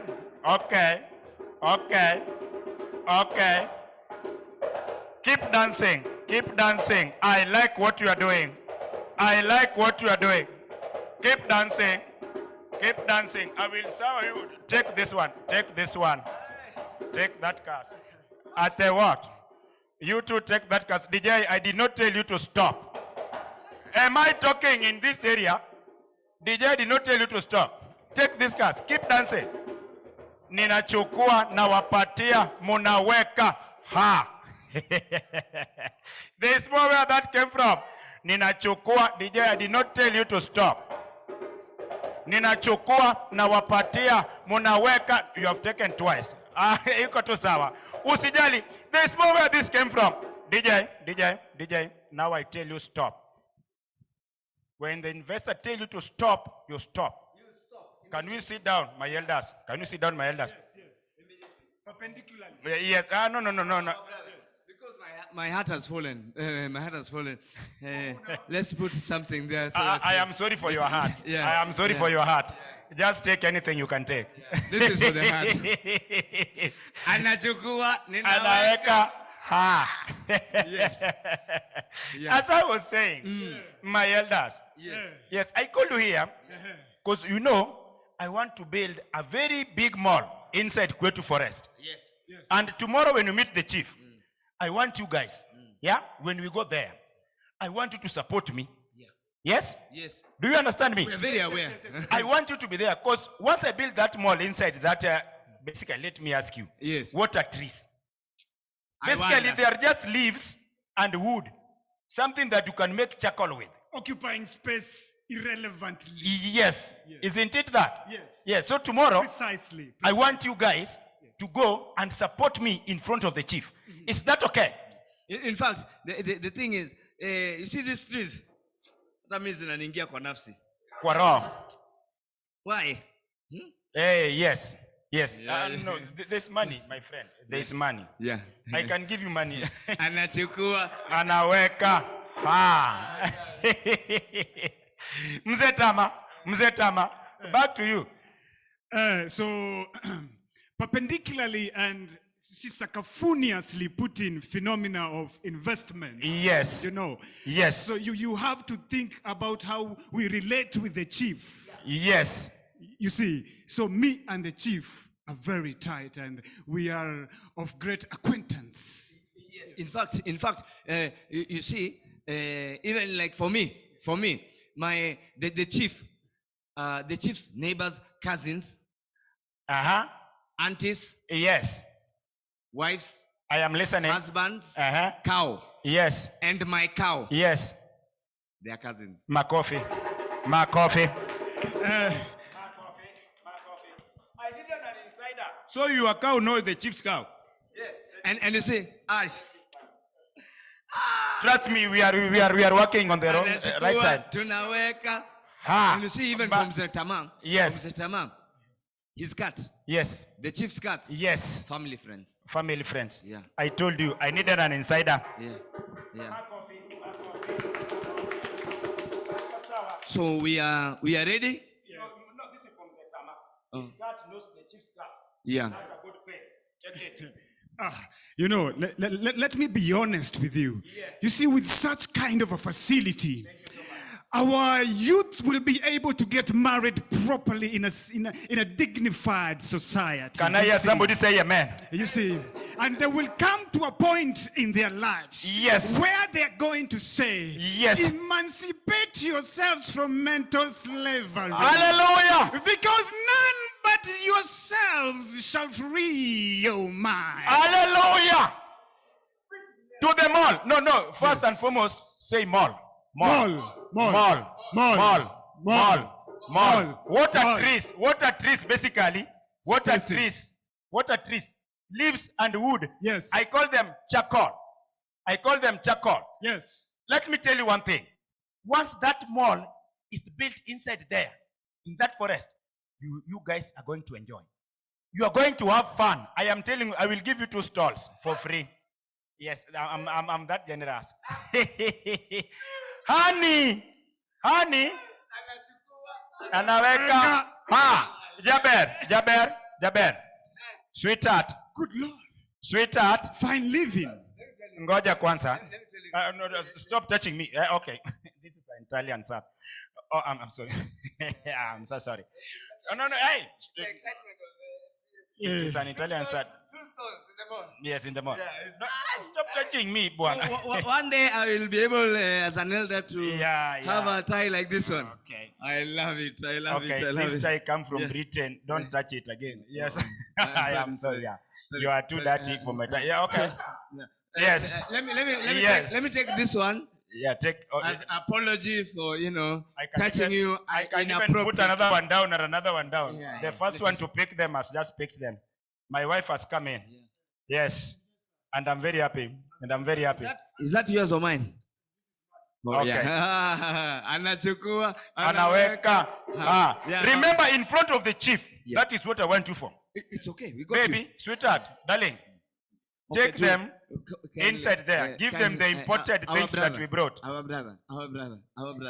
We need to add the, that one is no problem. You will get them over there. Oh. Okay. I imported some things, yeah? That I need you to go. Babe, go give them those imported things that I came with. Please follow me, gentlemen. Yes. No, there are things that I also wear. Yes. No, not alcohol. I came bearing gifts for you elders so that you go and vote for me tomorrow in front of the chief. Is that okay? So that's okay, but if at least they will... No. Go give them. No, alcohol will be there. This way, please. Yes. Go with them. Thank you. Babe. Okay. Hey, this is an Italian sir. Okay, babe. Yes, darling. Give them the gifts that are imported from, not from Turkey. The ones are imported from Somalia. I will do that. Yes. Yeah. I was faster than you. This way, please. Yeah. And then come back immediately, babe. Okay. Come back immediately. Yeah. Trust me, in front of the chief, you are with me, okay? Peasants. I really hate poor people. They come here, touch me as if I'm some kiangoa. They don't even know that this is an imported set. Some people just, they come here and then they look like ugly. Jaber, let them go through the back door and then come back here. Sweetheart, Atoto, you're taking out. Yeah. What a beautiful woman. Mwah.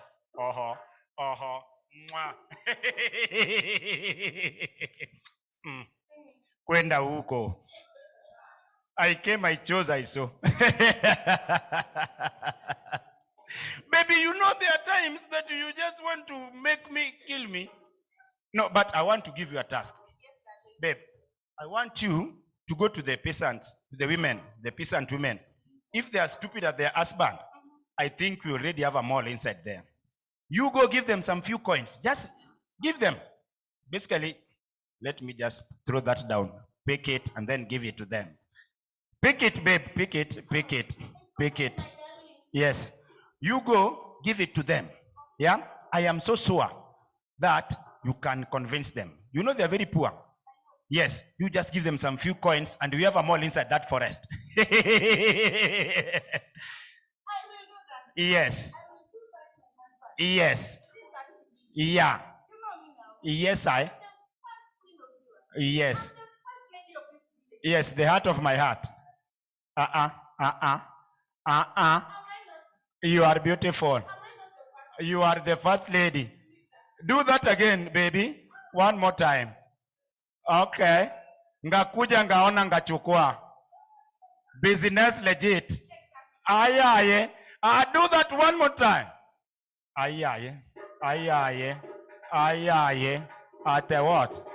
Kareke. Chodoneke. Wewako. Aha. Love you, babe. Nilisaidia watu wa kwenyu nikawatengenezea nyumba. It is just okay, but okay. Let me go grease some other palms. I know I need to bribe some other peasants. I hate this work. Bribing peasant every other time. Oh, sorry, I forgot my phones. I need to call someone from Botswana. Oh, yes. The people of Kwetu. Yes, sir. I knew you had forgotten about me. But then, I'm not going anywhere. I am the one going on a journey to Kwetu. I am going to Kwetu village. Ladies and gentlemen, the drama continues. Let's go to Kwetu.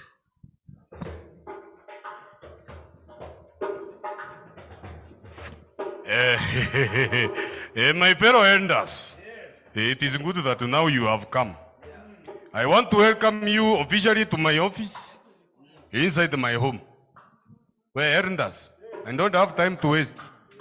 You need to come here faster. Where elders? Or would you rather I tell you to go back to your places? Do you know you? No, sorry. You need me. I don't need you, by the way. Yeah. Let me tell you for a fact. Yeah. I don't need you. Yeah, sorry. You need me. Sorry, our chief. And you told me that you are going to come with an investor. Where is he? Yes, sir. What is he investing in? Yes, sir. Time wastage. Yes, sir. No, not yes, sir. That is mine. That is not yours. Are we together? Sorry. Sorry, Mkubwa. Why are you standing here like you are? My friend. Our guest is here. Our brother. No, this is the... His Highness. Yes. Highness. Yeah. Highness. Highness. Yes. Are you sure you are... Highness. Where? Beware. Sorry. In fact, Beware. in fact, This is the highest office in this village. Yeza. Are we together? Yeza. Now, yeza. Yebala. Yeza. Without much further ado, because time is not on our side, I will tell you this. I take this opportunity to welcome you to my Paris. Igwe. Good. Igwe. Yes. Wait. Until I say yeza. Are we together? Huyu mtu akona kielele, mmetoa wapi? Wait, skia. And listen carefully. Because I'm not going to mince my words. Here, mimi ndio Bingman Mbazu. Are we together? Thank you. Good. Now, back to our initial Shendu. So, take this opportunity to welcome you to my palace. And before I go further, I will let Mzee Tama introduce the visitor to the other enders. Igwe. Yes. Now, you see, ladies and gentlemen, so when I want to first of all just be very much appreciative of the fact that you have given me this opportunity to introduce him to our very great community, you see. So, first and foremost. Wait. Here it is me who says who is going to appreciate who. Yeza! Wait. Yeza ni yangu. Tafadhali, mbona mmekuja leo? Mmepitia wapi? By the way, have you?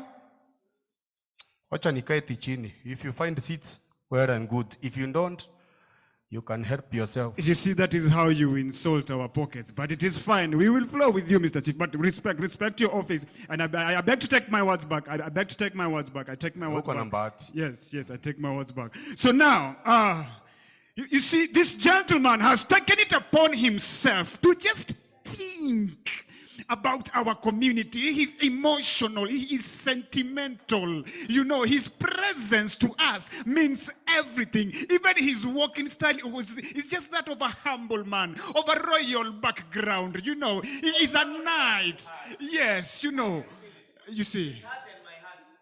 Dundu. Yes. Exactly. So, Bona Chief. Thank you very much, Mzee Tama. Now we move forward. Naona muko na kielele nyote, huu anatembea hapa ni kama kwake. Nitakutema, my friend. Nitakutema, sawa? Good. Now I give him the opportunity to tell us what he has in store for us. Thank you so much, Bona Chief. I will start by introducing myself. I am an entrepreneur. I am a businessman. In fact, before I ventured into real estate, they used to call me the fox of the foxes. Yes. Makofi. Yes. As in, when I was with Donald Trump in the UN summit, when was that? My friend, songa huko bwana. Okay, pole. It was 1998, pole, Bona Chief. It was in 1998, and Donald Trump looked at me and what he said, you are going far. This is not Donald Trump. Ngoja. I took it into my own heart, Makofi. I took it into my own heart, and I followed Donald Trump. Then I went to Israel. Netanyahu, the Prime Minister of Israel, looked at me and he said, we see vision. So when I landed in Kuwait with my own vision, I looked at Kuwait and I told myself, what a beautiful place. Hey, my friend. I looked at it and I said, I have to do something for Kuwait. I looked at the forest and I told myself, what a wasted land. Bwana asifiwe. Makofi. I told myself, what are trees? What is wood? What are they doing? I saw a mall, a big twin tower, a big skyscraper that is towering above the heavens, moving, so that anyone who comes in, Makofi, so that anyone who comes in here will see a building. Are you seeing it? Because I'm seeing it. Yes, thank you so much. My vision. Hii vitu mnatumia ndo zinaonyesha vitu zingine. Hebu songa songa. My vision. Take this, give your friend another one. Okay. So I looked at it and then this skyscraper is looking at me. I saw that vision. That is why I said that I have to change this community. Bwana asifiwe. Makofi. So I said that this place has got to have a building. And I'm going to build a big skyscraper. That is why I came here, Bwana Chief, for you to allow me and my company, Onjiri and Onjiri Company, to build a big skyscraper, a mall that you will be proud of. Is that okay? Makofi. Okay, Bwana Chief. Bwana Chief. You gave me this one. Okay. From China. Bwana Chief, please protect me. Okay. I do not agree with the idea. Whether you have a vision or not, we shall not allow anybody to mess with our heritage.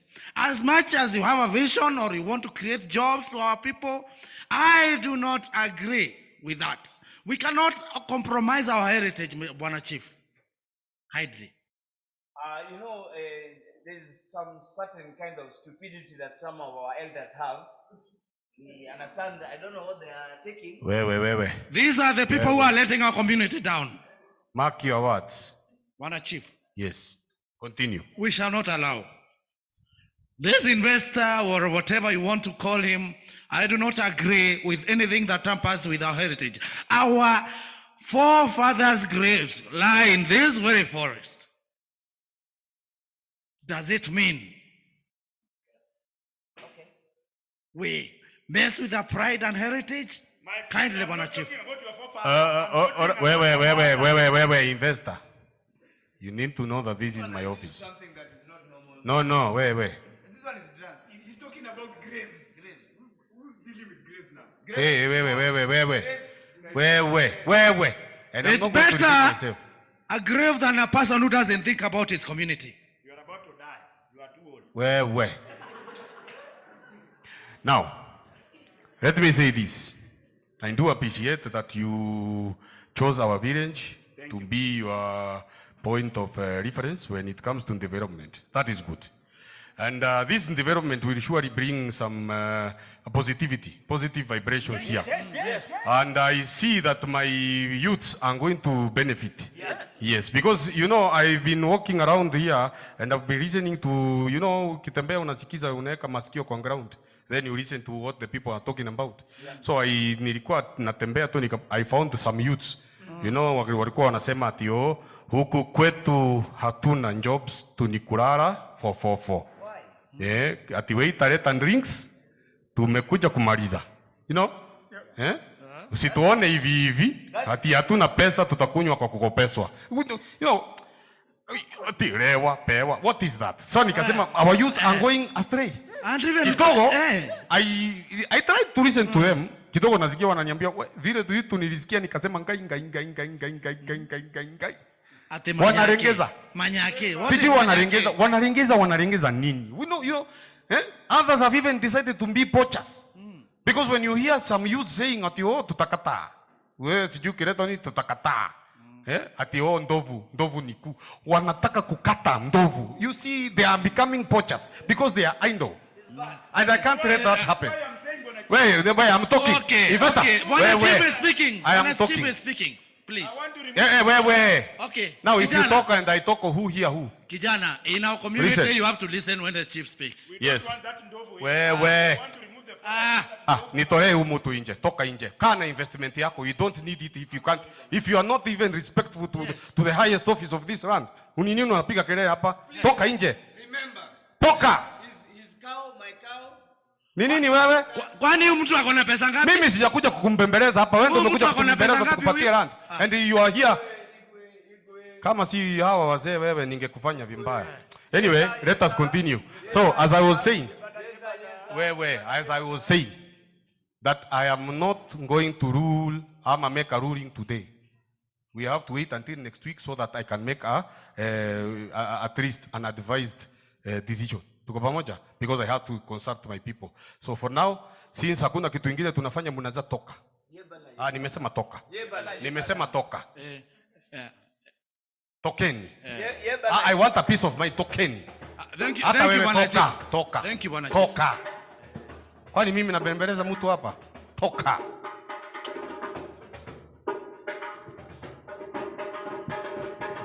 Yeza. Nikisema yeza, munasema yebela. Yeza. Hey, between greed and heritage, between the beauty of Kwetu village and people's tummies, the struggle still continues in Kwetu. Let us find out which one will win. Yeza. Hapo sasa.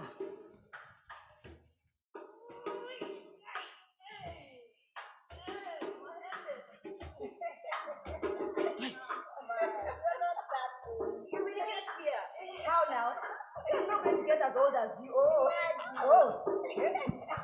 But you know, for me, what actually worries me is the fact that the people who know the importance of this Kwetu forest want to support the cutting down of trees. Isn't that absurd?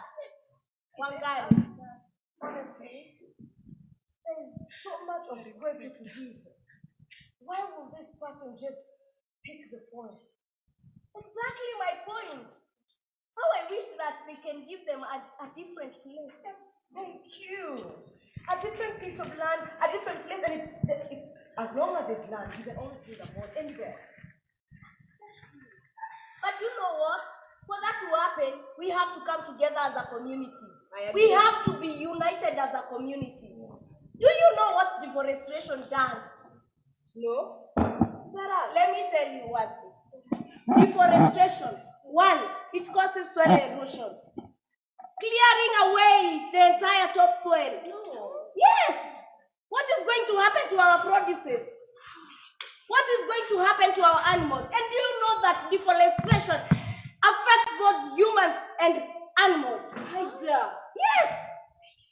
If plants occur, what is going to happen is that we are going to get diseases like malaria, cholera. Is that what they want? Baba Wangari. Number 2. Mama Wangari. Yo! Baba Wangari. Haja! Hey. Baba Wangari, nimeleta mgeni hapa kwako. I have brought a visitor. Yes. Karibu. How are you, Baba Wangari? And you? You're good? Karibu. Hey, Lucy, how are you? Hey, I've brought a visitor. Wangari. Hey, Wangari, it is long since I saw you, Wangari. How are you? Hey. Madam, please have a seat. Madam, Mama Wangari, I'm very tired. This is the visitor, the investor's wife I was telling you about. How good? Madam,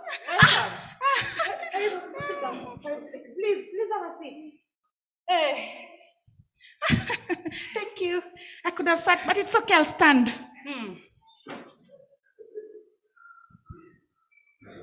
Please. Hi, ladies. I'll go straight to the point. I'm here because of the mall. So, the mall is going to bring job opportunities to you guys. The likes of Kina Wangari here, who don't have something to do. They'll get something to do in the mall, like even you.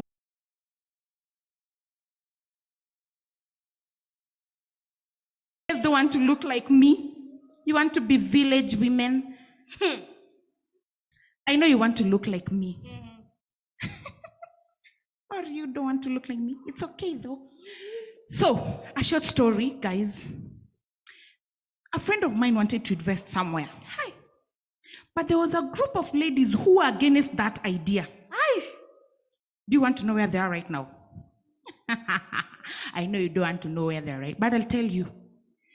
They're in their graves.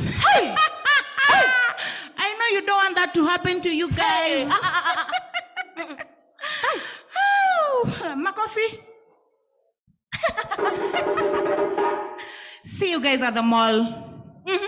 Yes, yes. Makofi, do you know that if did you just see her? Ya kuku ni megi ya dunia ni mayai. I am unable to carry. Do you know that if this forest is cut down, we are going to lose our liver? We are going to lose our river completely. Yes, where are we going to draw water from? My people, who does that woman think she is? I wonder. Coming to shake what her mama gave her and tell her what we can do with what is ours. Sorry. Saya, Mother, Karibu. We were just about to talk about you in our head. Mother, Neke. What is the matter? Mama Gari, they did it. Who did what? Now they want to fell all the trees in the forest. And build a mall. Seriously. What? Who does that? Hold on. So they agreed. Yes. My daughter, I tell you, I was outnumbered. No. Yes. Did you tell them the importance of this forest? I told them everything. But it's like all the elders had made up their mind. Mr. Moringa, no, but there's so much land in Kwetu. Why do they want that specific one? I don't know. Imagine even the chief decided to, he had no choice but to agree to the proposal. Huh? But anyway, don't worry. We need to mobilize people and support our cause to stop this mess. Right? Let me go. You are going. All right. I'm carrying this shopping. This one is mine. Huh? Thank you. Hey, you go. Okay. So, Wangari, I know you are very clever. What I want us to do, it is to gang. We mobilize this community. I agree. All the like-minded people in the community. Yeah. To make sure that we stop this. I agree, Mr. Moringa. Yes. And I agree how you're telling us to go about it. But I will tell you one thing. That when people stand together, yeah, nothing can stop them. Nothing can stop reggae. Yes. Exactly. Now that is what I want us to do. You go, mobilize everybody, the young and the old. Yeah, especially the young people, because you have the backing of the young people, and me, and everybody here.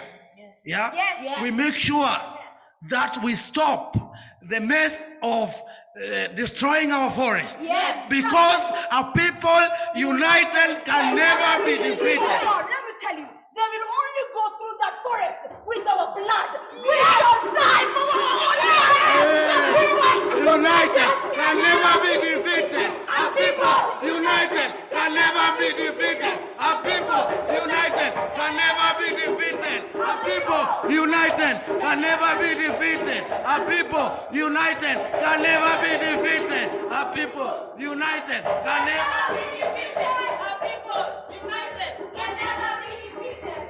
Hello. Yes, Charles. Okay, how is Lagos? I remember when I was there, you gave me fufu. Yeah, I really like fufu. Yes, it was with ojola soup. Yeah, how is that project coming up? Don't worry, we can make a mall over that river one.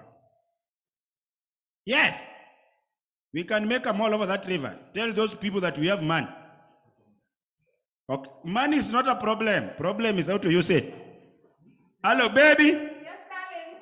Sweetheart. Honey. Yes, I'm here. How many times am I calling you? I'm here, my love. Ah, oui. No. Rewind and come back again, selector. Ngakuja ngaona ngachukua. Business legit.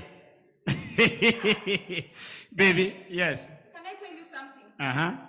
Do Who is that? This Mzee Moringa. I have an ally of mine. You know, we rich people must have an ally. Do you know having an ally is a good thing, but I hate that Mse. So I want you to go and deal with this old man. No, I hate him. Basically, do you know yesterday the chief was supposed to make decision to make that mall. He was the impediment in that thing. That Mse, I hate him with all my heart. Let me call him like right now. Take this Nigerian phone. This one is for Netherlands. Take this one for Belgium. Take this one for Mexico. Okay, this one is the local phone. Let me call him. Hello? Am I speaking to Mzee Moringa? Yes, can you come to my place like right now? Take a motorbike. No, motorbike can kill you. Take a cab. I will pay him, don't worry. Yes, you come. Yes, come. Like right now. Abebo. Atoto. Yes, darling. Mtoto wa wenyewe. Let me prepare your favorite. No. Even if you prepare my favorite meal, do you know what make me happy? Yes. You make people out there see that I have money. My body is very small, but you have a... I feed you well. I feed you so well. That is nice. Abebo.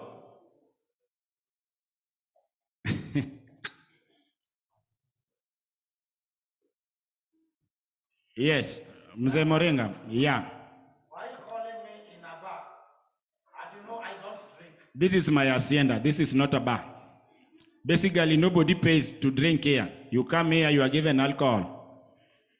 Take this. My friend. Here you don't pay, you get. Can I talk again? You get. Sit down and let us talk as human beings. Here. No, that is too small for you. Take this. That one is also still small for you. Take this. There's so much where that came from. Okay, I want to tell you a small story, Mzee Moringa. There was a time we were in Malawi, and we wanted to build this big mall in a certain forest. Then there was an elder that was respected so much in that community. Yes. So the day that we were supposed to sign, if he didn't sign, we wouldn't have made that mall. He just got lost. Nobody knows where he went to. Some people say that maybe he was buried in the foundation of the mall. But there's no way you are going to bring down a skyscraper to look if there's one person in that. I don't know whether you are getting me. Yes. But by the way, he was a breadwinner in his family, just the way you are. And if you are a breadwinner, you should know which side of your bread is buttered. Does it mean you have a buttered bread for me? No, not a buttered bread. I have so much. I want you to do this, yeah? Tomorrow when you meet the chief, take this. Tomorrow when you meet the chief, I want you, okay, take this. I want you, basically, to just say that we have to build a mall. Yeah, take this. I want to, yeah, you see, money is not a problem. Thank you very much. Yeah, take this. Yes, take this, Mzee Moringa. You are okay. Do you want to kill me with money? No, I'm not killing you with money.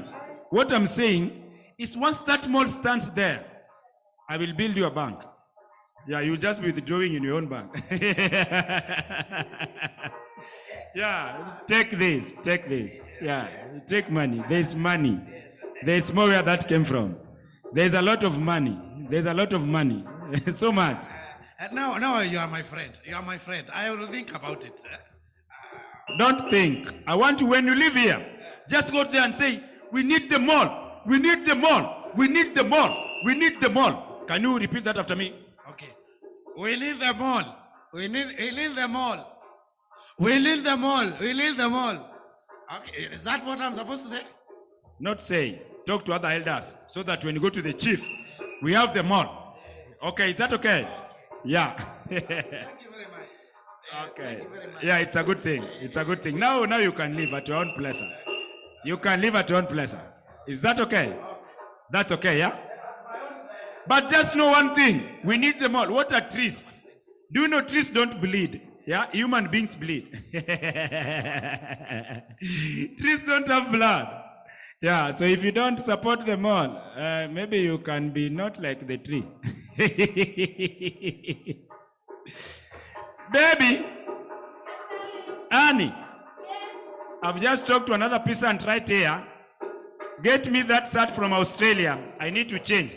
It's been touching me here, and the sanitizer. I hate this peasant, kabisa. Thank you so much, my dear.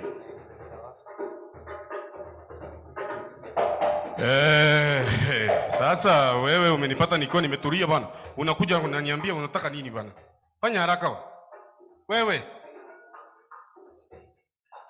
Ara, what is wrong with you? Watu kuniwestia time bana, sijazoea hii maisha. Wewe, umekuja ukaniambia that nimeambiwa kwamba I have a visitor. Unakuja you start talking unaongea nini na my receptionist? Okay. Sorry, Bwana Chief. It's only that I'm very upset. Yeah. I'm wondering what? If this cause is legitimate. Why am I being bribed? Have you been bribed? Yes. And even he's giving me beer. He's giving and I beer. don't do alcohol. That is strange. Yes. So he's bribing you. Yes, you are investor. He's bribing you. Yes, you're so-called investor. Don't worry. Hiyo pesa uko nayo? Kaa nayo. No, kaa nayo. I will show you what we are going to do. Wewe fanya hivi. Nenda. I will show you what you are going to do. Okay, Bwana Chief. Yeah. Okay, Bwana Chief. As I was saying, I come bearing gifts. You come bearing gifts? Yes, there was a minister in Mogadishu one day, and that minister worked for the government, and he refused us to build a mall. I don't want to tell you what happened. No, I guess he go and count later. Just go and count later. He disappeared, sindio? No, he didn't disappear. Yeah. His people are wondering where he is. Yeah, wondering. Yes, no problem. He's in a mental institution. So this one is meant for me. That one is not even meant for you. That is for yours.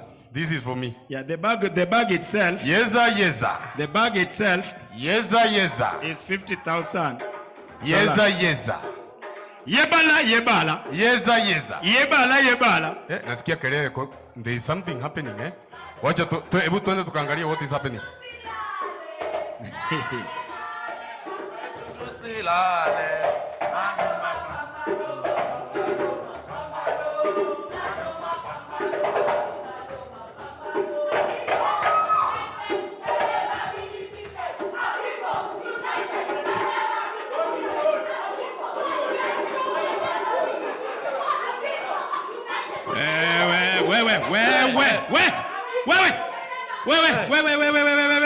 Wewe mama mdogo hivi unaleta shida, utafikiri you are a hurricane. Na wewe simama huko, songa huko. Ukiona serikali imefika mnakuwa watiifu.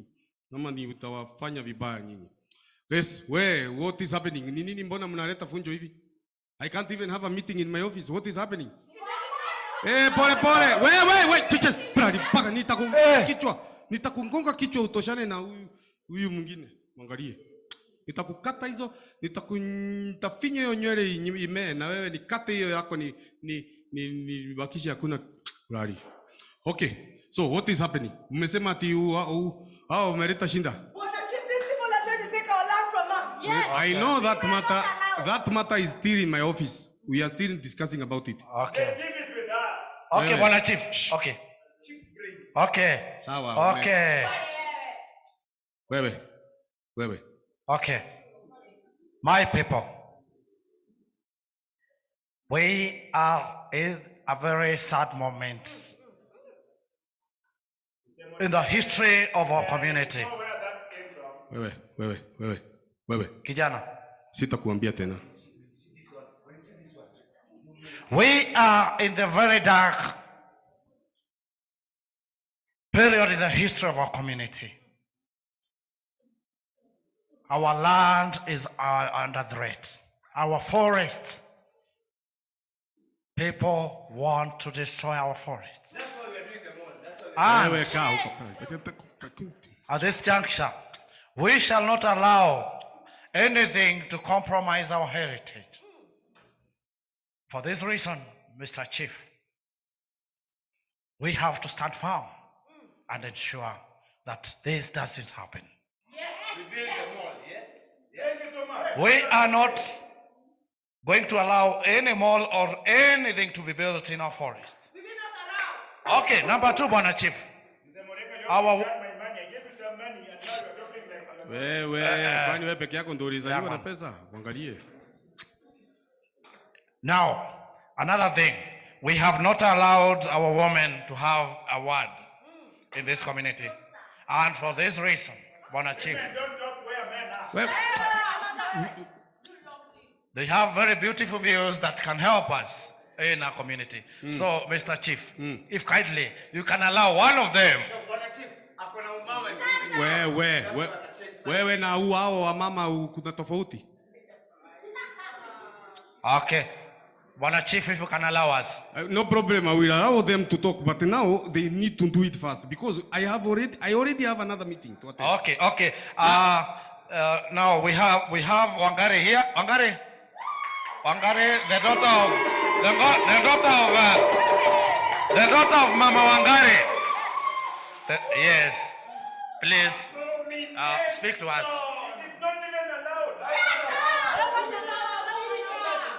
So tuseme we are not going to have this meeting ama mnaona aje kwa sababu sijui mnataka aje. Wewe mama wewe. Tuendelee. Wewe. My Kwetu people. It is indeed such a great day. Such a bright day that our elders and Mr. Chief have allowed a woman to actually talk in such a society. Asante. Wewe, si ukae hapo. Thank you, my Kwetu people. Thank you, Mr. Chief. As much as it is indeed such a very great day, Mr. Chief, it is the saddest day right here in Kwetu Village. We understand kuna maneno, lakini what is your point? Mr. Chief, I am seeing my people fight against each other because of something that we were held on so dearly ever since we were young. Our forefathers are buried deep in these grounds. Our forefathers were buried in this very forest. Stop fighting! Stop! Nyinyi muko na watoto? Ama nyinyi ndo watoto? Mr. Tama, weren't you the one who took our small boys to get circumcised in that very forest? Mr. Tumbombele, aren't you the one who showed us hide and seek in that very forest? Weren't you the one? Wewe ndio ulicheza bilikicho na unakuja kutuleta mambo mingi hapa. Before I go on, Mr. Chief, I want to tell you that this man has come to destroy our heritage. This man has come to destroy what you have built on our knees. This man has come to destroy what our forefathers gave us. This man. Wazee. What will these children think about you? This man does not care for any of you. Yes. Will he build for you another river once it runs dry? Will your cows grape in his mall?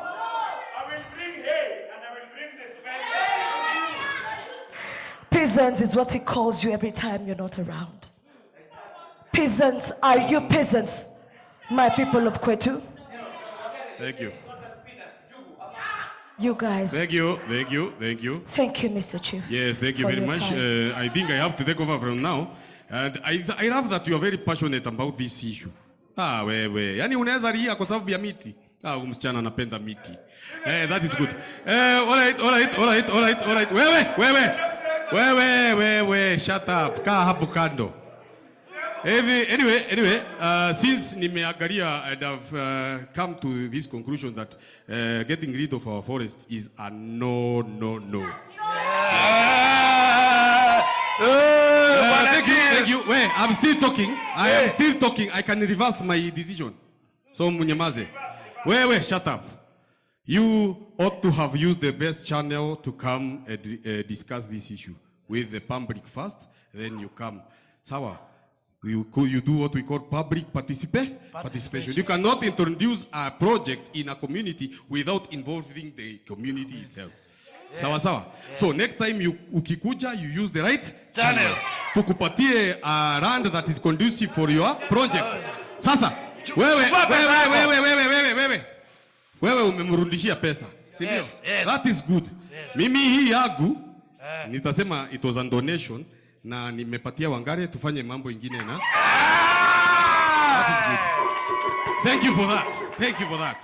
Thank you for that. Oh. So now kama ni fair hauna nitakupatia, nilikuwa na mashilingi fulani. Okote pia hiyo. Okota hizi zako uende nazo. Wewe. Okay. Now, thank you. Tafadhali wewe tusisumbuane. Lucy.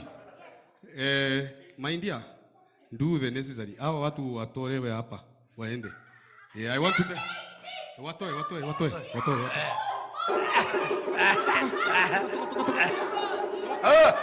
A people united can never be defeated. A people united can never be defeated. Ati wakwetu tusirare, lale wakwetu tusirare. Bado mapambano.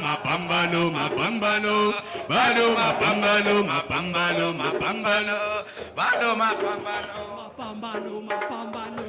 Our people united can never be defeated. Our people united never be defeated. Ladies and gentlemen, that was the story of Kwetu. Let us save our heritage. Let us save our land. Let us save our trees. Long live Wangari Maathai. Long live Wangari Maathai. Our people united can never be defeated. Our people united can never be defeated. Our people united. Okay, let's appreciate the actors one more time. Thank you. That's the play Thigi, written by Boniface. And we will have the actors introduce themselves so that we can know them one-on-one. But right now, we move to the mural. We have some beautiful artwork over here, right behind me. So Len will take us through. Let's appreciate Len. Thank you so much, Karen Village. It has been really beautiful being part of your theater performance, and indeed, a people united can never be defeated. That's our agenda for this year. Ecoexistence, a collective manifesto. Thank you for bringing us into your space. It was really beautiful being there with you. And of course, all the best with all the other remaining activities that will be happening offline. Now to finish our tour with our last stop here for today, I am going to invite Sylvia, who is from Bus Stop TV, a media house based here in Zimbabwe, and they produce a lot of satirical skits. They also do a lot of social commentary on issues happening in our environment. And in this documentary that we are going to watch today, they are going to be tackling eco-existence and climate justice by interviewing a few authorities in the environmental sector. Now, if you have any questions, comments, anything that intrigued you from the theater piece that we just watched from Karen Village, or was it the discussion that we had with Chris, then kindly leave your comments in chat and we will relay the information to them and back to you. We'll just keep the communication going. Remember, today is Friday. Our bus did with us an energy check and our levels were up. And I am sure I'm not the only one, like all of our levels were up. So let's keep the levels up. Let's keep the mood going. Let's keep this Friday vibe alive. At this point, I'd like to invite Sylvia to introduce the documentary that we're going to watch from Bus Stop TV. Sylvia, are you here? And I do see you in the room. I see you're still muted. Your video is also muted. Oh, you're unmuted. Yeah. Hi, Samantha. Hey. Can you hear me? Yes, we can. We can hear you. Hey, thank you. And thanks to our fellow participants who have been attending the African Crossroads since yesterday. Can you still hear me? Yes, we can. Yes, we can. We can't see you, but we can hear you. Okay, let me try to put the video back just for a moment, because I don't think my internet connection is that strong. Sure.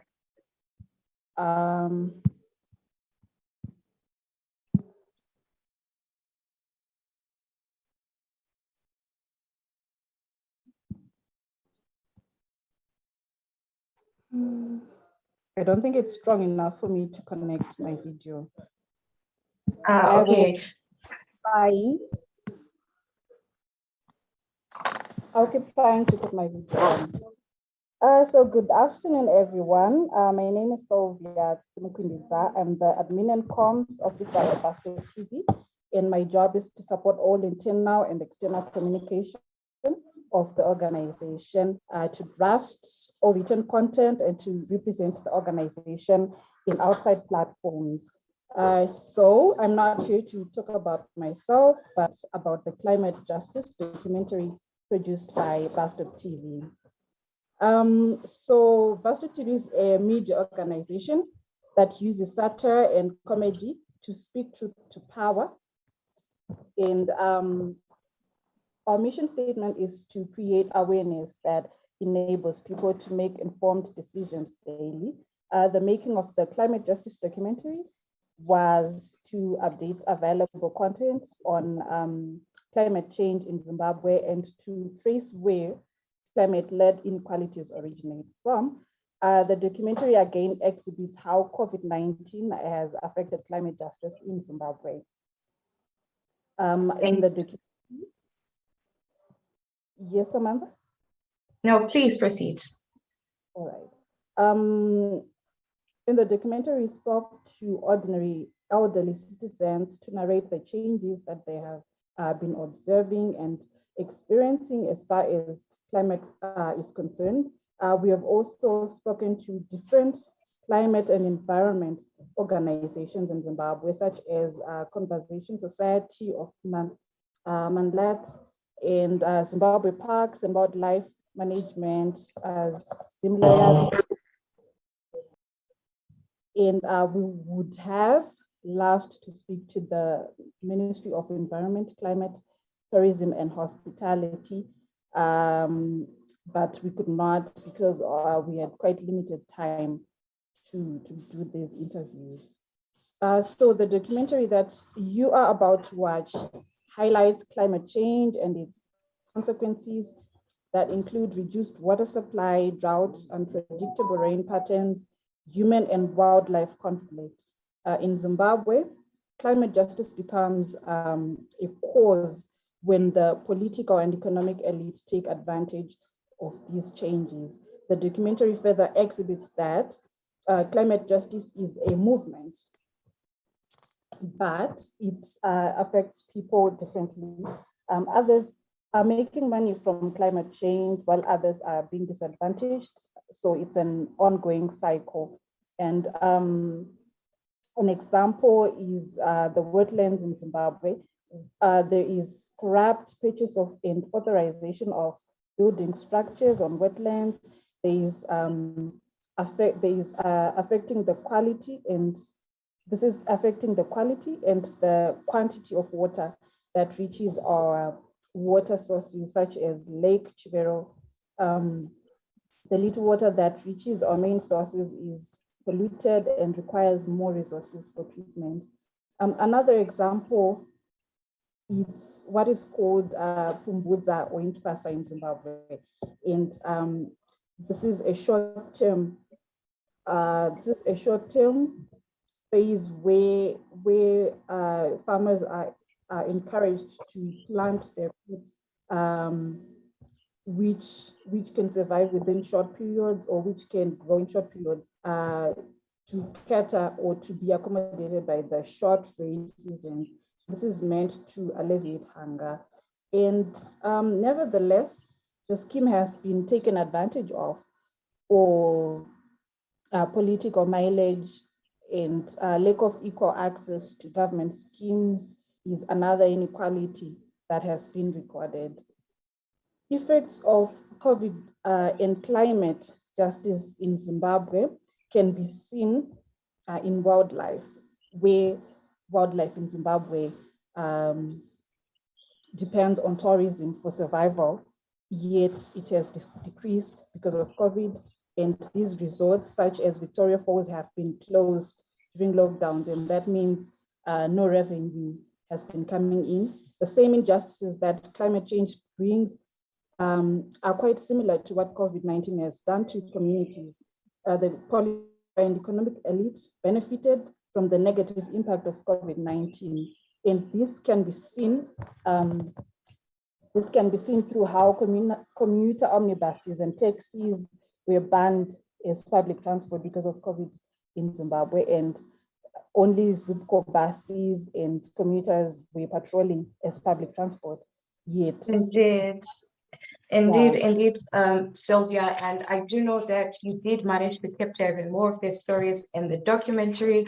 So just to get a last word from you, just to introduce perhaps in 30 seconds tops, just to introduce the documentary, and then we can hear more from the stories themselves. And thank you so much for giving us that insightful background about the environment in Zimbabwe with relation to climate justice and best practices. So I think I'm just done. Hey, you can go ahead and watch. I'm sure this background will introduce you to the documentary, and we look forward to the feedback that you're going to provide.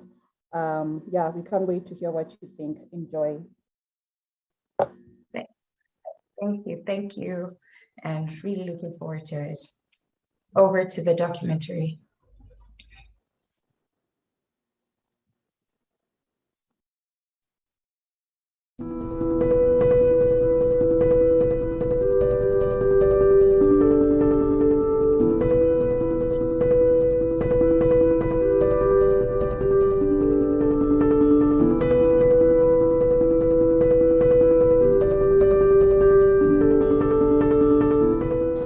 Of climate change in Zimbabwe are linked to water supply and food security.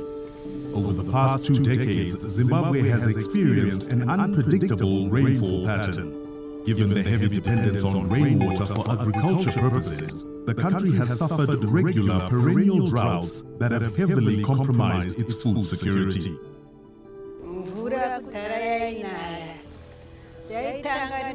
We used to have good rains. It used to start with the early rains we called Gukurahundi, followed by Bumarucha, then the main rains in November. But because of the way things are now, we no longer get good rains, which makes it tough for us, the elderly. We don't have enough water for our gardens or to drink because things have changed.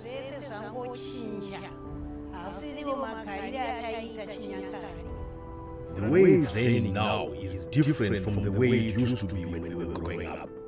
The way I see it, it's because of the way we are praying, especially the members of the apostolic sect, who are now climbing sacred mountains to have their prayers. There is no longer any respect for our ancestral spirits. Here in Chinamora, we have our guardian spirit called Nyamunga, which the young people are no longer respecting because of these modern religions. We no longer live the way we used to. The cattle we use for plowing are all dying because everything has changed.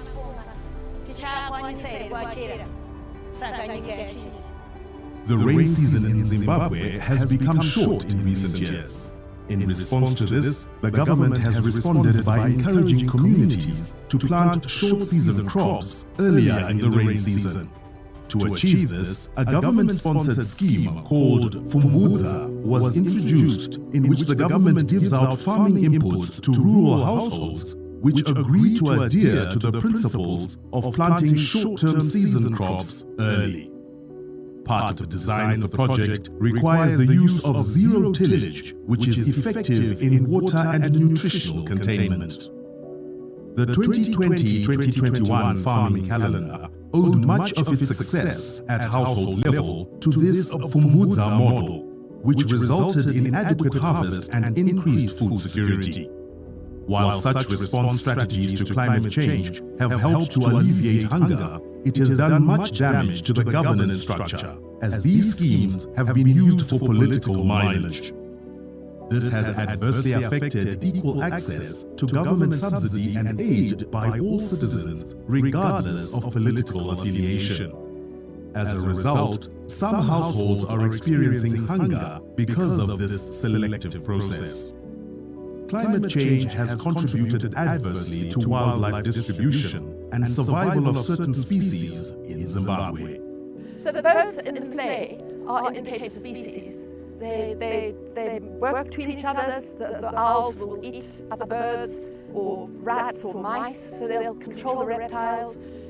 Some are hole nesting birds, some are tree nesting birds, most of them live in the grasses. So the birds that you'll get here, living here all year round, you don't see them anywhere else. This is where they live.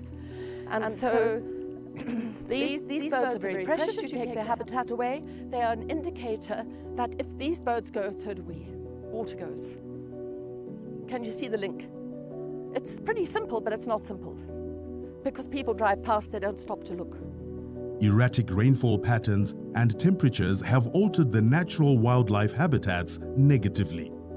Perennial droughts, in particular, have led to death of several wildlife species due to hunger and human-wildlife conflict. Due to erratic rainfall patterns that we've been experiencing, like I said, it means our animals are walking long distances in search of water and in search of food. And as they walk these long distances, they encounter communities. And in those communities, they then compete for water. It means communities and animals are competing for water and conflict arises. This year alone, we have lost 40 lives due to human-wildlife conflict. And dozens more have been injured. Crops have been destroyed because the animals, when they, like now, we're at the peak of our dry season. So which means less water in the park, the animals will move into communities in search of water, in search of food, and conflict arises. At a glance, it is easy to believe that wild animals are the ones that intrude human spaces. Careful analysis has revealed that expansive and continued human development initiatives continue to shrink the spaces that wildlife used to enjoy as their own, leaving the animals with little space for survival. Large herbivores such as elephants and hippopotamus have been hugely affected as they require large habitats to survive. Binga district in Matabeleland North has reported increased crop damage due to wild animals, which has adversely compromised food security in the district. Here in Binga, we have many wild animals, like elephants and hippos, and they are very difficult to keep away from our fields. We need assistance with a fence or maybe firearms to scare them away. Another issue is water. Rainfall is limited in our area. Our crops don't have enough water to reach maturity. So ndiro dambudziko ratakatarisa naro kuside yeminda mvura atina kuno tiri ku region 6 tiri kubinga. In some instances, human-wildlife conflict in this district has led to loss of human life as the confrontations became physical. We have cases in most districts where communities, the animals impose curfew to an extent that some family members would have to escort their children to school. And they'll make sure that by 3 o'clock, 4 o'clock, they are done with school, children are going home because of the animals which are in communities. I know at Crossma Valley, for example, at some point they would finish school at 3, make sure everyone by 3 they're done so that they go home. Because the animals, most of our animals, they move at night. They are nocturnal, so they normally move at night. So late afternoon, when the temperatures are lowering, are down, it means the animals will be moving. So there are restrictions in terms of movement of our people. Zimbabwe's motor fleet has increased exponentially over the past few years. Imports, mostly from Japan, have been allowed to go unchecked for many years. One of the benefits of these imports is the massive foreign currency gained through import duty.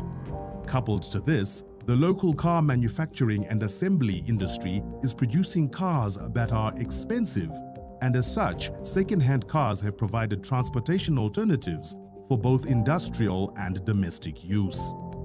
However, second-hand cars are one of the major contributors to air pollution and climate change. Globally, the transport sector is responsible for nearly a quarter of energy-related greenhouse emissions. This means Zimbabwe has allowed within its borders pollution agents which have contributed immensely to the pollution of our atmosphere. Recently, the government banned the importation of second-hand vehicles that are more than 10 years old. A move which is meant to reduce emissions that are derived from the transport sector. However, many cars had already crossed the border and will continue emitting for years to come. The effects will not be felt by car owners alone, but by everyone, even those that have no dreams of owning a car.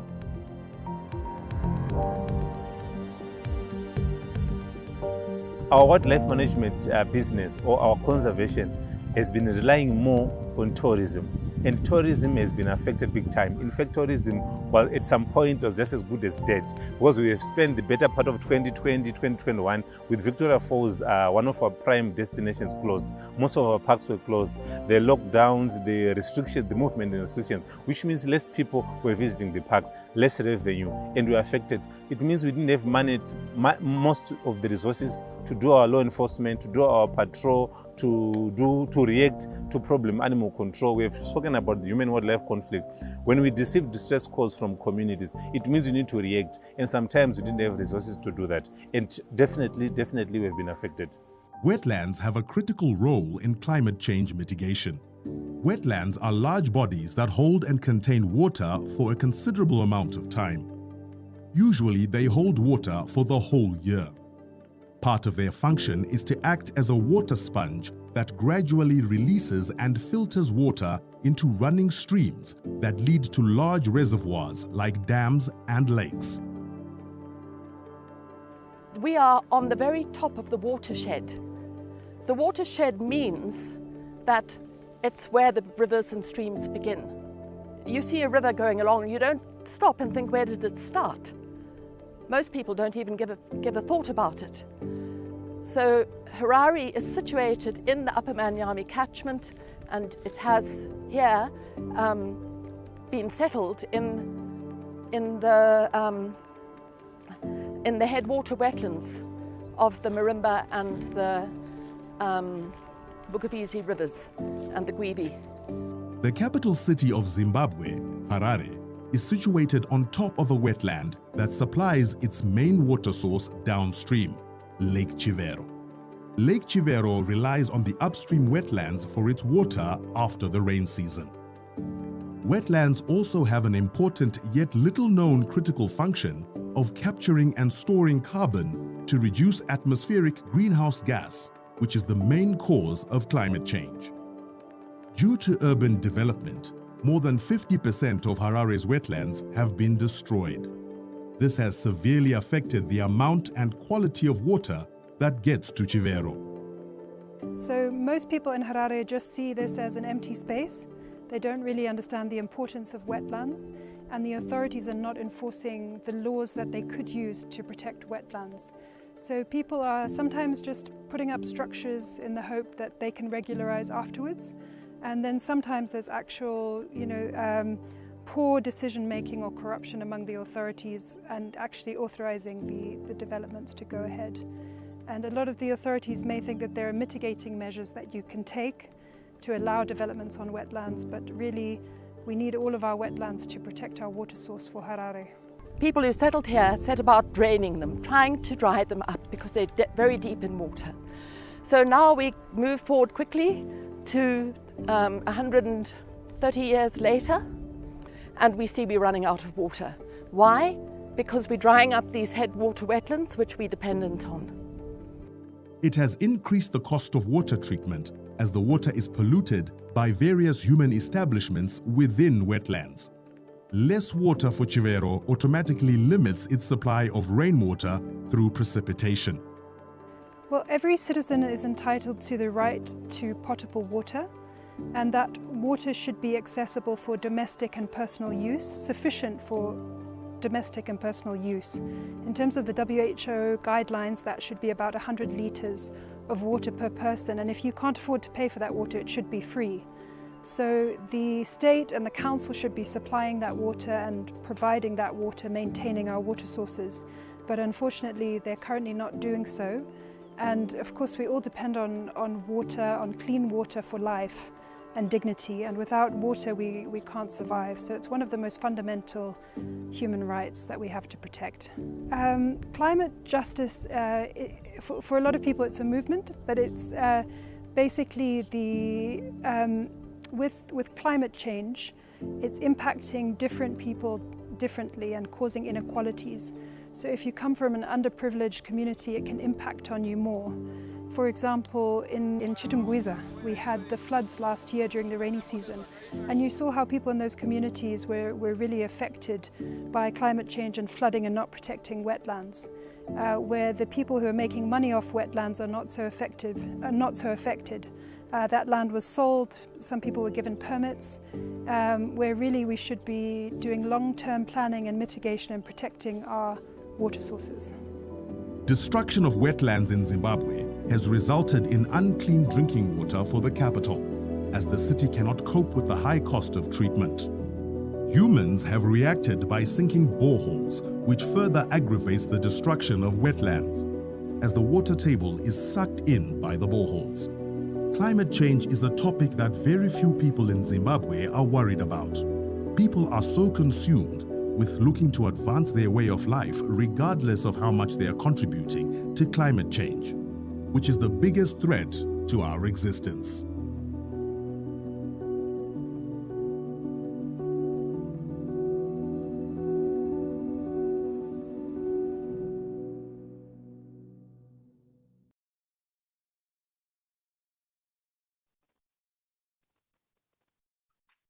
Very powerful to see what's happening in Zimbabwe and how, how we are tackling climate change there and climate justice.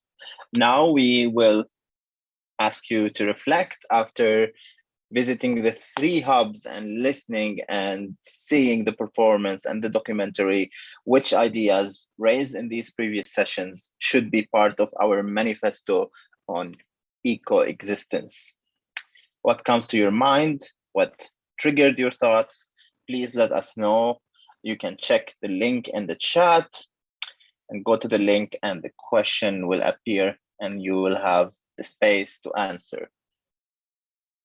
I think that was it for the caravan for now, but we still have a lot more happening, but time for some music, some dancing. We have a DJ set with Sensei Low. In addition to that, Jumoke is actually joining us at 4:20 Central African time for a hype session. It will be a chance for you to dance, stretch, and move your body to get ready for the last block of the day, the fire block. I also want to remind you to come dressed for the closing showcase after the fire block, because we want to see you dance with us and celebrate the 2 days that all the sharing and exchange that have been happening in the last 2 days. Come dressed, come prepared. Let us share our dance moves and see our tastes and what we will be wearing. So now off to the DJ set, and thank you for joining the caravan of the African Crossroads.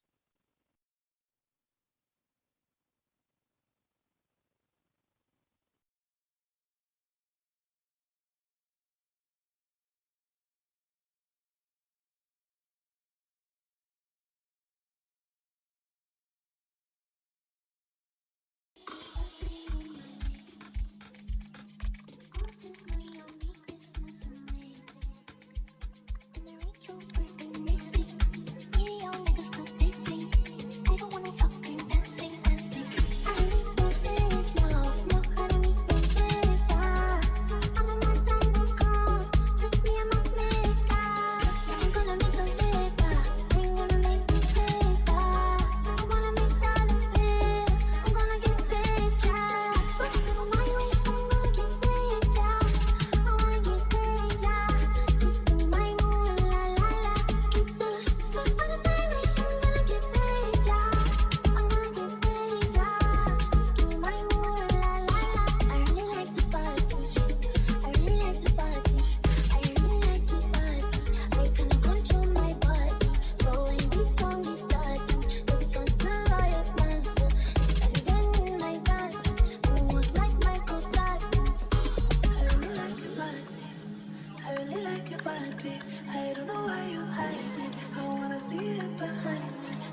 todo el día imaginándote.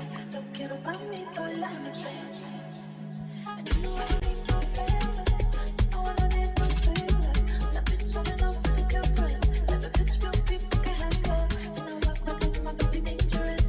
Talk like I was a better angel dust. When I put it to you and I can believe the chance. Let me get up on the dance so I fight my way. Como si me ganara tu día. Lo único que me da alegría. Sabes que yo quiero hacerte cosas sucias. Y quemarte con estas caricias. Un lenguaje en mi cuerpo. Cuando termines te quedas por dentro. Un lenguaje en mi cuerpo. Y cuando termines te quedas por dentro.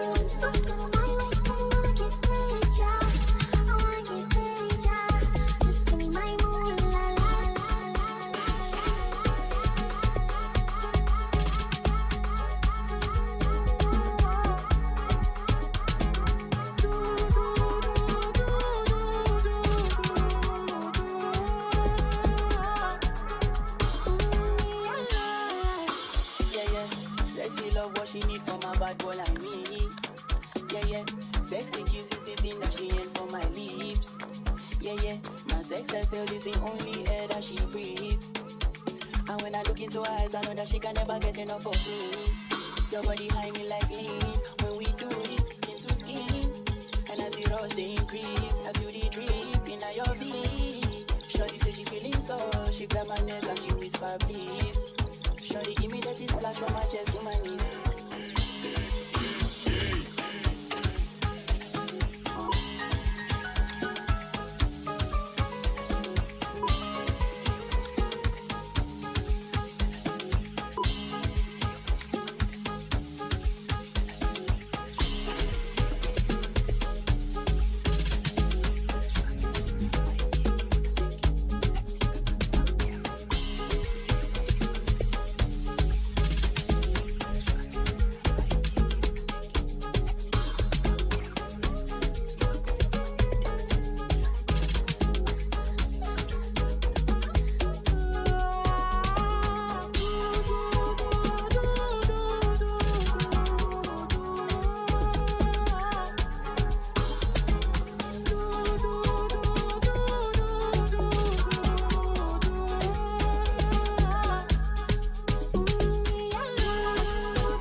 the youngster Caesar.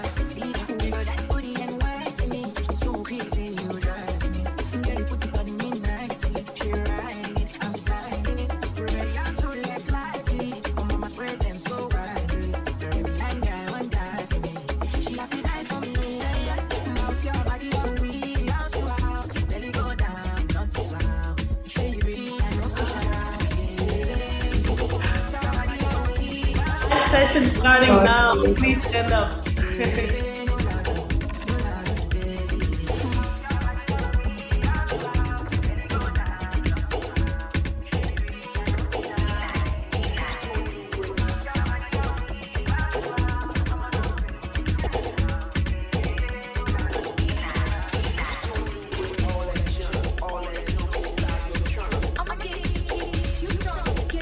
If you want, you can unmute your camera so we can all see you, but it's up to you. Please stand up and get ready to dance.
African crossroads. Watch out. We are burning a fire. It is time to look forward and converse with data. Now, we will listen, showcase, and share what has been cooking in the last 2 days. Live at African Crossroads 2021 with your host, Abbas. African Crossroads. African Crossroads.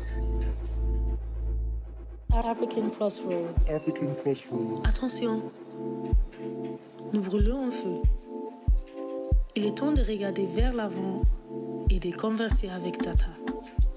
Cette fois, nous allons écouter, présenter et partager ce qui s'est passé au cours des 2 derniers jours. En direct de African Crossroads 2021 avec votre hôte, Abbas. African Crossroads. African Crossroads.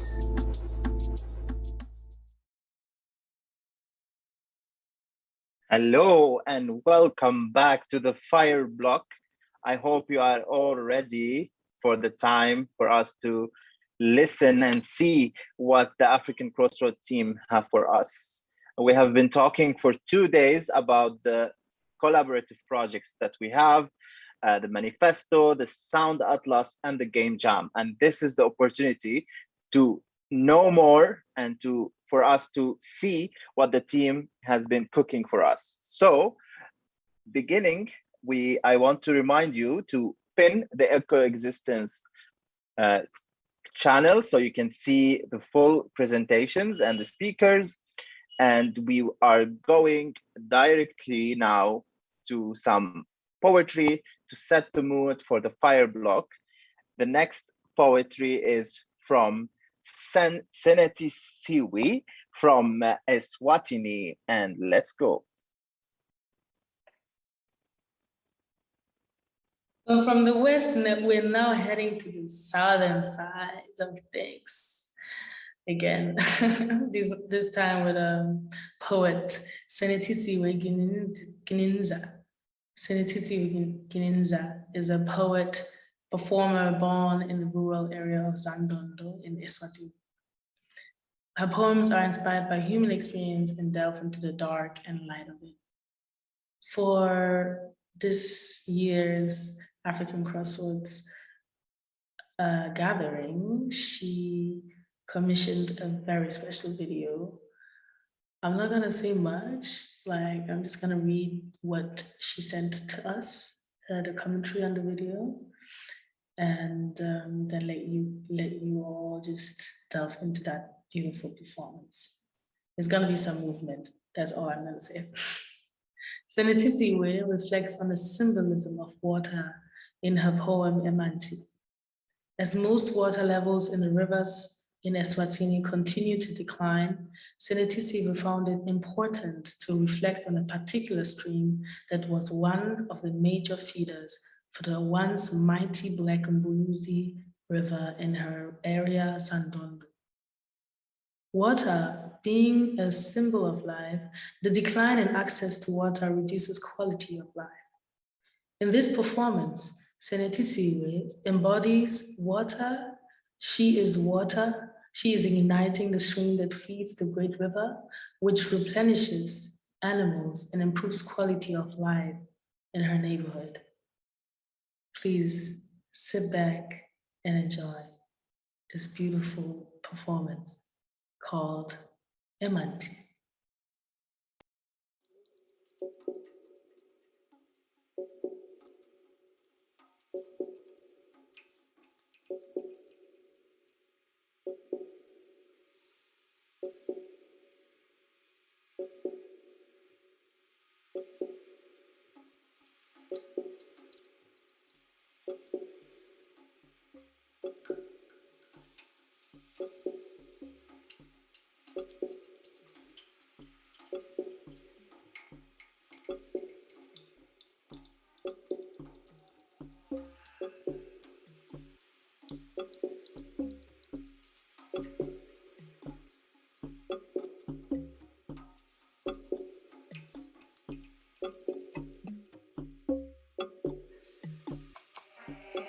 mandi.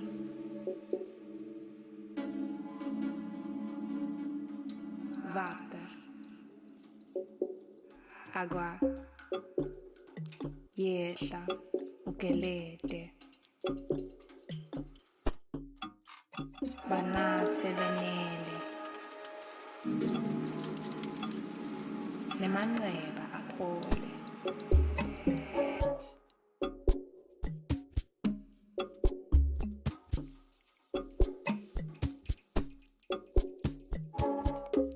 Lelive lomile. Imilomo igagabukile. Nemavi alabanye sashile.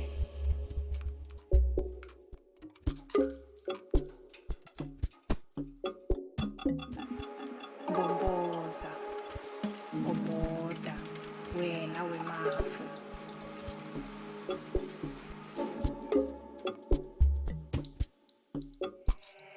Yehla ngemifula. Dikhelele netintsandzane. Futhumalisa likhata. Khululeka ungesabi. Lomdzala uwenetisile. Namuhla avetisiwe. Angumkhathi walabaphansi ngalabangetulu. Angumlayeto walabajulile lalaba sakhula. Aphakelwe enetisiwe. Libhudlo lehla nemiva. Khululeka ungesabi. Ayimpilo ayelapha.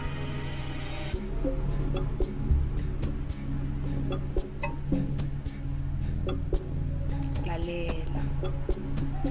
Natha.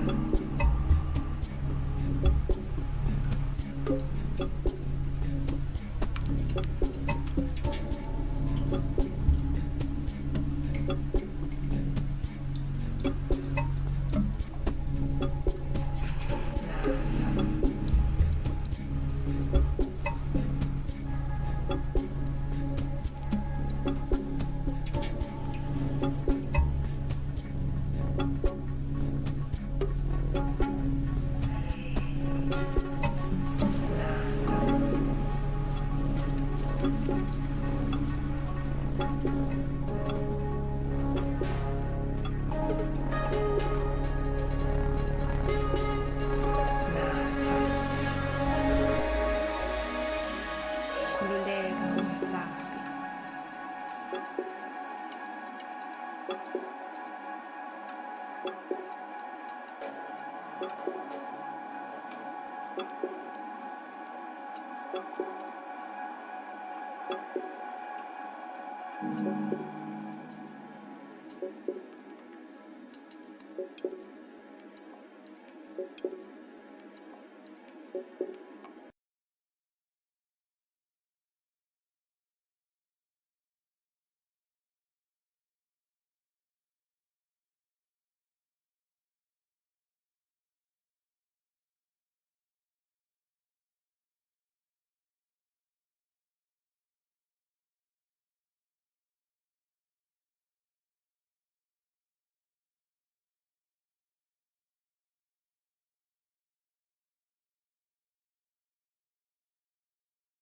You have been with us a lot of the time for the last 2 days. So what have been your impression on African Crossroads this year?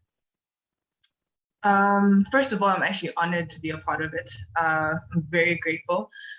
Just seeing all the screenings and being a part of the workshops, it's been incredibly, some of these things you already know, but just to see them once again when we come together as a community and just show it to us, to each other more closely, then you kind of you're inspired to take an action and do more, because I'm seeing a lot of fellow Africans do more, and I'm thinking, how much am I doing to address the issue of climate justice? So I'm very grateful to be a part of it, and I think it's sparked a lot of ideas to do more to address the issue and kind of bring more awareness to it. Yes, that was really powerful. I think Also, I like the connection you had with Earth in the video, but if you can tell us more, what inspires your work? Like, where do you find inspiration as an African artist? Okay, so I honestly, I love nature. So I do draw a lot of my inspiration from my surroundings. And it's, okay, with water specifically, I'm a water sign, I'm a Cancer. So the element of Cancer is water. So I do, I embody water in so many ways. It speaks on a lot of things, a lot of things. I don't know if I would be able to and capture that right now, but I do draw a lot of inspiration from nature and my surroundings. I live in a rural area here, so just being an artist and wanting to, you know, express what is happening in my area and also bring awareness to the people in my area about how we can, you know, be more eco-friendly and how we can use some of this knowledge to work for us, because sometimes we sink deeper into poverty because we don't know how to coexist with the environment around us. So with this river, actually in particular where I shot, it was so interesting to see some of those themes coming up, how we as humans can clash with the environment. And I remember seeing the documentary that just went on earlier, was speaking on how the clashes that happen, and I see that happening right here. The rivers have run dry. The animals don't have a place to, you know, graze anymore because, you know, the lands are dry as well. And it's just seeing that conflict right in front of me is just, it's hard not to voice it into my artwork as an artist as well. So that's where I draw my inspiration. That's really interesting to see how you as an artist can respond to such issues. And I think that was the conversation in the last 2 days. So thank you very much for joining us, and hope you enjoy the rest of the block with us. Thank you so much. Okay, so now, as every year, you know that African Crossroads is built for the community, by the community, and we come together to decide the future of African Crossroads. So what do you want? How do you envision the future of the African Crossroads? This is a tough conversation, but who's better than Didier to tell us what's the process? Let us welcome Didier, who will share with us more details. Thank you, Abbas. Thank you, everyone. Thank you to come and join this fire block. We just decided last minute as a collective decision, as we all do with the program, to shorten this session. Not because we lack time or because we want to go on weekends, but because for sake of representativity of African Crossroads, we would need a certain amount of members to take part to this session. So the way we will do is we will do it a bit informal. So David, you can please remove the questions here. And the questions themselves will be sent by email to everyone. So we can have a more representative way of taking decisions about the future and the futures of African Crossroads. But anyway, that wouldn't be fair to remove completely this session. So I open the floor to anyone here. And the same way as Abbas did, ask you what you experienced during these 2 days. And for those who know about African Crossroads and those who just discovered about this initiative, think what you think about what it represents for you. Yeah, just like CNTC we did and shared, and how you see it going, where you see it going. Just so that everyone knows equally what we've achieved. I will just recap a bit what we've done, because we cannot think about the future if we don't reflect on what we've done so far. So African Crossroads is 4 years now, and what started is the 3 days gathering in a shape of a nice fireplace, let's say, now that we are in a fire block. It replicated into bigger fireplaces and smaller fireplaces, but more than just one. And beyond the 3-day gatherings, it became a real year-long effort for collective intelligence and collaborative action to take shape and to shape the agendas of the continent, of cultural agendas, political agendas, and try to set a strategy of influence in different fields. And beyond showcasing really inspiring individual projects, as some that you saw these last 2 days, we increasingly also invited different members to come together and collaborate, first by pairs, by being 2, and then an increasing number of people, like this year where we worked with the councils. People were grouped together and decided to learn about each other, to practice and come up with the different outputs that you see and that you will hear a bit more later today.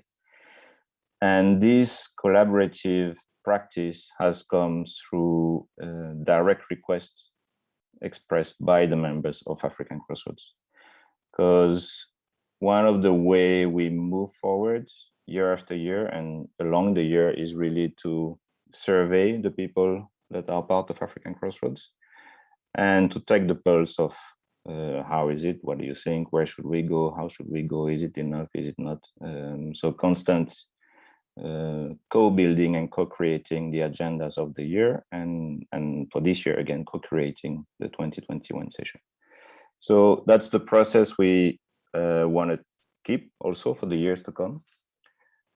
I can announce now that 2022 will be in a different format, in a sense that we almost for sure won't have a big event as we have like right now, but we will still be there, and it will be another way. And from 2023 onwards, there will be other things. We are right now building partnerships with different partners that were here during these 2 days. And that's something that is about to be agreed upon in the next months. And these partnerships are elaborated in a way that we reinforce the collaboration practices that we've had. Because that's something that was really standing out in the last survey that we did, is that if I give you the exact number, 88% of the members surveyed expressed the opinion that African Crossroads should provide collaboration opportunities. So, as I said, we change a bit the format now, and I would like to open the floor to anyone here. So please unmute and tell if you're offered to design the future of African Crossroads according to what you experienced in these 2 days, or what you know about African Crossroads, how would you do it? What would be your dream? And please go wild in your thoughts. There's no promise that the dreams will be put into reality, but at least it gives clear and great directions to follow. So if the words like collaboration opportunities mean something to you, what would it mean? Because a collaboration can take very different shapes. Yeah, maybe I can open the floor now if someone want to share something.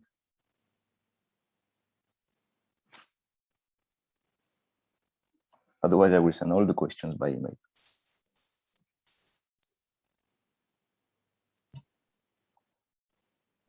Lily, I think as people are preparing to speak, I just want to come in at this moment.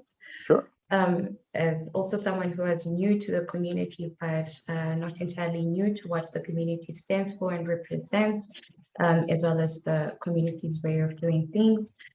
Only last year, we were also a bit uncertain about the future of African Crossroads, but this year has been a really overwhelming in that it's too much to grasp. It's all informative. And it's really been encouraging, and it's taken shape even beyond what I could foresee. So if I imagine African Crossroads right now, I still see innovation, I still see pioneering of new methods of doing things. I still see more collaborations going on, but most importantly, I see it community driven. I see the members and the network of African Crossroads actually taking responsibility for the future that they want to experience and putting action towards achieving this kind of future. Thank you, Samantha. Well noted. Faisal, I see that your hand is raised. Please go ahead. Thank you so much. I think I've really been, following, and I realized that we've had the African Crossroads in North Africa, we've had it in East Africa, we've had it online, but we haven't explored West Africa and Central Africa. I think it would be really nice to expound on our network to the Francophone. I don't speak French, but I think there's a great deal of creatives in this region. And now that I'm here for the next 2 years, I think maybe I could kind of cultivate the network to have it in Ouagadougou. It's a great place. There's a lot of exciting things happening. At least for this year, there's a lot of events. Now at the moment, there is REMA, which is kind of like a Doa for East Africa, which is started yesterday. There's FESPACO opening tomorrow. And there's a lot of initiatives that really would be amazing to tap into as African Crossroads. So it might be a good thing to get out of our Anglophone comfort and learn French and listen to some French speaking. I was very amazed to see yesterday, Toguna's, presentation in all languages, in Zulu, in Xhosa, in whatever. So it was really fascinating, and it kept me on my toes to kind of follow what she was saying. So it could be also something that maybe we think of West Africa. And now that I'm here, I know great people, some organizations that are really up to the beat, can really give us a good, organization on the ground. So this is my proposition. Thank you, Faisal. Yeah, we were a bit cut in our journey with COVID, like all initiatives. So last year we're supposed to be in Zimbabwe, and we had great plans with all the team there. And indeed, the idea was also to continue touring the continent and go to other geographies. But one idea would be also maybe to think alternatively about this one event per year, because in the end, if we do only one big event, we work the whole year for one big event, and we have a focus in one place, when African Crossroads is about very different places. So another way to imagine it, and that's what I'm inviting you to do, is what would it mean to become nomadic along the year? If I tell you that one plan would be to have 1,000 crossroads during the year, what does it mean for you? Which image come to your mind? Is it something that would be like we organized in the past months, smaller meetups, but in different countries at the same time or different times?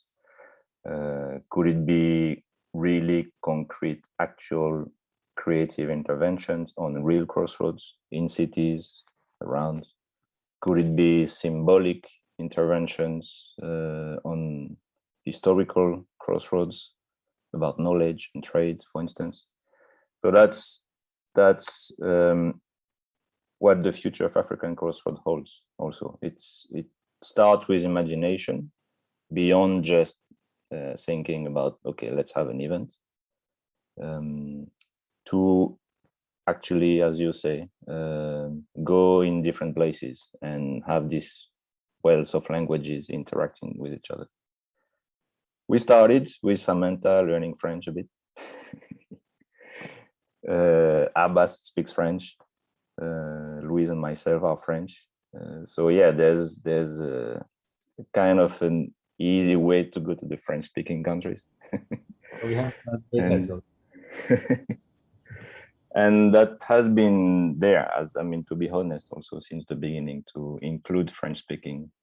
I mean, more French-speaking actions or subtitle or caption and everything. But yeah, for sure we need to put much more effort on this. But thank you for sharing this.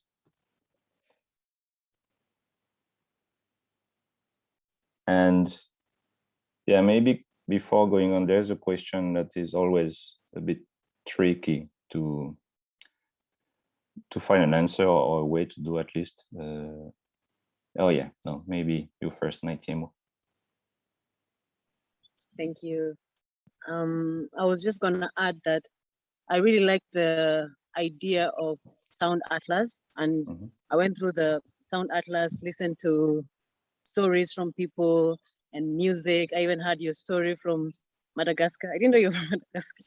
Anyway, I think more collection of stories from around everywhere would kind of make us, you know, connect with each other and connect with different ideas that people have and different other talents that people have and other interests that may go beyond just the theme and what we are meeting about. Mm-hmm. Yeah, great transition to, thank you, Naitiemo, for these remarks. But that's a great transition to the tricky question we have every year, is where to find the balance between the individual projects and the collective project or projects. And in a way, the Sound Atlas is a common umbrella project or initiative in which everyone can translate its own practice. You know, so it's not the huge frame for everyone to adapt to, but you can record in the format that you want, and then you are part of a bigger collective project. So that's always a question we have every year: how to balance between your individual practice that you all know and you're all the expert of, and how to combine this without forcing it with the practices of others. But that's a personal opinion. It's a big challenge, specifically when we talk about climate change, but that's just one example, is how to act collectively on this, because every single small action helps, but the collective action is, can yield tremendous other results. Abbas, I see your hand raised. Yes. Yes, as I am new to this, but I feel it was very inspiring. And if you said dream big, I think the idea of the caravan is very interesting. Maybe now because of the pandemic, it has to be online, but maybe that's something that also be offline, like Crossroads. What kind of exchange is happening between all these countries, all these communities, all these hubs? Yeah, I see that as maybe if you want to see do something throughout the year, it's like there is a road trip or a road map around the continent, and telling stories from all these hubs, but also figuring ways how to exchange with each other through this caravan. Like when today they shared how they are building their hubs, I think that's a very powerful story that can be easily shared, and it's an expertise that also can be transferred to other hubs and other countries. Yeah, so maybe I see an actual African Crossroad caravan going from country to country, and then this is all can be documented and shared. That would be super nice. I prefer not to imagine the visa problems and all this, but yes. But yeah, land is here and the border is just imaginary and political. So, you know, you cannot go through them if you don't try at least. So yeah, that's a great challenge. But also that's a challenge for collaboration. I think for me working as I'm not from Africa, but I work a lot in Egypt, and collaboration, one of the main challenges is this issue of borders and visas, and it's something that really affects any kind of collaboration. So something that can be hacked. Yeah, exactly. Hack the borders. We've been doing this for 4 years with great results. So yeah, let's make it even more. Thank you, Abbas. Thank you. Boniface, I see your hand as well. Yeah, hi everyone. I think for me, it's quite similar to what Abbas has already mentioned. I feel like it's really thinking about how to bridge the borders between all the countries in Africa, and the idea of an actual caravan would be really great if we can actually do that, travel by road to take the African Crossroads experience to all the countries. And also, in addition to that, or maybe to complement such an activity, for me, we could also travel to all these countries or hear the experiences of all the countries through radio. I think radio it's a very prevalent media across Africa. Almost all African countries have high listenership on radio. A lot of African Crossroaders will probably have a radio that they listen to already. So if it was African Crossroads radio for me, I think that can be a way to keep the African Crossroads community alive throughout the year through that channel. Like all the stories, all the content that we've heard could very well be a segment on a radio show, right? So if we built it as a syndicated show, maybe so it's the same show with the same content played on different radio stations across the continent, talking about the topics that are relevant to the community itself. I think that can be a very effective way of reaching even a wider community besides the immediate African Crossroads network. If we curate the content and then play it on a media that it can also impact other people who are outside of the African Crossroads network. So for me, that's really one direction that would be, because we have the skill set within the network. We've seen that we have good content creators from this event, this edition, people who can produce some very magnificent storytelling formats. So that's one approach that we could take forward, I think, beyond this year's event.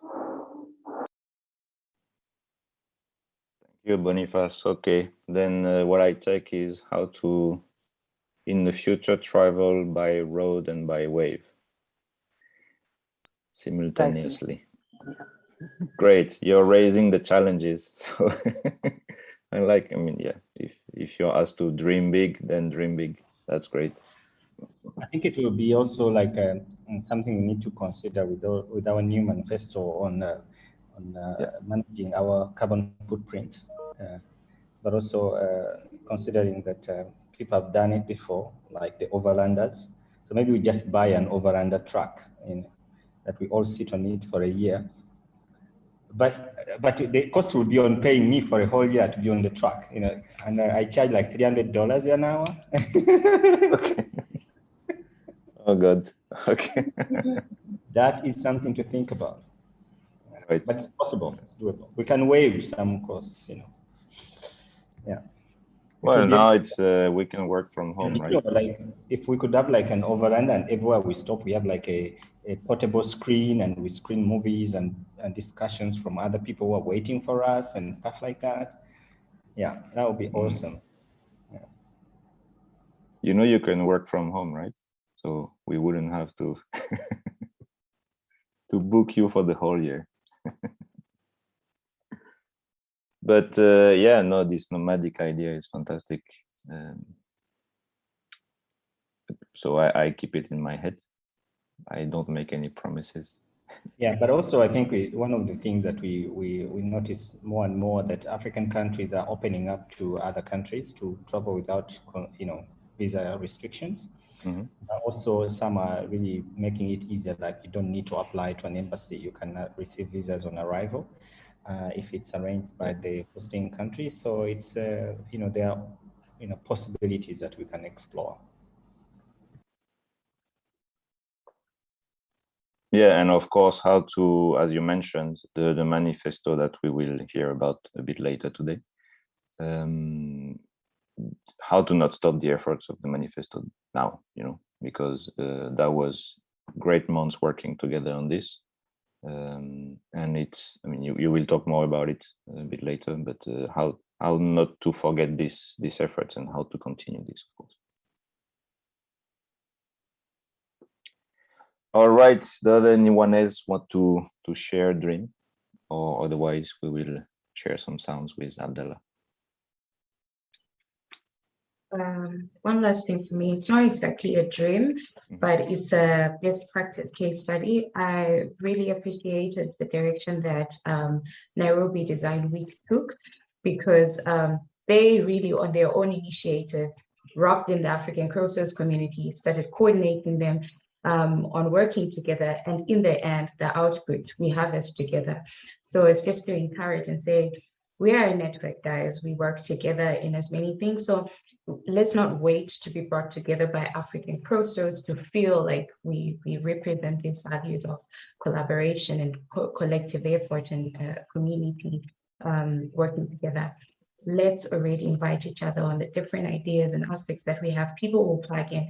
Sometimes you don't even realize your full potential until you've been awarded the platform. And sometimes also you feel like your idea has reached its full potential until you put other people on board, and then you realize that it can actually upscale. So just sharing this as a best practice for the community network and say, hey, let's just continue the spirit of just collaborating, not within the African Crossroads programs alone, but also even in our own individual endeavors and plans. Thanks, Samantha, for this call to action and follow her advice. That's great. Yes. Thank you, Didier, for opening the conversation. And of course, as Didier mentioned, there will be a survey that will be shared with the whole African Crossroads community, because this conversation will not end here. It will be continued. Now we're gonna move to another guest that will share with us another project that we have been talking about in the last 1.5 days, and it's the Sound Atlas. Now we will welcome Abdallah. Abdallah, welcome and tell us more about the Sound Atlas. Hello. Hello, everyone, and thank you for sharing all this beautiful idea and project. Thank you, Didi. Thank you, Abbas. I really appreciate this last exchange, because it's exactly the objective of Sounds Atlas project, like between collaboration, thinking, and do it together, represent the futures, thinking about the Commons Hub for the futures, making some spontaneous sounds methodology and media to create some memory and some archive. And Sound Atlas is exactly a call for this way of thinking and creating culture and media. Yeah, just to start before, I want just to give like a small definition, generally definition about sounds mapping. Sounds mapping is like a map card of the sensitive, which will highlight the sounds material and listening posted in a geographical space cards. And sounds mapping is a mode of territorial representation of information. It can be like only auditory information alone, but also it can be like audio with other information like text or photo or different thing. However, with the mobile application today and the democratization of equipment by different kind of equipment like recorder or mobile telephone, but also with internet accessibility, the kind of collaboration approach are become possible, even in the same country, or maybe also in different countries so far. And this one, it's exactly the reason why the first day we start to think about developing a kind of project like SoundsMap with this kind of methodology when everyone about his different subjects.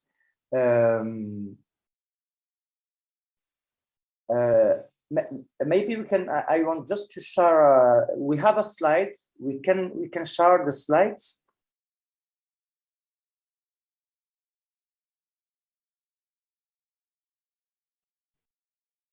Hello.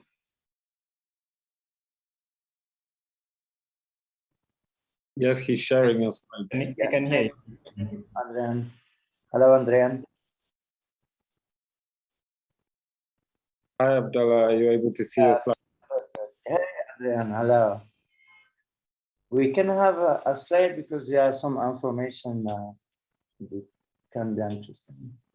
Yes, Abdullah, can you pin the echo existence? So you can see the slides because we are seeing the slide.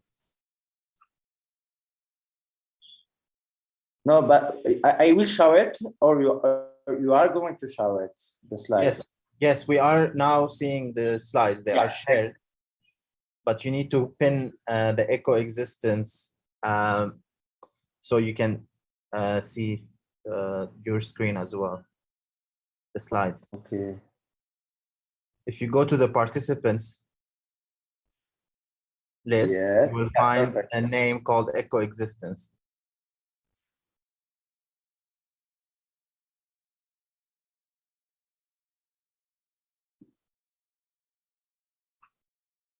Did it work? No, not really.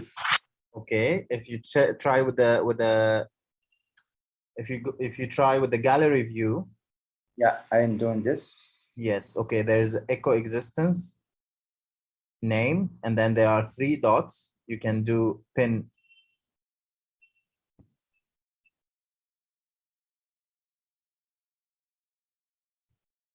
Yeah, perfect. Yeah. It worked? We can like the next page.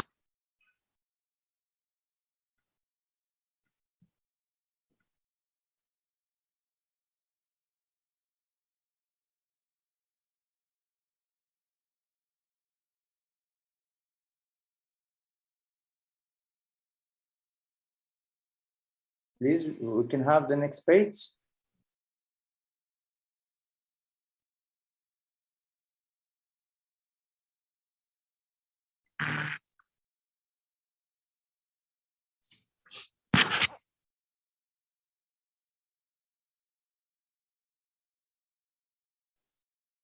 Abdullah, can you see the slides? Yeah, but we don't. We are still in the first page archive. We can have the next one. Yes. Next. Can you tell us which one, because they are changing? The next one. Directly.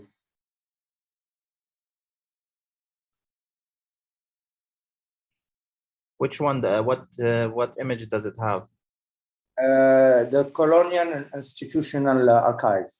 Yes. So I think it's this one, the one that has video tapes.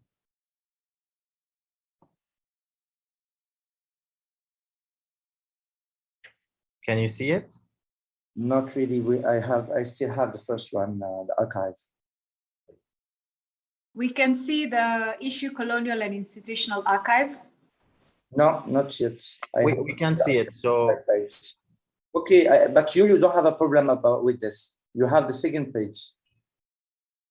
Yes. Yes. Okay. I will tell you when I will change the subject. I will tell you to change the page. Okay. Yeah. For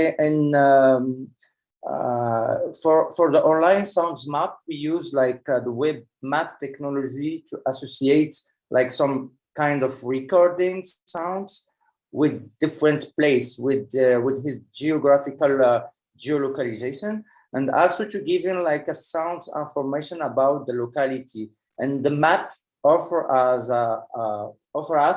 a visual overview. This practice of taking sounds outdoor, it's from natural space or intimate place, And this collection of sounds in situ commonly referred like a practice of file recording. And this file recording approach encouraged a lot of research and archivists for a long time to build a very important archive of our society. But unfortunately, today we live on the basis of colonial and institutional archive built by a system of power. And this archive, in reality, they don't speak really for themselves because they reflect an interest and hope of the builder, like the political system or the colonial. And this interest, hope, it can be at the same time like sociological, historical, political, or ideological, but also ethnic. We can have the next slide. And this archive are not just like for the representation of information from the present to the future, but this present has a relation with the future. Because archiving today also means preparing our identity and way of living for living in the being in the future.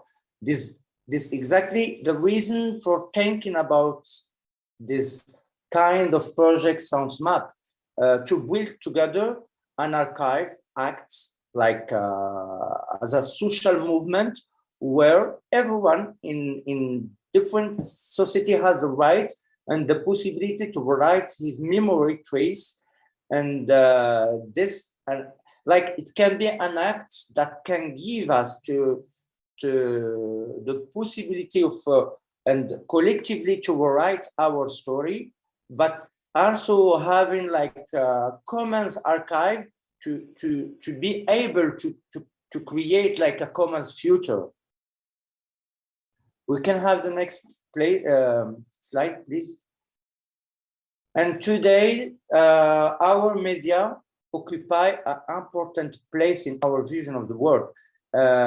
Even in our way of thinking or constructing or documenting information. And today information is everywhere. It's follow us until we hear it, like by using television, radio, or internet.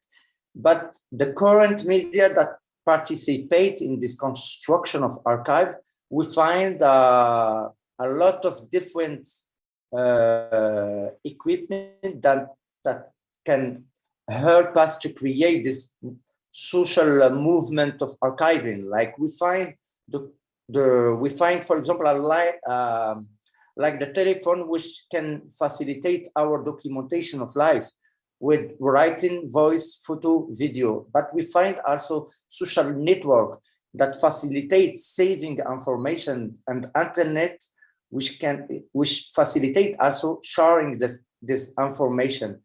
This digital media help us to give a new configuration of the activity of collection, processing, conservation, description, and classification and promotion information. It's also encouraged to share this archive, what we create like archive, by diminution of losing information, because the information, we don't keep it like in only one place, but we share it in different place. But this advantage of the media also represent a danger, because the social media in generally internet are firstly a business with a commercial vocation, and the power of her capital, it's come from this different data that we create, because they sell it for other provide society, other provide enterprise or different structure. And for that, we need to create, to think together and to reflect collectively and participate to, firstly, to archive together but also to find like a new way to share this information and to protect it. We can have the next slide, Sounds Archive. Yeah, the Sounds Archive are specific type of documentation, different than the traditional way of creating to write in memory, like writing. And there are several examples like that we can archive with sounds. For example, we find orality, sound, music, soundscape, video, conversation. And sounds archive are element of cultural heritage. Just like writing and textual archive, but this archive process come firstly from collection, preservation, and sharing, with different steps of creating this. And we can right now have the next page and the connection of archive. Yeah, with this, I was thinking that for this, what I want to say right now is like a second place that can be interesting in the future of sounds, the project Sounds Atlas, because the development of artificial intelligence technology and algorithm provide an opportunity for archival service and archivists, but also the process of information analyzing between the million of digitized documents. In a context of increasing archive volume and reduction of time of research and the processes of analyzing, we are faced with different challenges and developments. In order to collect, preserve, describe, we will have to call some new methodology from the science to think about new technique by the computer science, to create firstly some kind of solution, to have some kind of analyzing in research in with the archive that we are creating today, but also this archive with this quantity of archive and with this different solution of artificial intelligence, we can have like in the future some new way of analyzing our data and also to take some new decision about our future. But to growing need to bring together complementary skills, adding to this opportunity of new science, new technology, artificial technology, we have to think also about social science and also the ethics to create this new way of analyzing and creating connection between our archive and our different society. We can have the next slide. It's about the page of Sounds Atlas. And yeah, we start this project and we really want it to be collective project because it's the kind of proposition for different actors in different society. Yeah, this sounds map, it's a kind of dynamic and innovation instrument of valuing heritage, listening to the sound, story, and song of ordinary people, city, streets, natural life, like everything about with the methodology of sounds. And right now, Atlas Sounds contents a collective of sounds that we create and that we collect. And we develop this multidimensional and polyphonic map tracing the past, present, and the future of city, nature, people, and we are moving from the memory, desire, and the imaginary of every contributor. Maybe we can look at the page of how to participate.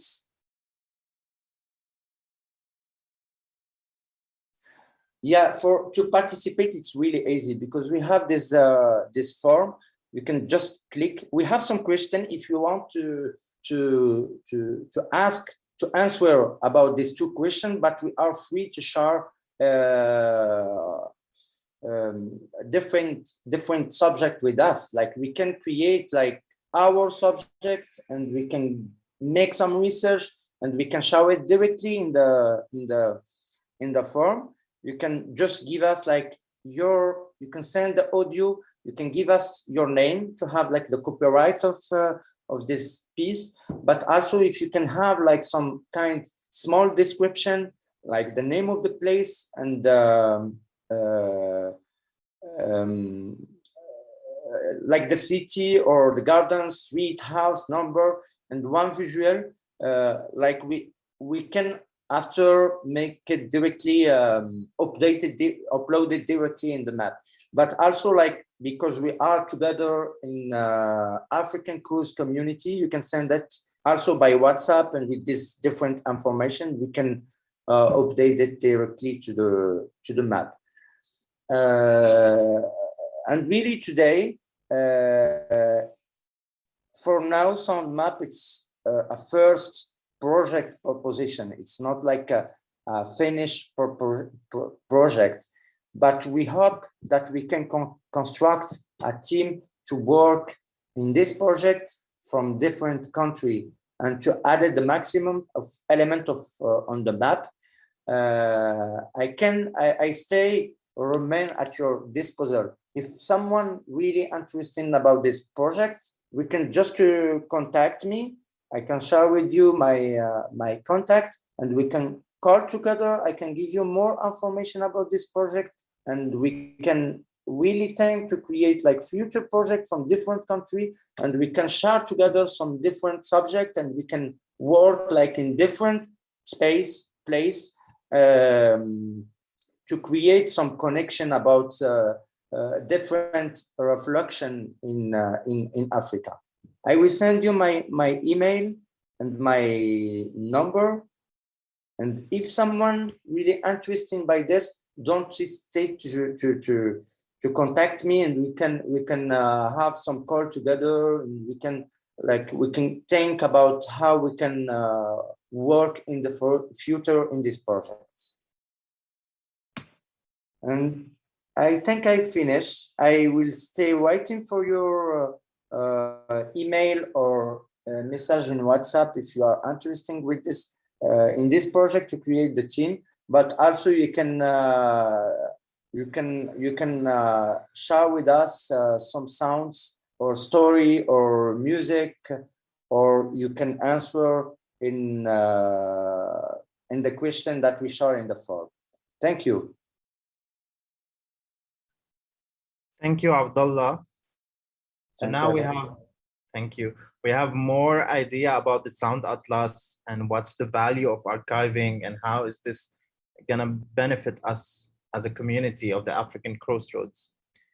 Now to another collaborative project and the Game Jam that will also be launched soon. And we're gonna invite now Adrian, who's gonna tell us more about the Game Jam. Hello, Adrian. Hi, Abdas, and thank you, Abdullah, for the Sound Atlas. It's really an awesome project. Really one of these, one of the standout things. I'm fortunate to have worked on it as well. So really well done. Hope more people get involved on that, and hope we can keep growing it and archiving sounds. So what we're going to do here, and we've got a few things to run through. So the Ecoexistence Game Jam, we've mentioned it throughout, and it's going to be taking place on the 20th to the 30th of this month, October 2021. And it's been set up by the Technology and Innovation Council.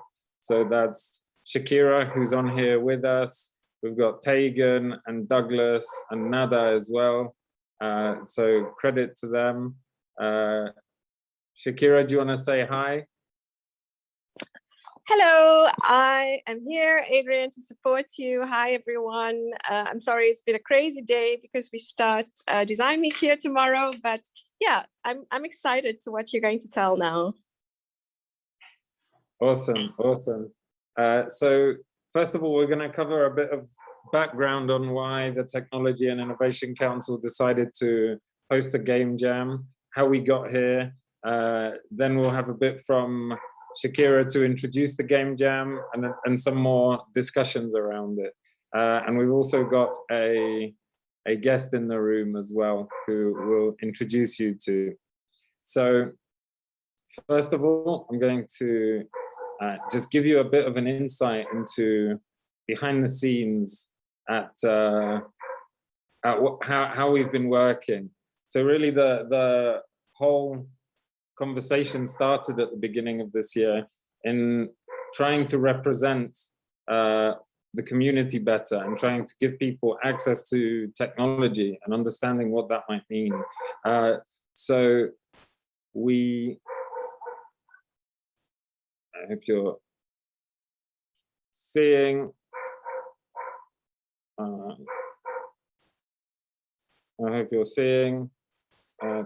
the technology sourcing spreadsheet. So it started with a very long list of amazing things, all the way from blockchain stuff, African artificial intelligence, NFTs, circular economy, that's a really important concept, and all sorts of climate justice toolkits, collaborative tools, etc.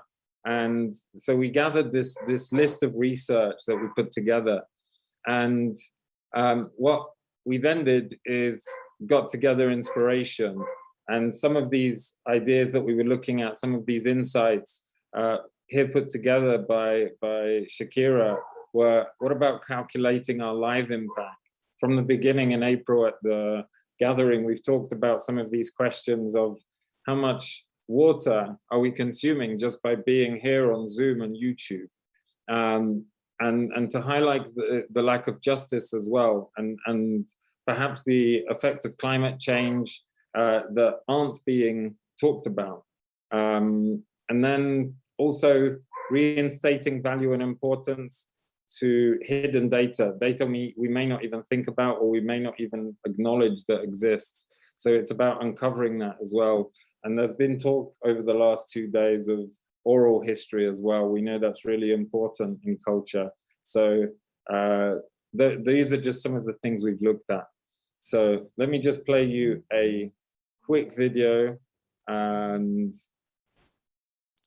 that will introduce the game jam from Shakira, and then we'll go on. Hey beautiful people, I'm Shakira, and together with the other members of the Tech and Innovation Council, Adrian, Tegan, Nada and Douglas, we're super excited to bring you the Game Jam experience. We would love to guide you through this participatory event all through to next week, but we would also like to give you the space and freedom to create your own game based on our global theme of eco-existence this year. What does it mean to live symbiotically on our continent with each other, but also with... You guys can't see the screen share, but you can hear it, is that right? We can see this the video, but it's not moving, like it's frozen. Okay, but you can hear it? Yes. I'll just let it finish.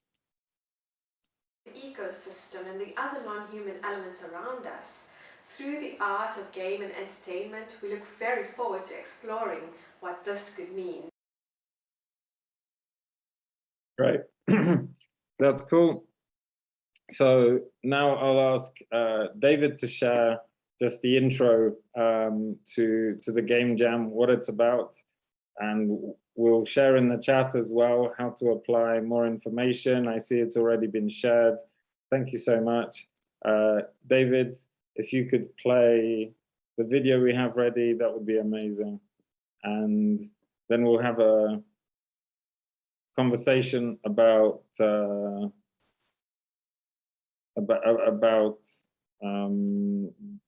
Game Jam. Hello, Crossroaders. I'm Adrian, and I'm going to tell you about the Ecoexistence Game Jam. Now, if you've never taken part in a game jam, or you never even thought you'd take part in a game jam, this one might be for you. We've brought in experts and developers from around Africa to help guide us through the process. You can sign up now at africancrossroads.org/ecoexistence game jam. If you sign up as an individual, you'll get buddied up throughout the process to have a team to work with. The tools you use can be digital or physical. That means that if it's a piece of paper and a pen or recycled plastic bottles, then those are great materials to start building a game with. If you prefer digital tools, you can use game engines, or even if you're strong in PowerPoint or spreadsheets, you can use those to develop games in too. The guidelines and the timeline is up right now on the website. The Game Jam will be taking place from the 20th to the 30th of October, and every couple of days there will be workshops taking place in the evening. That means that people can attend them and learn from those experts and the developers and develop their ideas together. On the 30th of October, there'll be the final where participants will present their ideas and prototypes, and one will be selected and develop further with one of the developers. Head to the website and you'll be able to find a form there to fill in your details and sign up now. I'm Adrian Jankowiak, and this wouldn't have been possible without the Technology and Innovation Council. That's Tegan, Nada, Shakira, and Douglas. Thank you all, enjoy Ecoexistence, and see you at the Game Jam.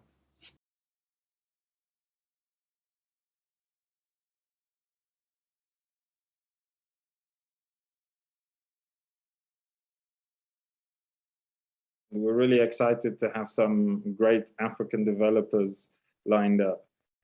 So on that note, first of all, I'd like to ask Shakira if you have anything else to add.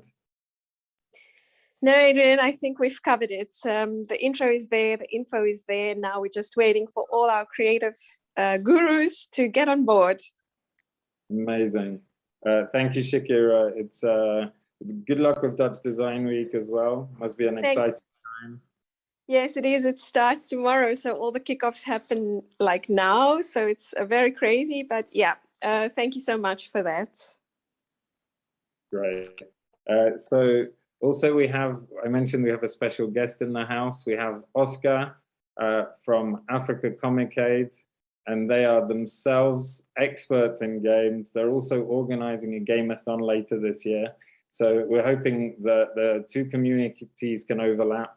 And Oscar, I'd love to invite you if you are there.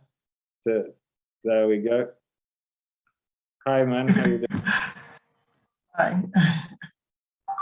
Good to be here.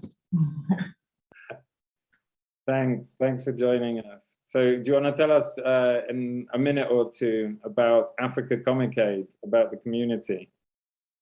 Yeah. Okay, so yeah, my name is Oscar Michael, and I'm the founder of Africa Comic Aid, and we're basically a platform for African digital creators in games, animation, comics, XR, and even the movie industry. And we're a Pan-African community trying to showcase the works of our creatives, as well as connecting them to opportunities.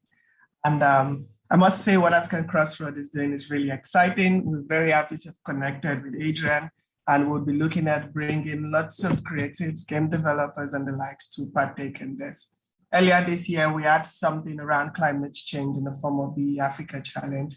And it's good to see more people are trying to bring creatives to solve these social problems, because that's what we need. We need to engage everyone and look for creative ways to solve this problem. So yeah, I'm really excited, and let's see what we can do.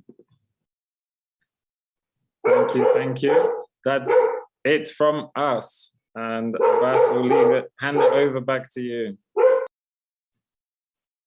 Thank you, Adrian and the council, and Shakira and Oscar for sharing all the information needed about the Game Jam. So if you are interested and you want to take part in this experience, let us know in the chat, and stay tuned to see what kind of game the teams will prototype.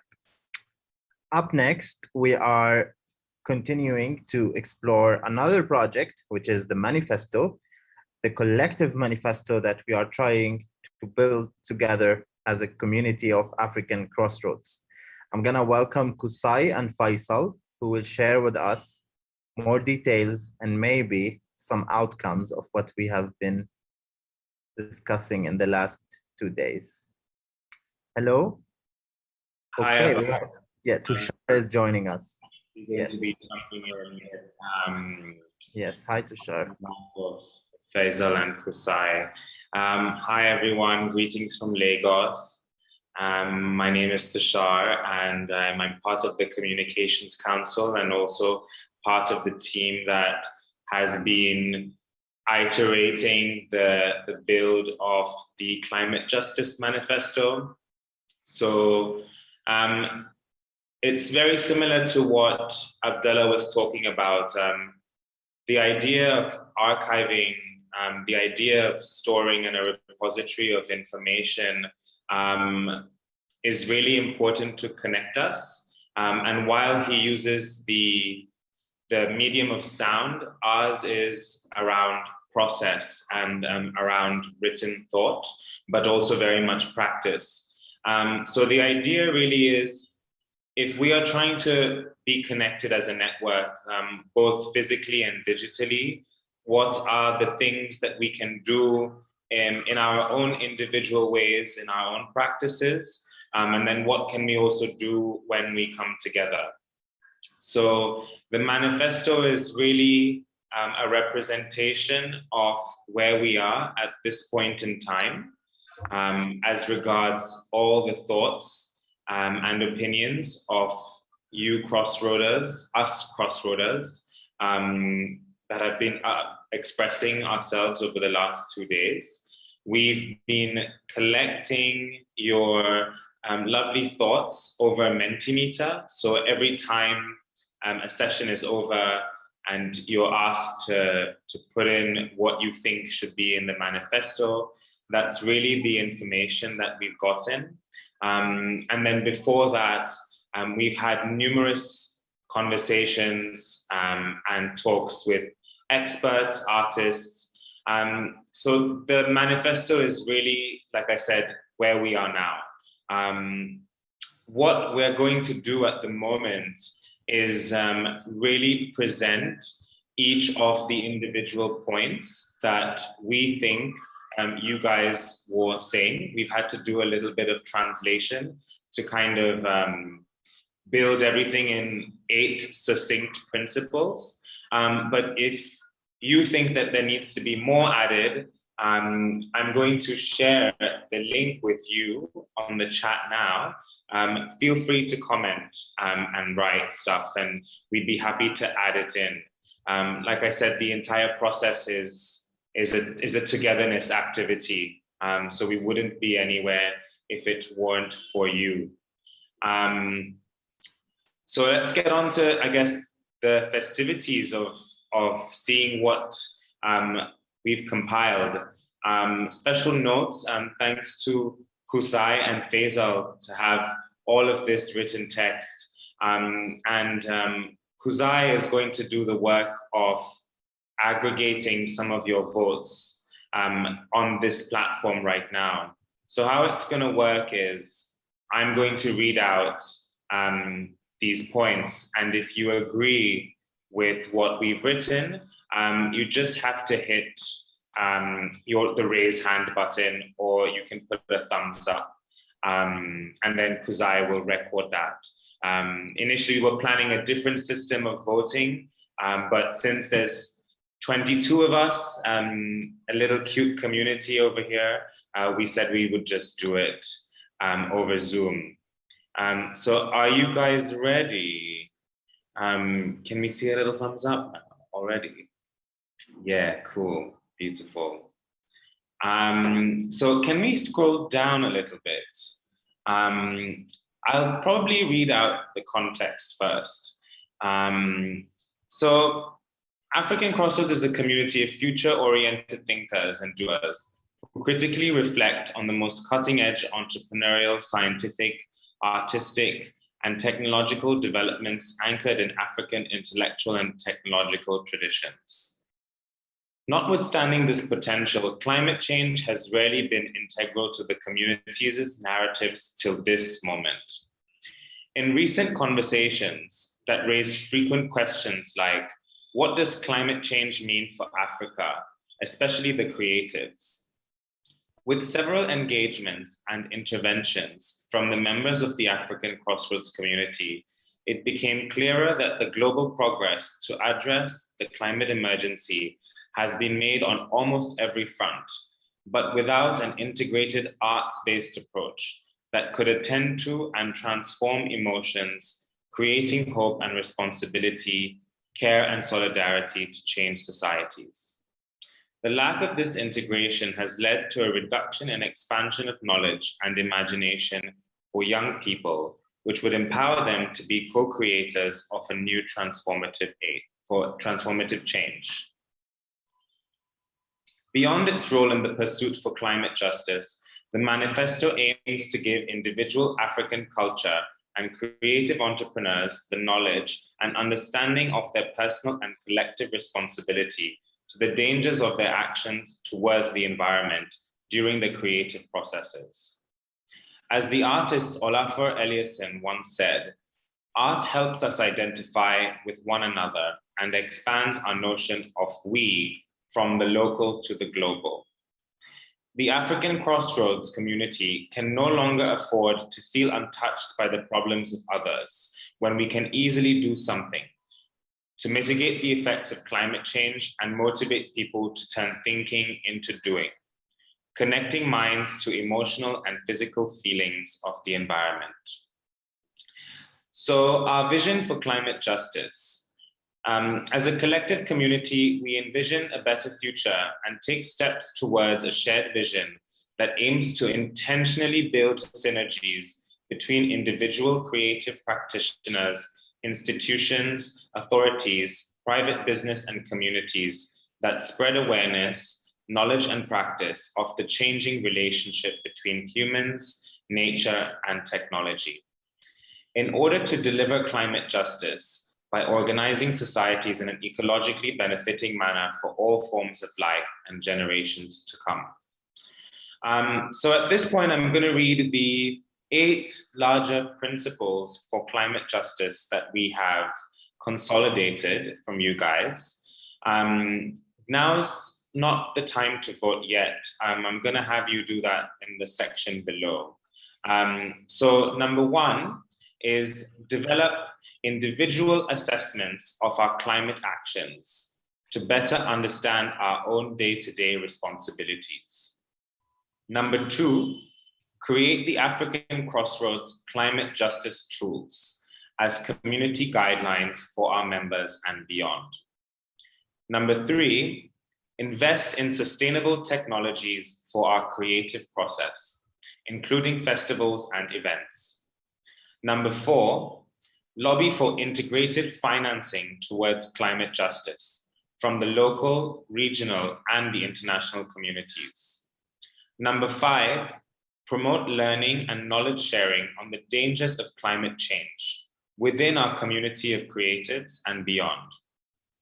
Number 6, initiate an African Crossroads Climate Justice Certificate of Good Practice or Conduct as an incentive to our community members. Number 7, invest in strengthening data collection on energy, water, waste management, and climate change as a best practice. And number 8, holding public agencies and national governments to account, ensuring practice enforcement of existing regulation. So those are our 8 larger principles.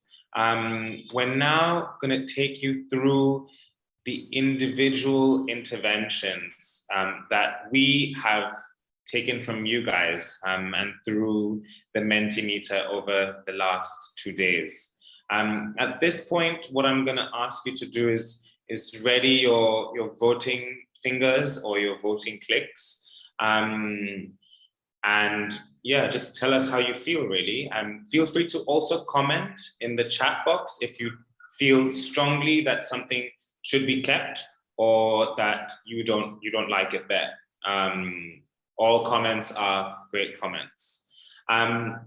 So the number one point under developing an individual assessment of our climate action is to acknowledge our individual and collective roles and responsibilities in keeping a safer planet. What that means is we just recognize that we have a critical need to accept our own collusion and making a strong effort to make sure that we make changes starting today. So how do we feel about that one?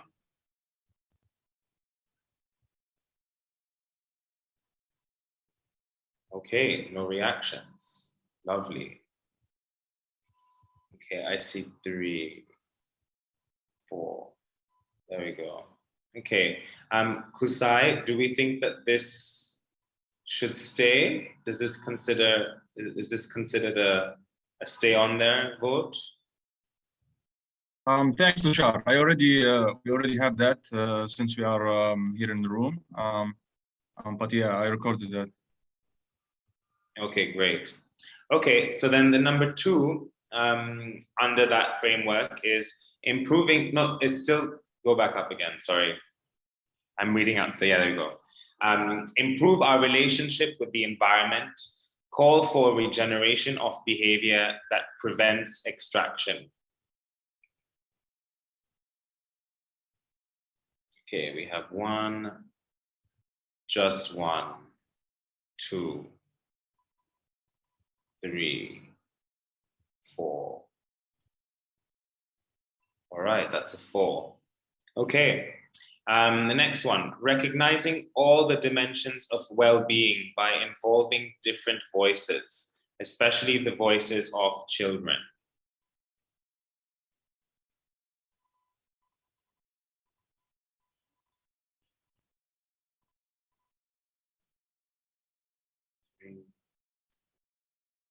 Okay, I'm seeing 4 there, 5, lovely.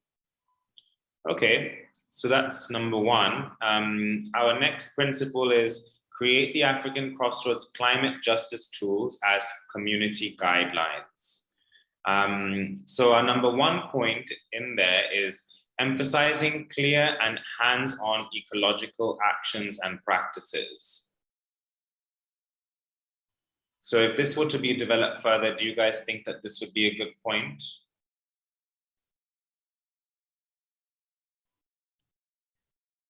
Seeing 1, 2, 3.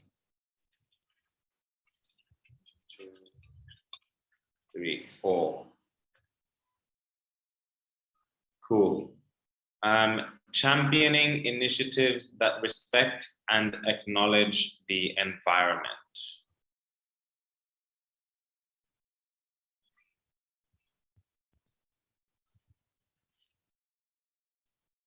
1, 2, 3, 4, 5, 6, 7. Okay, cool. You guys are here then. That's great.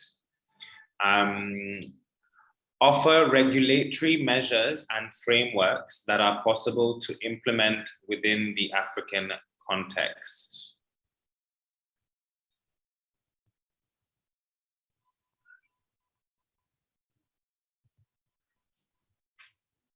I'm seeing a 1, 2, 1, 2. Okay, that looked like 2. Cool beans. Number 3 principle, invest in sustainable technologies for our creative process, including festivals and events. Encourage designing and using natural, sustainable, and renewable local materials.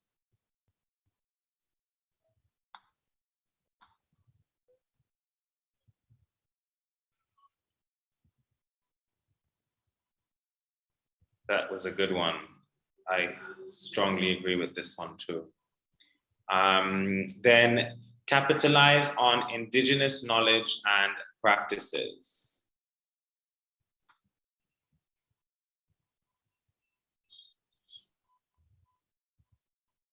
Awesome. Zaya, are we getting everything? Yes, yes. Okay, awesome. Okay, so onward to our number 4 principle. Lobby for integrated financing towards climate justice from the local, regional, and the international community. Engage with politicians at all levels of authority with facts and dangers.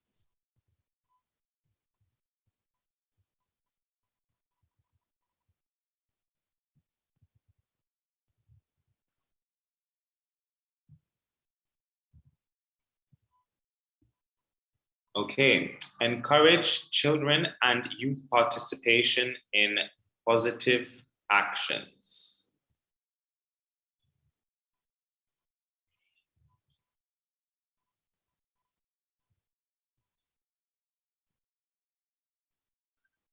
One, two, three, four, 6, 7, 8.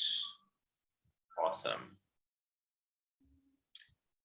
Direct engagement with social media to create more awareness and reporting incidents affecting the climate.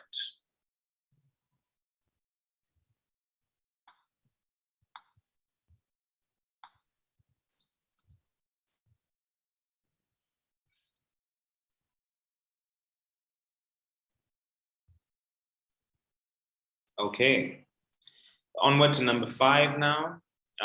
Promote learning and knowledge sharing on the dangers of climate change within our community of creatives and beyond.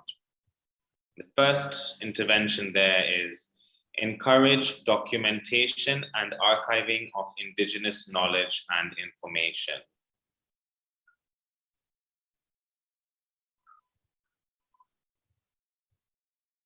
Just a question, Tushar. If there are any comments or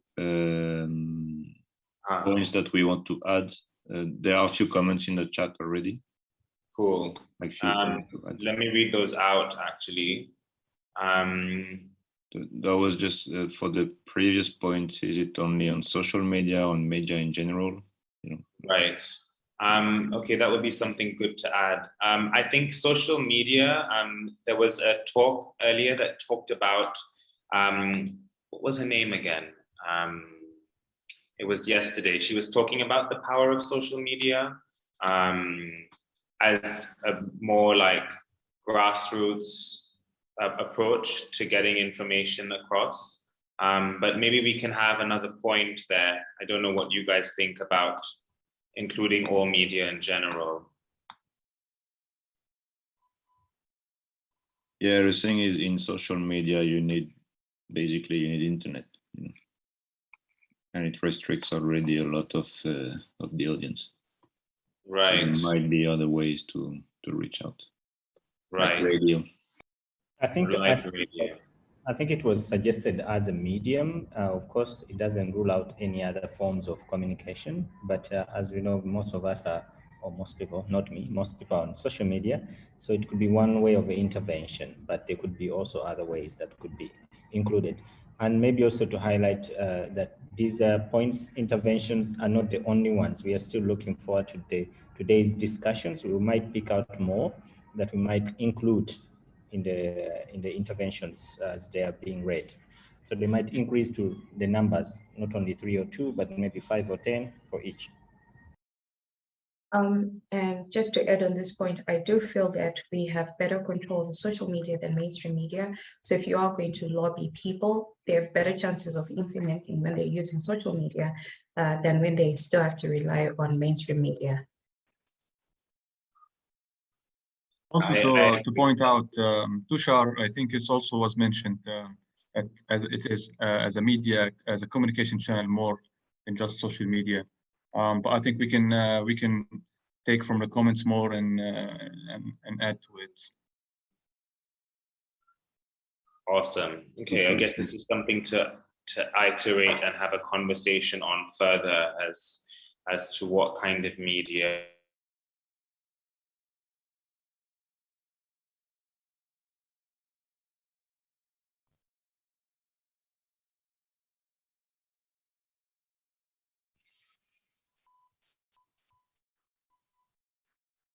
All right, power break in Nigeria, I guess.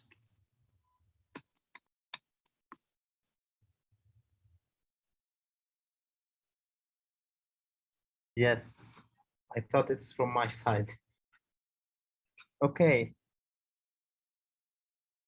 So we lost Tushar. Maybe Yes, yes. Maybe you can just on the number of points. Just 1 second. Continue. Yes. So we were talking about number 2 right now. We're gonna go to voting number 2. I don't know if you have the tool already. Yes, I have it. Are you doing the screen sharing? No, I see from the pinned the pinned page. Okay. Okay. So it was on two. Okay. How about yeah, you take the lead so I can take the notes on that. Right.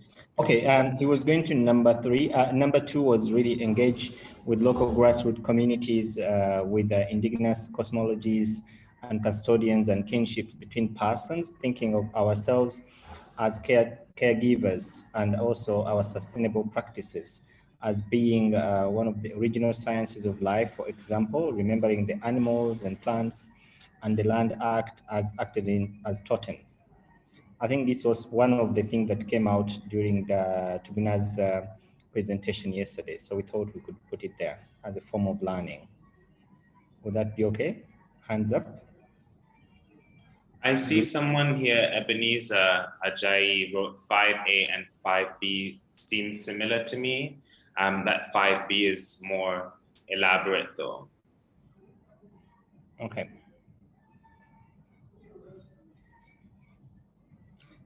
Yeah, I think what the difference in the two was the first one is about documentation and archiving knowledge and information.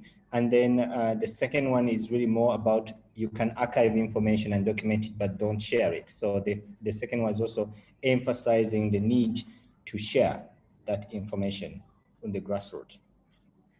Right. And then perhaps B is, I mean, what I'm reading in 5B is really a more behavioral mindset shift kind of thing. Yeah. Okay. Tushar, you're continuing? Because I was picking up. Sure, I'm happy to. Sorry about that. My internet just dropped, had a little glitch for a second. Okay, so the third point in there, we don't have much time left, we're almost done, is translate, or more like simplify, environmental actions to local languages to make it easier for communities to apply them to their daily lives.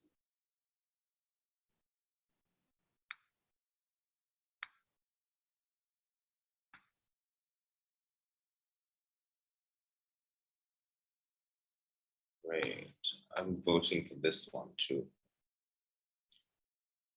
Number 6, the number 6 principle is initiate an African Crossroads Climate Justice Certificate of Good Practice of Conduct as an incentive to our community members. And we would do this by identifying and creating a network of climate justice activators that follow and subscribe to the effort of protecting the environment.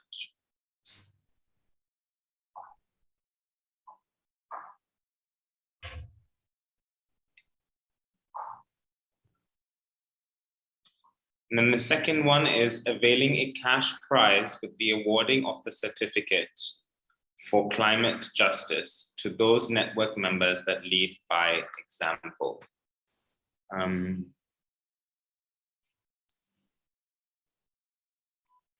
Samantha is saying, yes, point-based rewarding. I kind of like that, actually, points-based rewarding.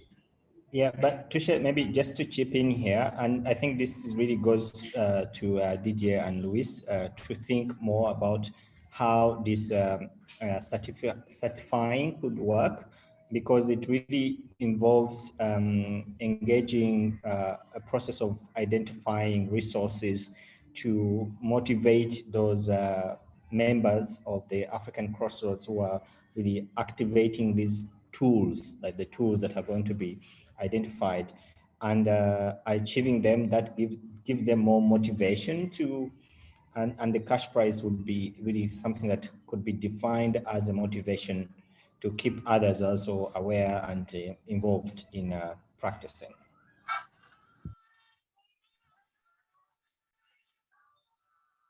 Yeah. All righty. So number 7 now. Invest to strengthen data collection on energy, water, waste management, and climate change. So thinking of cleaning up the environment as a form of performance and political theatrics with the creative arts, especially among children and young people.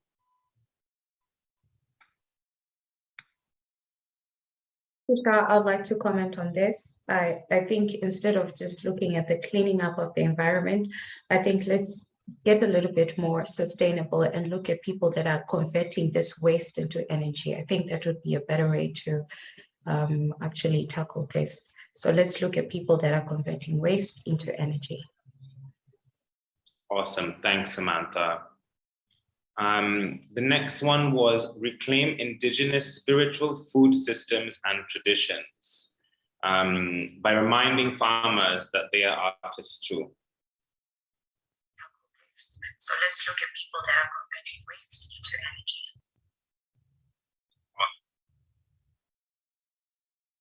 I have Ebenezer here saying the 3 R's. Yes, right. The Lagos-based ones, yes. And Samantha is saying, yes, we want our rain-making ceremonies back. I love that. And then the third point there is understanding the spirituality of how everything works, from data to messages, how to stop treating people as data providers.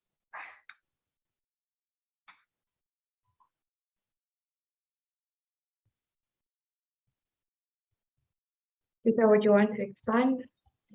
Sure.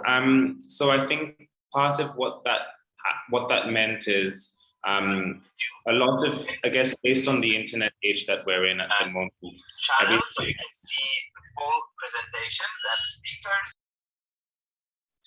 speakers. Humans are taken as data points very often. And so are their practices. And I think the idea is to constantly affirm the deep practice and the deep intention that goes on, especially here on the continent, all the various rituals that can't really be reduced and that need to be more embodied. So thinking qualitatively about what the messages of this data are, you know, and really understanding it properly. I think it's really connected to indigeneity, it's connected to spirituality.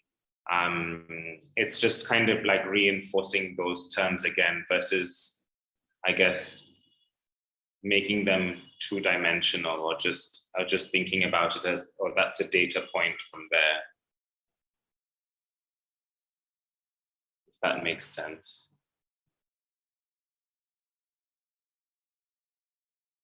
Tushar, this also comes from some of the conversations you had yesterday with in one of the sessions about spiritual and you know, indignicity, and I think it came out very strong, very much, even in Chuguna's presentation. So we thought that we shouldn't ignore it. Spirituality on the African continent really means a lot when it comes to the relationship between nature, land, and water. So we thought that it would be really interesting to add it in. And how do we transform it into data collection, not just you know, looking at it as a person message, but it's an intrinsic connotation to all the processes that we go through on a daily basis. Right. And then I also have Ebenezer saying demographics still tell a lot. Only the individuals that the data represent should not be taken advantage of without benefiting their lives with the data. I think that's a really fantastic point. We're almost out of time, so let's do number 8. And if you guys want to add or do anything more, follow the link, comment there. It's all yours, it's ours. So last point is holding public agencies and national governments to account, ensuring practice enforcement of existing regulation.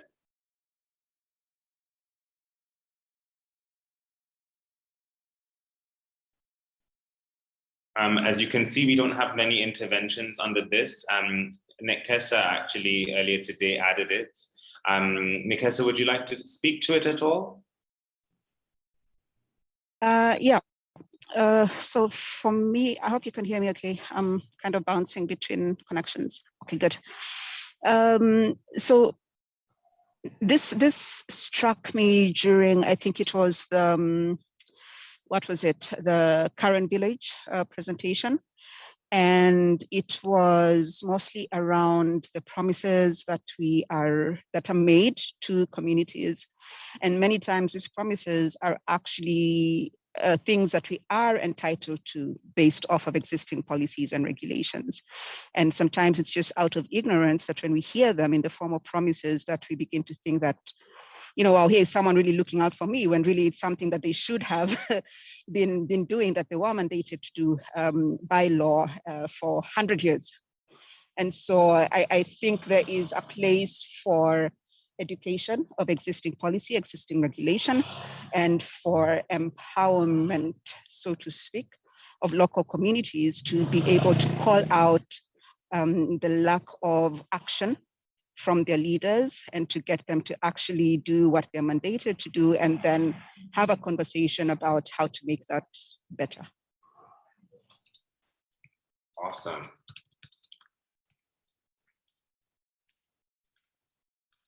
Cool. So you can see I just added to it. That's kind of the nature of this rolling document. Once again, if you guys are interested in kind of joining us in this process, it's a process really. And we're going to be growing it over time. And in the process of doing that, we learn from each other, we interact with each other. That's what the idea of the Crossroads is. So help us build the manifesto.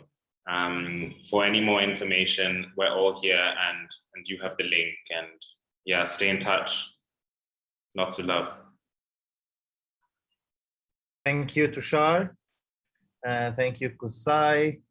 And I think this was a good experiment, and also Faisal, thank you. But this was a good experiment, and hopefully you can continue the voting later and see how this manifesto will develop.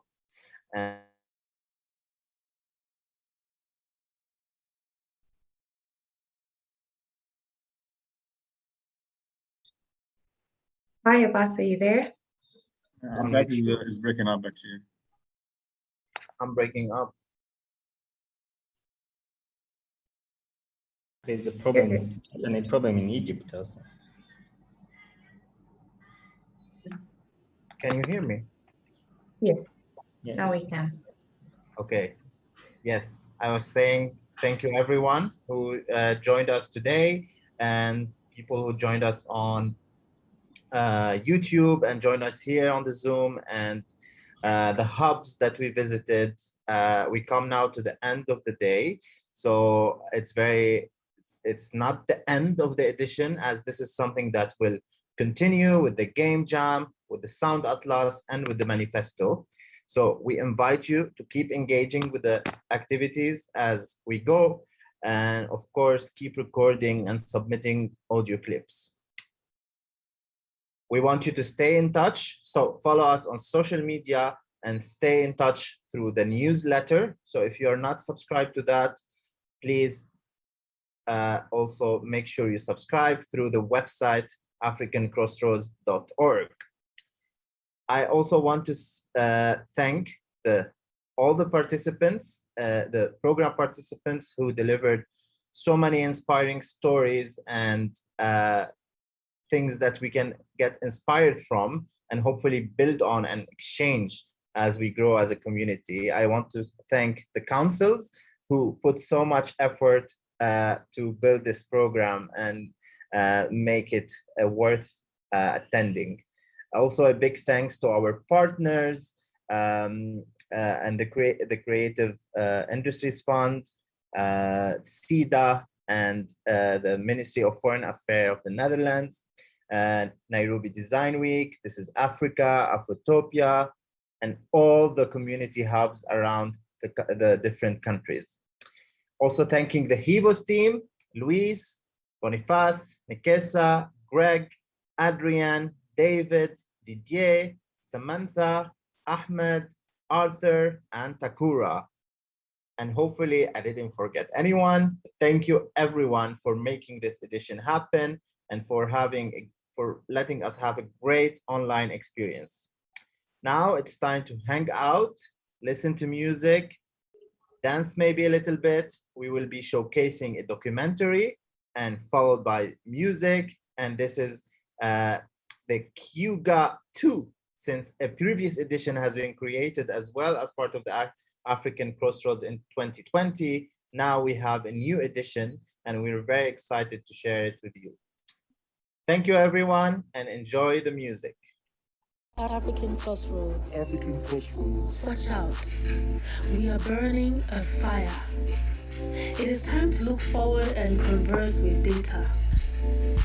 Now, we will listen, showcase, and share what has been cooking in the last 2 days. Live at African Crossroads 2021 with your host, Abbas. African Crossroads. African Crossroads. African Crossroads. African Crossroads. Attention, nous brûlons un feu.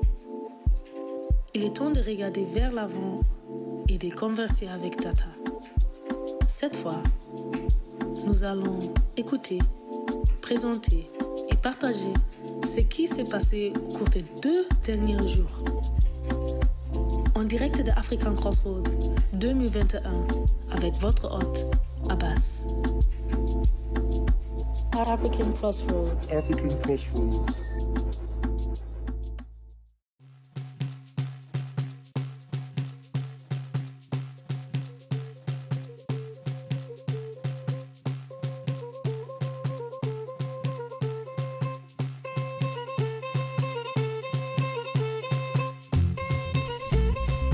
Kiunga is a musical collaboration between African artists. In the past season, we had musicians from Uganda, Ethiopia, Nigeria, Burkina Faso, Kenya, and many other countries. In Kiunga 2, we really managed to bring in artists from different genres and styles. Especially in Kenya, we had Mandy.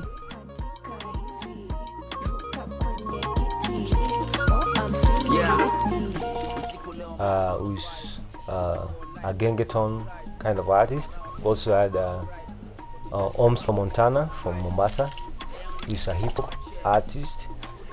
And then we had also like the wonderful singer and songbird from UG, that's Sandra Subi.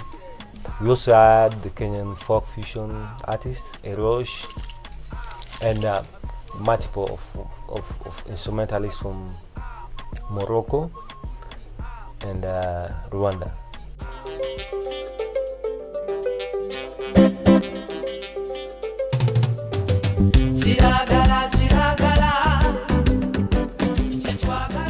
One thing that I really like with the project is like trying out the new ideas, because now having an artist like Yaba in a different style that is Bengatronics, it was really good. I'd say actually the track we did with Yaba, it actually kind of exceeded my expectations.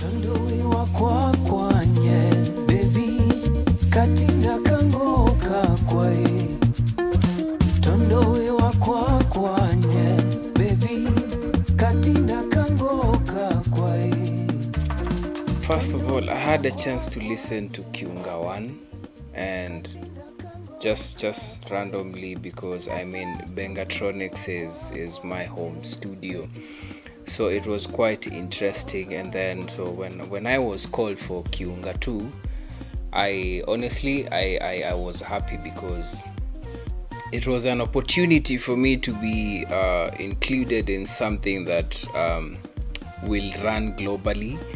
So it was a nice experience to be part of this project in a very massive way. Yeah. I've worked with Yaba before, and like I understand his style completely.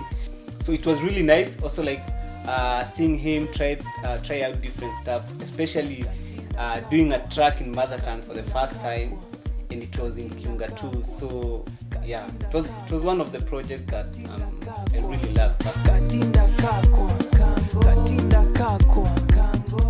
Personally, the creative process was not challenging. The only thing was the pandemic. So because here we are, all of a sudden we have to move around wearing masks, we have to watch each other's, we have to keep a distance while recording the song. So you couldn't even cough because you think maybe I have COVID and stuff. So kuwakio time ilikuwa challenging because tunaambiwa tukae mtaani. So yeah.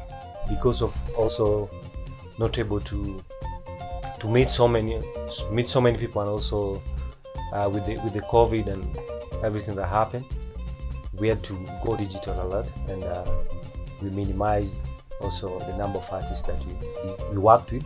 And this time we had artists from Uganda, Rwanda, Kenya, Morocco, and Ethiopia. Back to back, no defense, we attack. Looking my best, nimepiga all black. Unaweza nita Nuvita, mini snack. In fact, beat ikidrop, DJ run it back. Wakipiga domo, sisi tunasaka stack. Mimi na mziki ni kanoa. The direction of the sound, it's really interesting how it is. Like it's especially this way of understanding the rhythmics and also the how people and artists gonna use these sound banks. So to make it really easy, affordable, and accessible. Currently, our objective also, as much as now Kiunga 2 is dropping, we also wanna work on promoting the songs, also work on music videos. So basically make sure that the content is out there and we are not just creating music. Like, we want the music to actually reach out to the people. Hey, fire, skia transition. Kiunga 2, we mostly focus on the East African traditional strings instrument, and we were able to pick instruments around Rwanda, where we had the Inanga. We also had Adungu from Uganda. We had Nyatiti, we had the Tungu, also both from Kenya, and percussive instruments from Morocco. And that actually formed the basis of our production and also like the final product. Hii instrument nimeanza kuicheza miaka 2008 mpaka sasa, na kitu nilifanya nianze kuicheza ilinifurahisha sana kwa sababu sauti yake vile inatoka, alafu unaweza imba nayo bado ujenge beats hapo ndani, na naweza sema pia instrument vile wazee wa kitambo walikuwa wanacheza kitambo tofauti vile sasa tumeblend kitu, tunazidi kuflow vile mambo ina flow. Apart from the music, basically becoming part of that community and getting to interact and work with like-minded artists. I mean, that's one of my biggest achievements, really. This project has made it easier for me to reach the artists whom we can't reach locally here. So international collabos is I'm following up on a few from the ones that I liked most, because everyone did an awesome job, but we cannot choose everyone. But yes, collabos, I'm really looking forward to work with some of the people who are in the project. Shout out to Hivos Global, African Crossroads, and my squad Bengatronics. Of course, shout out to Chebrana as well. It was quite a really learning process for me.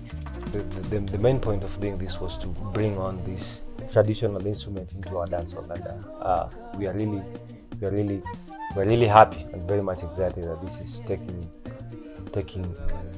taking root gradually, and maybe we'll definitely get there.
pamoja,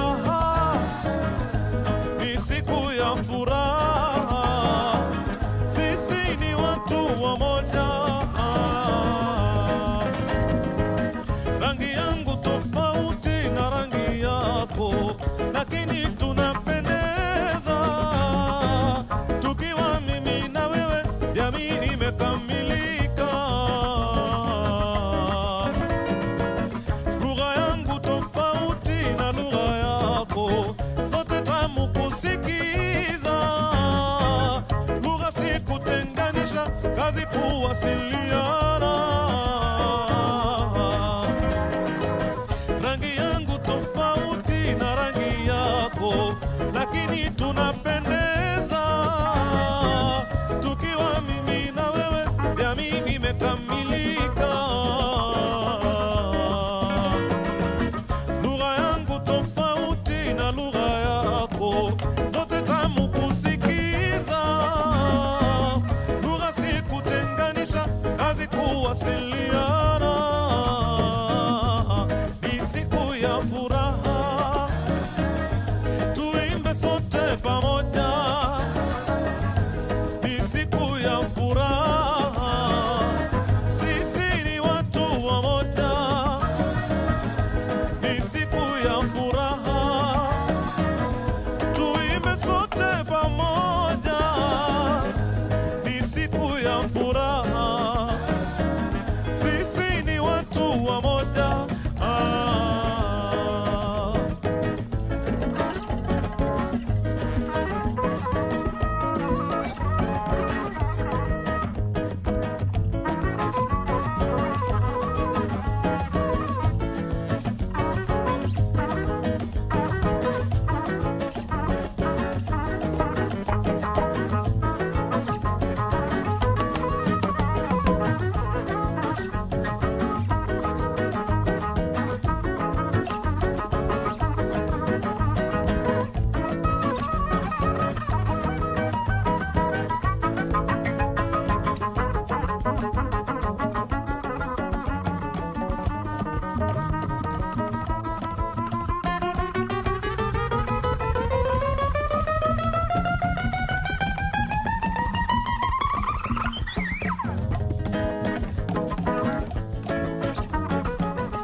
Ni siku ya furaha, tuimbe sote pamoja.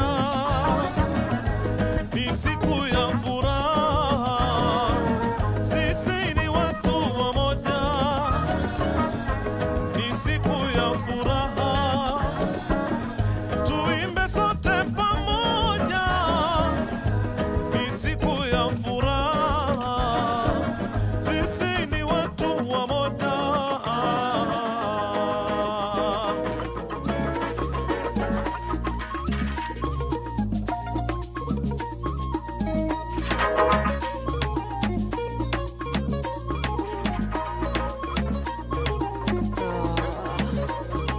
Back to back, no defense, we attack. Looking my best, nimepiga all black. Unaweza niita Luvita, mini snack. In fact, beat ikidrop, DJ run it back. Wakipiga domo, sisi tunasaka stack. Mimi na mziki nikanoa na act. Niko na waumini na ni grind sio lack. Rude girl, body right, melanin skin dark.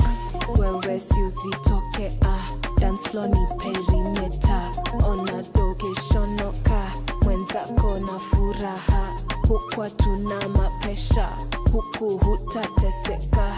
Daily kuserereka, let me make you feel better. Ruka kwenye kiti, weka tika hivi. Ruka kwenye kiti, oh I'm feeling litty. Ruka kwenye kiti, weka tika hivi. Ruka kwenye kiti, oh I'm feeling litty. Siku leo Monday is a vibe. Tuna go live, follow, subscribe. Makarao wakisumbua tuna bribe. Tuko tilalila kama William tuna hype. Leo ni mitungi paka che. Fuli kuharibika order ze. Pati la kijanja, pati la kizee. Wala kuget crash itabidi wamezee. Look ruka kwenye kiti niko moto kukoliti mabiti wako dhidi penga na utabidi na ukabidhi ruka kwenye kiti niko moto kukoliti mabiti wako dhidi penga na utabidi na ukabidhi ruka kwenye kiti weka tika hivi ruka kwenye kiti oh I'm feeling litty ruka kwenye kiti weka tika hivi ruka kwenye kiti oh I'm feeling litty ruka kwenye kiti weka tika hivi ruka kwenye kiti oh I'm feeling litty ruka kwenye kiti weka tika hivi ruka kwenye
Absolue, c'est toi mon amour voulu, le plus dur de mes désirs, l'oasis de mon désert. Aïna, l'amour de ma vie, ton amour est coloré en vert, symbole ton mutueux d'espoir. Je chanterai pour toi chaque soir. Je veux que tu sois celle que me croit. Sois consciente ma chérie, attention super chérie. Passe en notre beau futur, garde jalouse ta nature. L'amour à ton film est trop merveilleux, au spectacle toujours plus que joyeux. Rendons les amoureux plus que ré, plus que ré. Congo Kinshasa représente Tokos.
sana.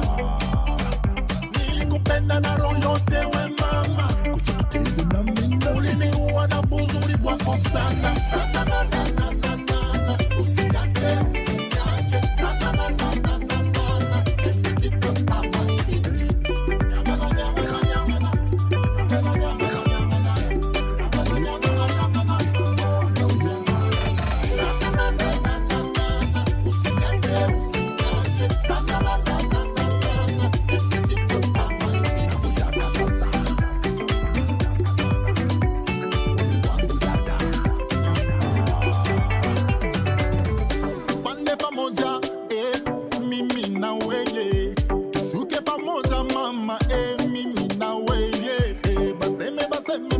Baseme luabo. Baseme ubache lwako mama. Mina ona body yako, mina kufa ndani yangu. Mina enda yote yako, prokata inanitiwe.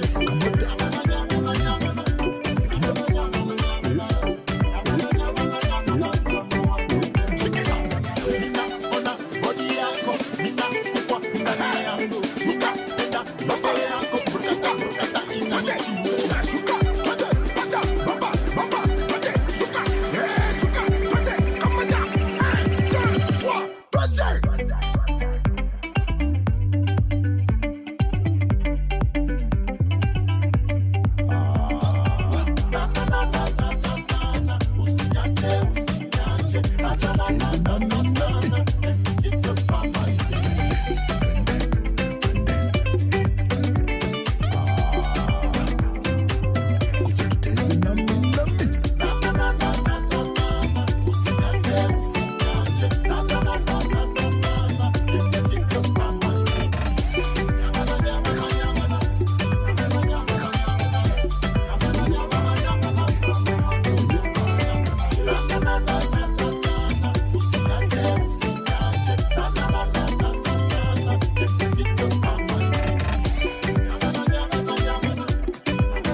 Tondowe wakwakwanye baby katinda kangoka kwae Tondowe wakwakwanye baby katinda kangoka kwae Tondowe wakwakwanye baby katinda kangoka kwae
Ninakwendie kalina wa tukune visa tuyeli tusioke kukwitu tukune visa tuyeli tusioke kukwitu tukune visa tuyeli Ninakwendie kalina wa tukune visa tuyeli Ninakwendie kalina wa tukune visa tuyeli tusioke kukwitu tukune visa tuyeli tusioke kukwitu tukune visa tuyeli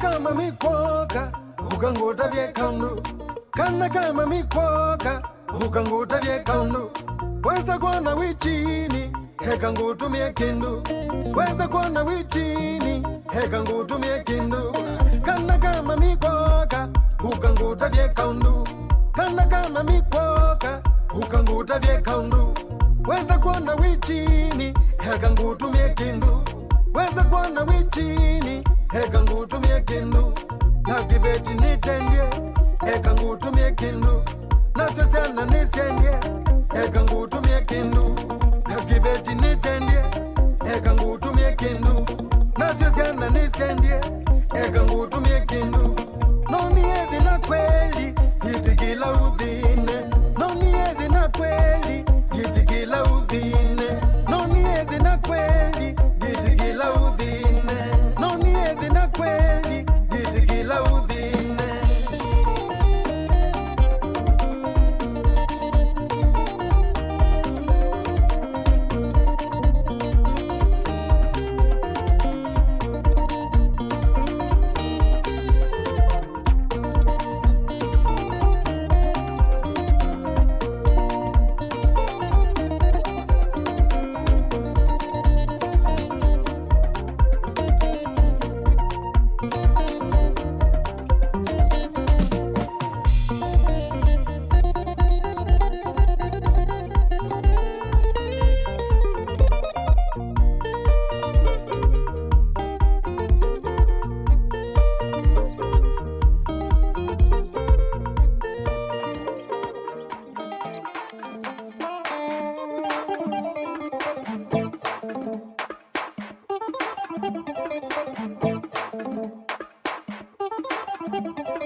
salani.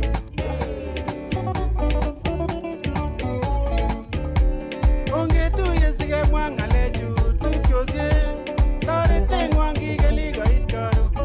Egel wenu suke bendi kera tera goe. Egel wenu suke bendi kera tera goe sigela.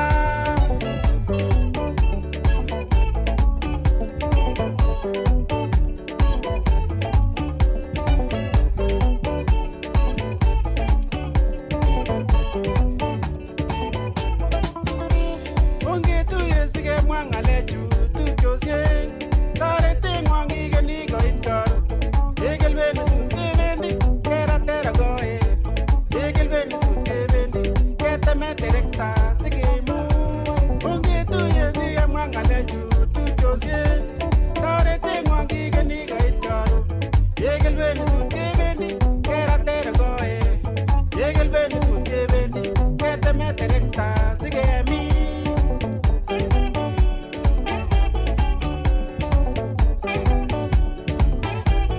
Egel wenu suke bendi kera tera goe. Egel wenu suke bendi keta me direkta. Egel wenu suke bendi kera tera goe. Egel wenu suke bendi ketila sukuta sigela. Gibi safari kugoger kubi salani. Anganda gibi safari kugoger kubi salani. Anganda ngoro ngetundo kugoger tilil giwanje. Anganda ngoro ngetundo kugoger tilil giwanje. Egel wenu suke bendi ketila sukuta. Egel wenu suke bendi kera tera goe. Egel wenu suke bendi keta me direkta. Egel wenu suke bendi kera tera goe. Egel wenu suke bendi keta me direkta. Egel wenu suke bendi ketila sukuta.